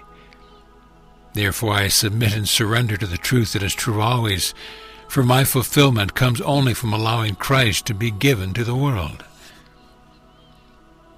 And so you see, the truth is very simple. It is not complex at all. Get out of the way. Let love live through you. And all of a sudden you will know that indeed you are given all good things eternally. You will know that grace is reality. You will know the effortlessness is the way of life in the kingdom. But effortlessness does not mean that you do not feel, for you are in a dimension of feeling. Effortlessness does not mean that you do not discover, that you do not deepen your ability to be the living embodiment of love. It does not mean that you do not challenge yourself to learn to express love in a way that can be heard by another. Effortlessness means simply that you abandon the resistance to what love requires in each moment. Effortlessness is the way of the kingdom. In the world, effortlessness means that you let down the wall you have built between yourself and all of creation. You no longer resist the lived experience of relationship, whatever it is. Relationship with a cloud, relationship with another person, relationship with a dog or cat, relationship with, what you call this, your April 15th, when you write the grand government a check. Why do you not wrap it up with what you call your Christmas paper and your ribbons and send it with much love? When you've learned to release the barriers, the walls between yourself and whatever is in front of you, when you open the door into what many of you would call your chakras and simply allow love to be lived through you, when you look upon another or another situation or another thing and realize nothing in this world has the power to hurt you, nothing in this world has the power to take anything from you. If you remember to extend love, then you are free, and you've transcended birth and death. The seeker is no more, and only Christ walks this earth. And if your commitment is indeed to look within and discover each and every obstacle you have ever created to the presence of love, why do you resist feeling these things? For well has been said to you that on just the other side is the very love that you seek. Deny then not the role of feeling in this dimension, for feeling is everything. You can't even know the presence of God unless you feel it. You can't think about the presence of God. You can't insist on a belief about the presence of God. That doesn't do it. That doesn't fill your cup. Feeling fills your cup. Feeling, unbridled, unblocked, unobstructed feeling, is the doorway to that love that sets you free. Therefore, when you say, I don't want to feel this, rest assured of what you are truly saying. Yes, the doorway to the kingdom of heaven is right in front of me. But if you think I'm going to open it, you're crazy. It's not worth it anyway. What is worth it is protecting the substitute I have made. And I have called it the ego, the false self, what I once described to you as a gnat shouting at space. That? Oh, that's what I've committed to. And I'm going to protect this thing. Give up heaven to protect this useless little thing? Oh yes, you better believe it. I'd be willing to make that sacrifice. What's heaven anyway? A bunch of love stuff? A bunch of people running around in bliss, some of them without bodies, hanging out in the unlimitedness, fearlessness, utter fulfillment? Who needs it? Oh, but this little gnat of mine. Oh, I'm going to make it shine. There's much wisdom to look at in your funny little sayings and music and things. How many times have you tried to make that little gnat shine? Everybody notice it's shining. Please notice how great I am. I'm making my gnat shine. Listen to my whining and my complaining and my, pardon the expression, what you call the bitching, the lamenting, the great sadness. Oh, how grand my gnat is. Meanwhile, the love of God flows through a multitude of universes and creates forever even new universes. And the love of God doesn't even notice in that at all. No one is paying any attention. Your friends around you don't want to pay attention, although sometimes you corner them and they have no choice. But those of us without bodies, do you really actually think we waste our precious eternity taking your attempt to make the gnats shine seriously? Indeed, because we love you, we give you the space and we honor your free will to be as little and as miserable as you wish. And we will wait until you choose to come once again into the greatness in which you truly reside. We never withdraw our love from you. We simply look through your storyline, because what we wish to love is the Christ that dwells within you. What calendar day and hour will you truly decide to love yourself as the Father has first loved you? To truly, and once and for all, make the decision to live. For until you decide with and for and forever from the mind of God, life has not yet begun. Oh my God, that's a bit of a blow, isn't it? Look at all the experiences I've had, Jeshua. How can you tell me I haven't lived? Why, there was this drama, there was that drama, then there was that drama over there. Don't you remember 17 lifetimes ago when I did this and I did that? I struggled through that one and I've struggled through this one. I've lived. No, you've dreamed. Do you awaken in the morning and realize that you a whole night of dreams of receiving ribbons and trophies and what have you from the world, and then say, well, that was very real. The trophies must be sitting out on my kitchen table. And when you awaken and sit and put your feet on the ground, you go, shake my head a little. I was just dreaming. While you dreamt, it felt real enough, and that's the quality I'm speaking to here. And if you wish to take this as an affront, it's perfectly okay.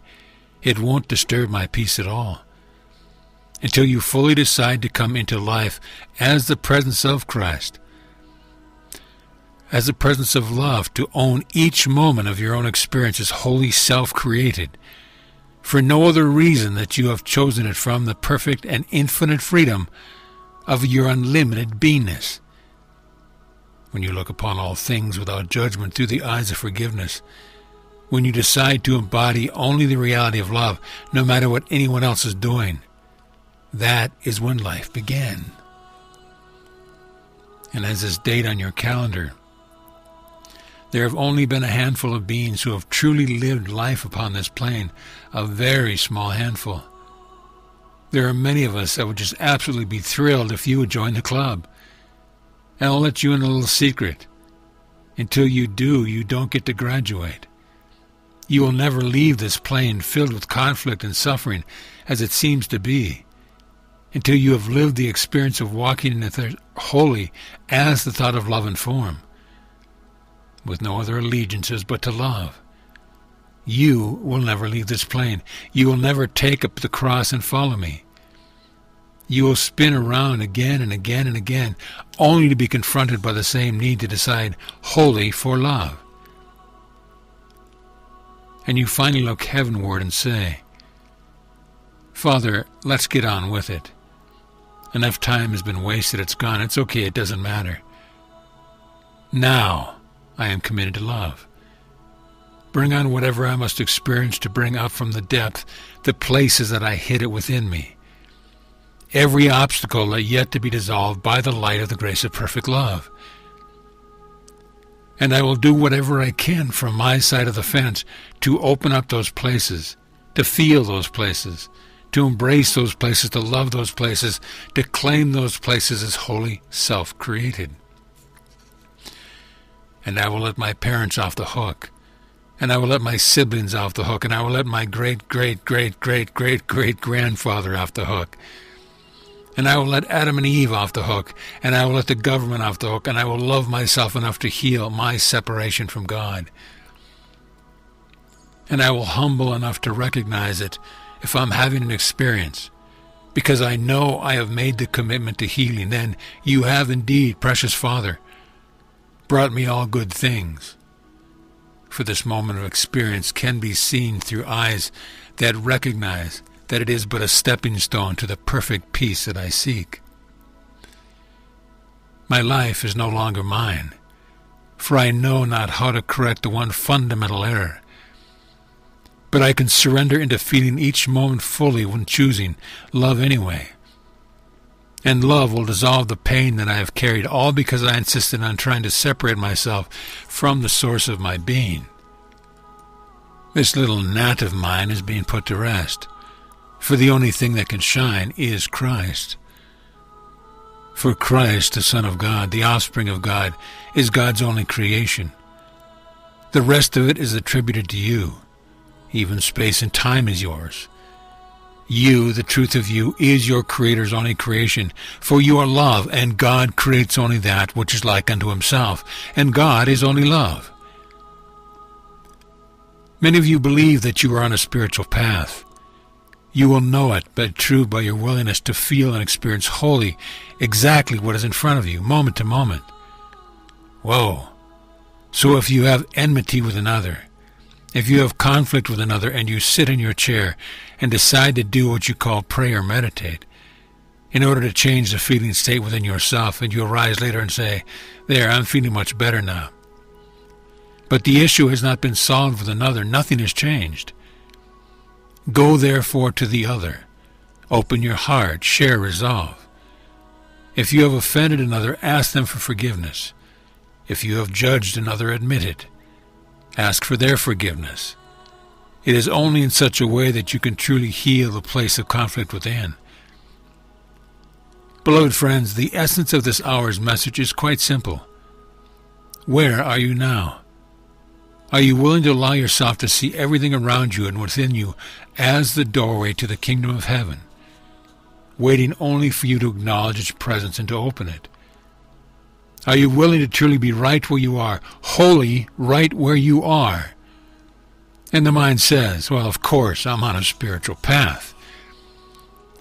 Rest assured, if you look well into your feelings and find any trace of resistance, you have not yet made the necessary commitment that gives you the power to open the door. Feeling is the message of this hour, for it is only through feeling that you truly awaken. Concepts and ideas can begin to direct the mind to believe that there is something out there that is attractive, that might even better than what you've been doing before. But concepts and ideas do not in themselves open the door. They are symbols, not as all. And a symbol cannot quench your thirst. It is only at the level of genuine feeling that you can once again know the presence of God who dwells within you, around you, and through you even now. Feel what you have created as a substitute for the truth. Own it, look upon it, then let it go. Learn that regardless of what choice you have made in the past, that once you have embraced it, once you have felt it, you remain perfectly innocent and imbued with the power to choose again. To feel, to learn, once again to feel the glorious warmth that permeates the kingdom of heaven. Nothing you can do with time can match the importance of what we had shared this hour. Nothing you do in the field of time holds a candle to the incredible gift that is awaiting for you. Therefore, indeed, use time constructively by deciding to love that love may teach you of itself. And indeed, beloved and holy friends, when you have done this, you will find yourself translated, if you will, into a form that could never possibly be contained by the space and volume of a physical body. And you will look upon this entire dimension as a mere temporary learning device, and you will set it aside as a child sets aside a toy that he has outgrown. But you will do it with deep appreciation and love for the toy that you played with for so long.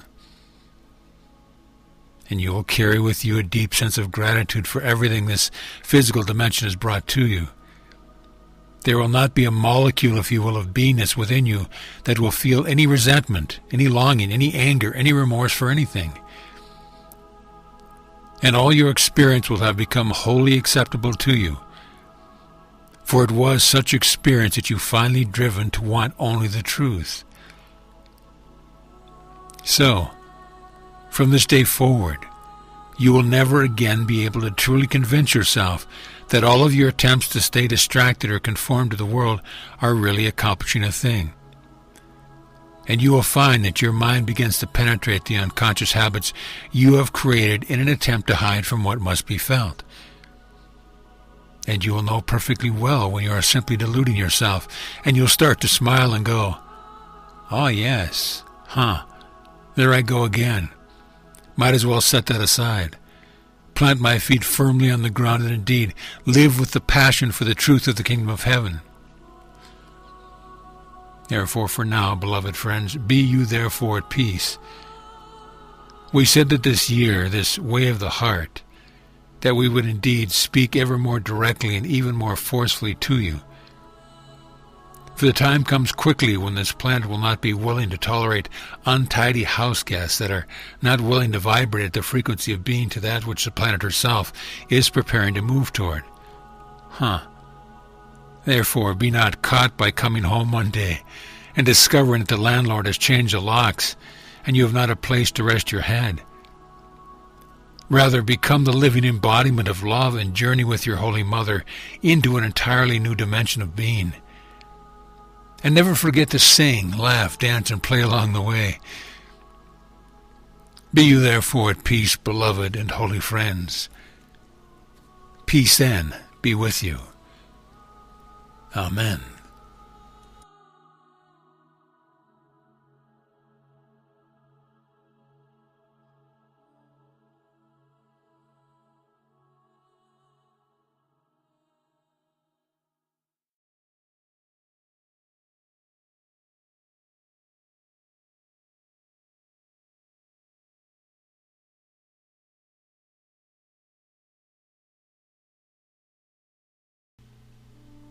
The Way of the Heart.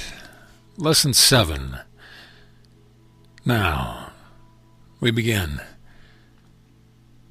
Forever I am with you. Forever I am with you. For long before the stars were birthed, long before the planets arose, long before even a thought of the physicality had emerged within the divine mind of the Son of God, we were already created together and equally. And yet, that creation of what alone is real knows no point of birth. Therefore, because the Father is forever, so too have we abided together, held together, sustained together in love. And throughout all time and even unto eternity do we abide together in the reality of who we are. Therefore, think it not extraordinary when I say unto you, I am with you always, even unto the end of this age. What journey have you ever taken that is not familiar to me? What journey have I ever taken that is, in truth, not familiar to you? For when you look upon me, and for some deep place of knowingness within, though the words may be different, you say within yourself, Behold, Christ appears before me. When you hold a thought of me in the mind, and the body is flooded with emotion, soft and gentle and light, and you recognize that the Holy Son of God was birthed, perfected in your friend, even one Jeshua ben Joseph, what is it within you that knows that this is the truth? What part of your mind, what capacity within your heart, can look upon me and recognize the truth within me, so that you love me? For I say well unto you, it is equal and same as the part of my mind, that part of my heart that looks upon you and says, Behold, the holy child of God is before me, and I love this one. That which knows, that which comprehends immediately, is the mind of Christ, that recognizes itself in each and every one. The mind of Christ dwells within you in fullness now, and therefore, as I have said unto you many times, never fail to remember that it takes one to know one. And if you would look upon me and say, Beloved friend, thank you, look well upon yourself and say, Beloved friend, thank you. Indeed, allow the breath to flow. How many journeys have there been? How many moments of experience passed under the bridge of your beingness, so to speak? before you first began to reawaken to the truth that is true always? How many lifetimes, how many worlds before the light began to dawn, so imperceptibly at first that it was not recognized? And a tiny voice whispered from a place that seemed so far removed from where you dwelt. Beloved son, you are with me now. You remain as I created you to be. Therefore, be at peace. You are loved. And the voice seemed so far away, so faint, that surely it could not be your own. Surely it was just a moment's fantasy, and in the midst of some journey you paused. And as a raindrop fell and hit the leaf, and your eyes looked upon that experience, you felt and knew that you were one with the leaf and raindrop, and that indeed you were those things. How many moments of experience passed by before these kinds of qualities began to emerge in your consciousness as what seemed to be tiny mad ideas? My God, I just felt myself to be one with all creation. Well, better not tell anyone about that. Huh, and off you went. But the moments began to come more often, still perhaps fleetingly, and yet now more familiar. A sense underneath all of the drama, all of the crying, all of the lamenting, all the resenting, all the fearing, all the striving, all the seeking. The still tiny voice would come and say, Beloved son, you remain as I have created you to be. You are loved, you are wholly loving and wholly lovable forever. That tiny voice would steal through the roar and the din that had seemed to make a home within your mind. And rest assured, you would not be where you appear to be in this moment if you had not allowed and already begun to experience many moments that express the quality that I have described to you, of truly hearing the still small voice of the Comforter within.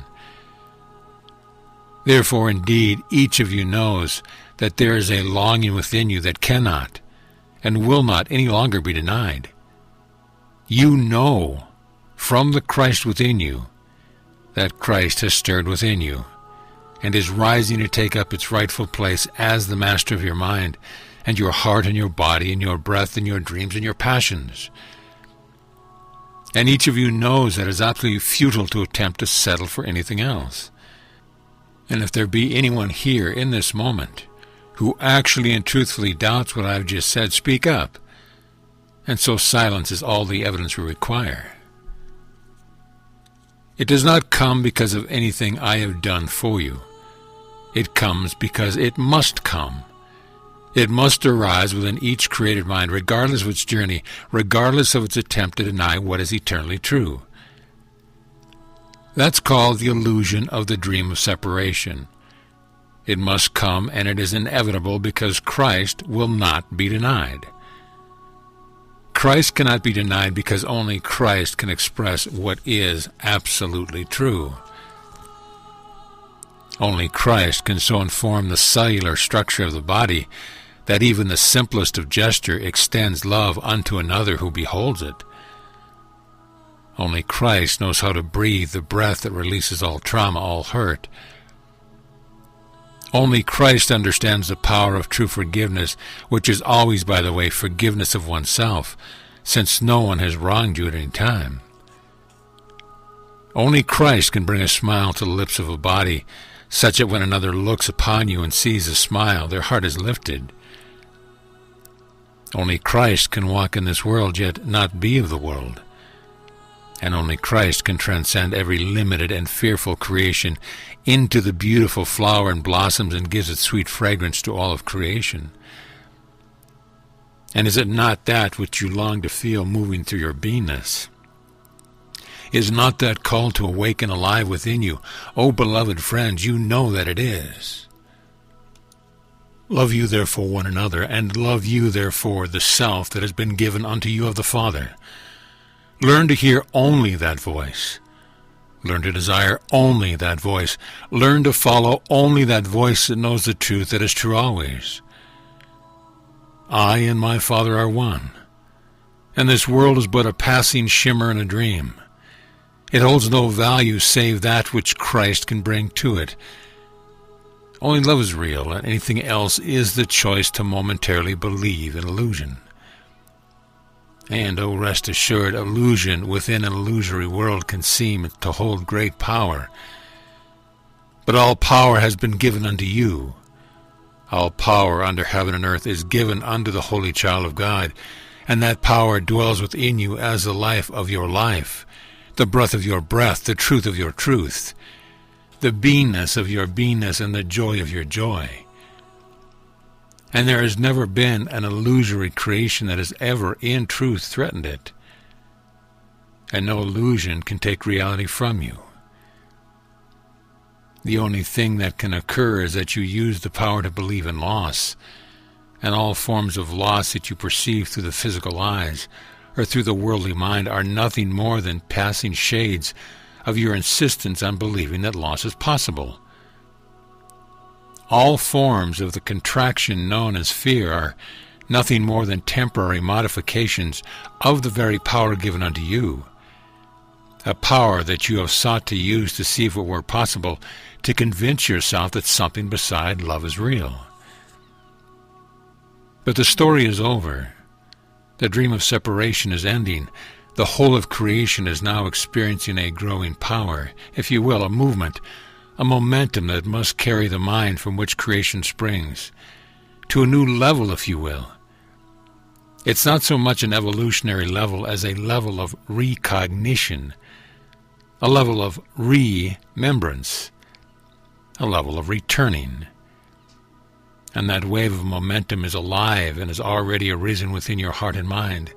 You know it. Stop denying it. Stop questioning it. Stop looking for signs from the world around you that it's okay to feel it. Accept it as a divine gift from your Creator, for the call has gone out. And though many listen, few hear, and fewer still become wholly devoted to responding. Therefore, let your prayer be always, may Christ alone dwell within and as this creation that I once thought was myself. May Christ alone inform each thought and each breath and each choice. May love direct each step. May love transform this journey through time, that in time I might truly know the reality of eternity, the sanctity of peace, the holiness of intimacy, the joy of the Father's love, prior to every breath and indeed even prior to every thought that arises within the mind. For when you know that you are holiness itself, how could you ever look upon your brother and sister and believe that you have wronged you? How could you ever want to do anything but love them? That is, let the love of Christ flow through you so deeply and so profoundly that they get that you do not believe their illusion. For when you give unto another that which alone is true, because all minds are joined, you have offered unto them the only gift that holds value. When you give another the truth, perhaps even without saying a word, again, because all minds are joined, they recognize what has been offered.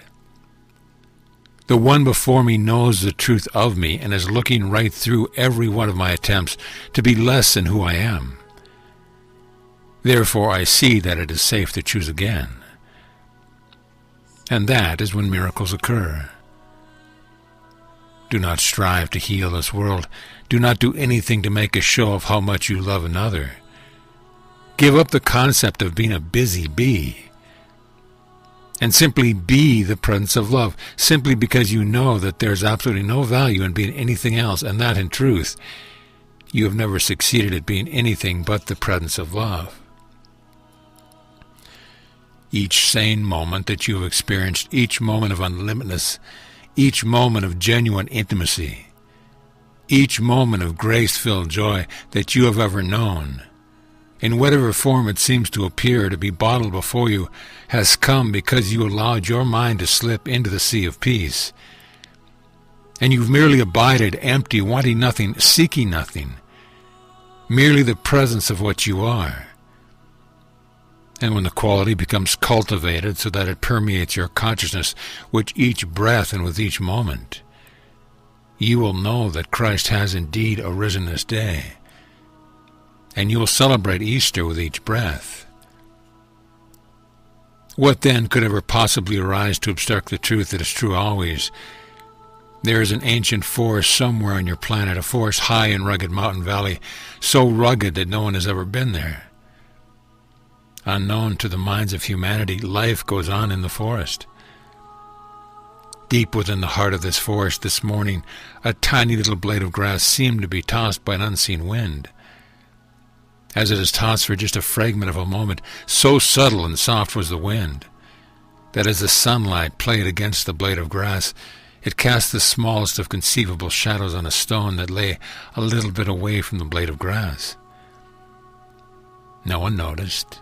The shadow had no effect. The rock didn't even notice. No one on the planet noticed. No one in any of the heavens noticed except me. I needed something to build a story around. That tiny shadow cast by a little blade of grass momentarily wiggled in the wind in some remote forest has virtually no effect on the turning of the planet, the creation of new suns, and certainly not one trace of effect on how deeply your Father loves you. That little shadow is when you have given power to it, and it seems to be able to obstruct the truth within you from being lived. For the moment you gave the little tiny shadow power, in that very moment fear was born. And fear is always a contraction away from love. And love makes you smaller than the blade of grass that momentarily seems to cast a shadow and therefore obstructs your recognition of the warmth in the sun that bathes you always. And when you resist healing, when you struggle to do what, as we have been observing you here to do, learning to speak your truth, when you resist healing in ways, you may rest assured that something has occurred just prior to that. And it is your decision to believe that the shadow is all-powerful, that if you heal, if you grow, if you change, if you let Christ live in you, that the little blade of grass and the little tiny shadow it creates for a very temporary moment will come and punish you and crush you. And if you can truly take this story into your being and recognize the utter laughability of such a belief, you will never again fear fear. You will never again allow fear to master you and direct the course of your life. You will indeed learn what it means to trust what is birthed in your heart. And you will arise and you will go forth without fear, with no story at all. And you will accomplish whatever creativity wishes to express through you. And the whole while you'll know that of yourself you can do nothing, but the Father through you can do anything. Therefore, indeed, what forms of the shadow of that blade of grass are allowing to run and own and possess your soul? Interesting question. There are many forms of that shadow, are there not? There are peers and parents and siblings to please. There are governments to bow down to. There are mates and children that must come first. There are bills to pay. There are desires to check and keep in order.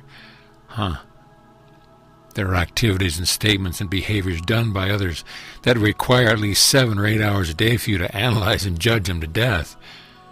My, this world is exhausting, but somebody has to do it. And you thought that it was love that makes the world go round. Trust me, love does not spin and get nowhere. Love created you. Love birthed within you as an individual, at least within the dance of time and space, the power to choose, the power to feel, the power to know, the power to channel light and love, the power to know that something exists within and as you. That's what love has done. And has fear ever created anything remotely like that? So what do you want? Creation or mimicry? Peace or the ability to simply drug yourself with triviality? All power under heaven and earth flowing through you with every breath so that your consciousness witnesses not what you do as a maker or doer, but that which the divine is doing through you in each moment, so that you get to marvel at the creativity of the love, the very same love that moves the sun and the moon and other stars. Now that's a delightful pastime.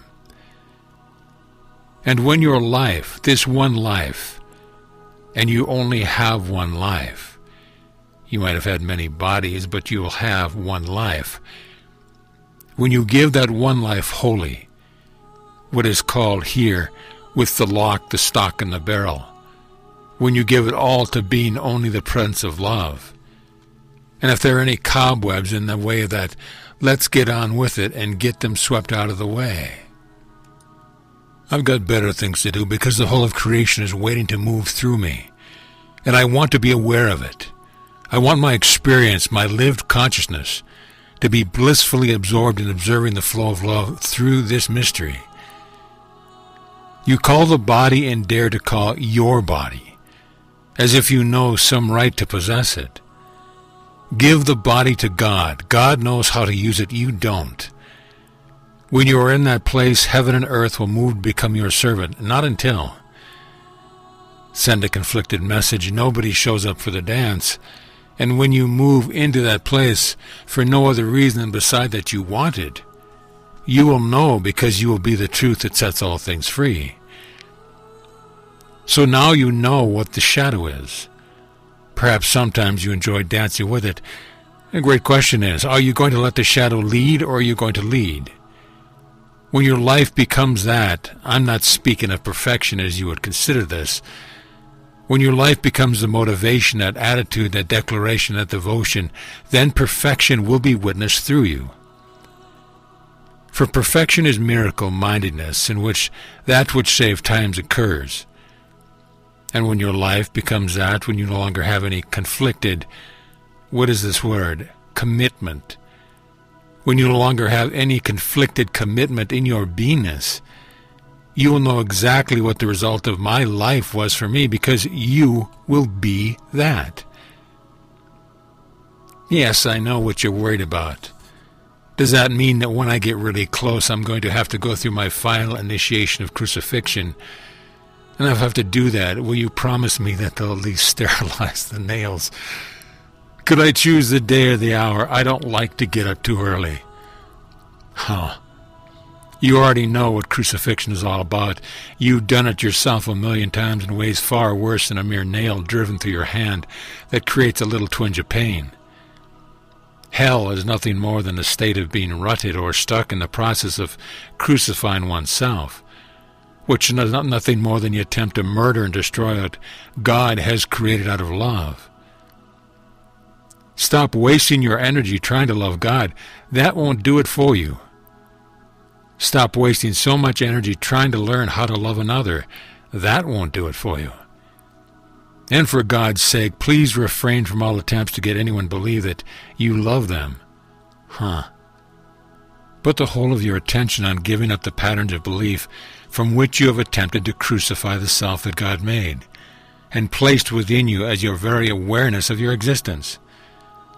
Learn to love that self beyond all created things. Learn to nurture that self.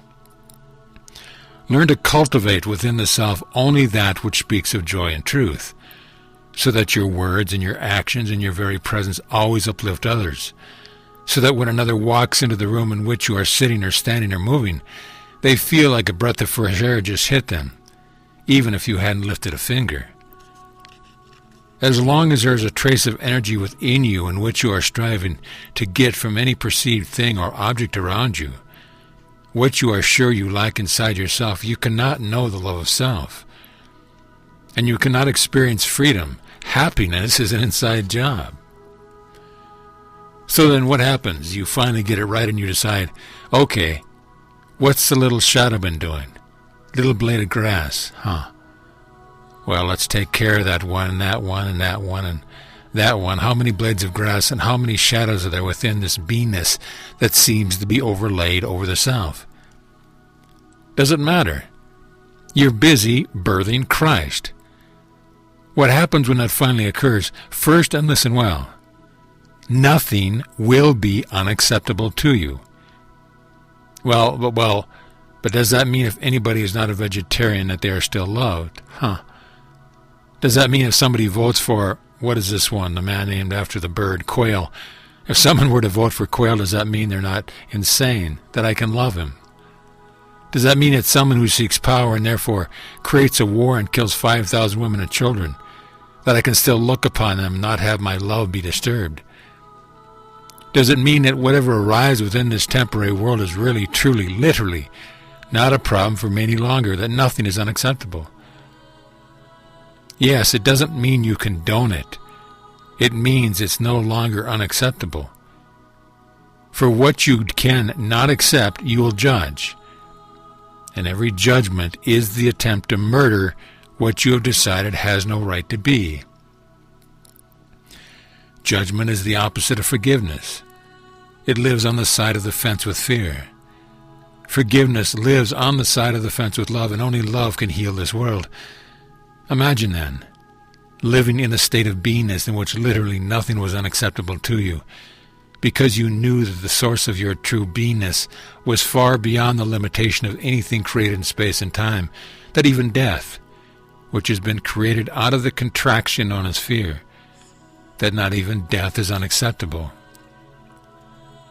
When I spoke many months ago to this, my beloved brother, who allows me to blend with his mind, said to him, "If you will choose to trust me, I will show you the way to peace." I had to wait for his reply. I could do nothing to take from him the freedom required to become wholly committed to allowing Christ to be birthed where once a useless illusion had reigned. And when I said to him, in your understanding of time, quite some time ago, I will show you how to become the being out of which all creation is arising, so that you will know the truth that sets you free. It raised up within him the most root or fundamental of fears possible. What is that? It is the last to become overcome, the fear of death. For when you are confronted by the truth, you know that everything you have sought to create as a substitute for the truth must die. That is why it is said, the last to be overcome shall be death. Fear of death. Death is allowed that Christ might live. There is no one in this room, listen carefully, there is no one in this room, and there shall not at any time be anyone who listens to these words, to whom I have not spoken that promise unto. I will show you the way to the truth that is true always, and set you free. But only you can make the decision to bring the whole of your being to that journey. And all it requires is this much willingness, what you call a smidgen in your world.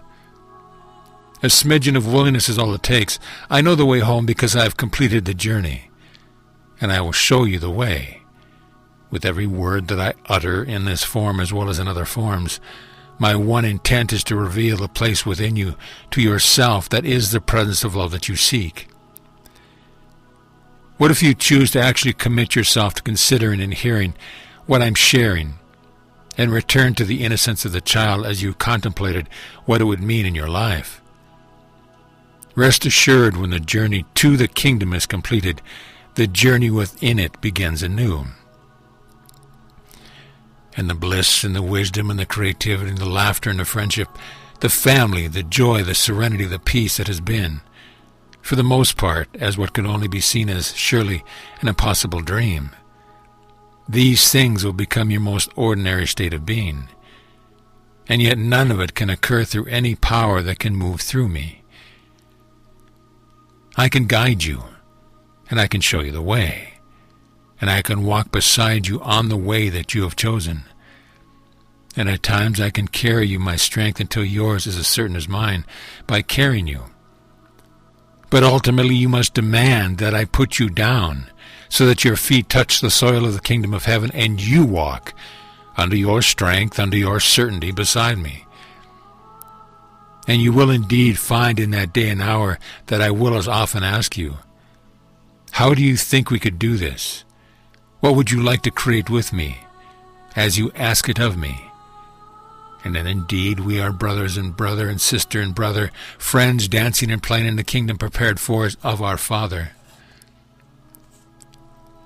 One little shadow cast by a tiny blade of grass is all that seems to prevent you from coming wholly to where I am. And if you tarry yet a little longer, it's okay. You see, you cannot prevent me from knowing the truth about you and loving you. And when you are in love, when you are so immersed in simply loving, isn't it true that you have no sense of time at all? There's no sense of effect disturbing your peace. You're just what you call swaying to the music. You are loving, and your wholeness grows even more holy. Therefore, indeed, love one another as I have loved you. For the Father has first loved me, that I might show you the truth of what love is, and the reality of your beingness. And I will not cease in doing this, regardless of how long you choose to tarry, for love is indeed patient and kind. Love is not deluded, and love does not allow delusion. Love embraces all things, trusts all things, allows all things, and knows perfectly well where it is going, and never ceases in that journey until every blade of grass is released from casting shadow, and the whole of creation is returned to the heart of God. Learn to love yourself and cry out of this world, I and my Father are one. That is the soil from which I move and live and have my busyness. So be it. And always remember that the Father looked upon his only creation and said, Behold, it is very good. And that goodness has a name, and it's your name, and your name, and your name, and your name, and your name, and my name. And behold, it is very good. That light deserves to shine. And so with that, the message of this hour is given. I believe you can discern what it is, and yet, before you stand in the doorway, will you open it through the power of your choice? For what you experience will reveal to you what choice you have made this day. And with that, beloved and holy friends, may peace be with you always. And may the truth that is true always shine within your hearts and minds throughout all ages. And remember, there's a perfectly good reason why I keep saying time and again, I am with you always. Peace, then, be unto you always. Amen.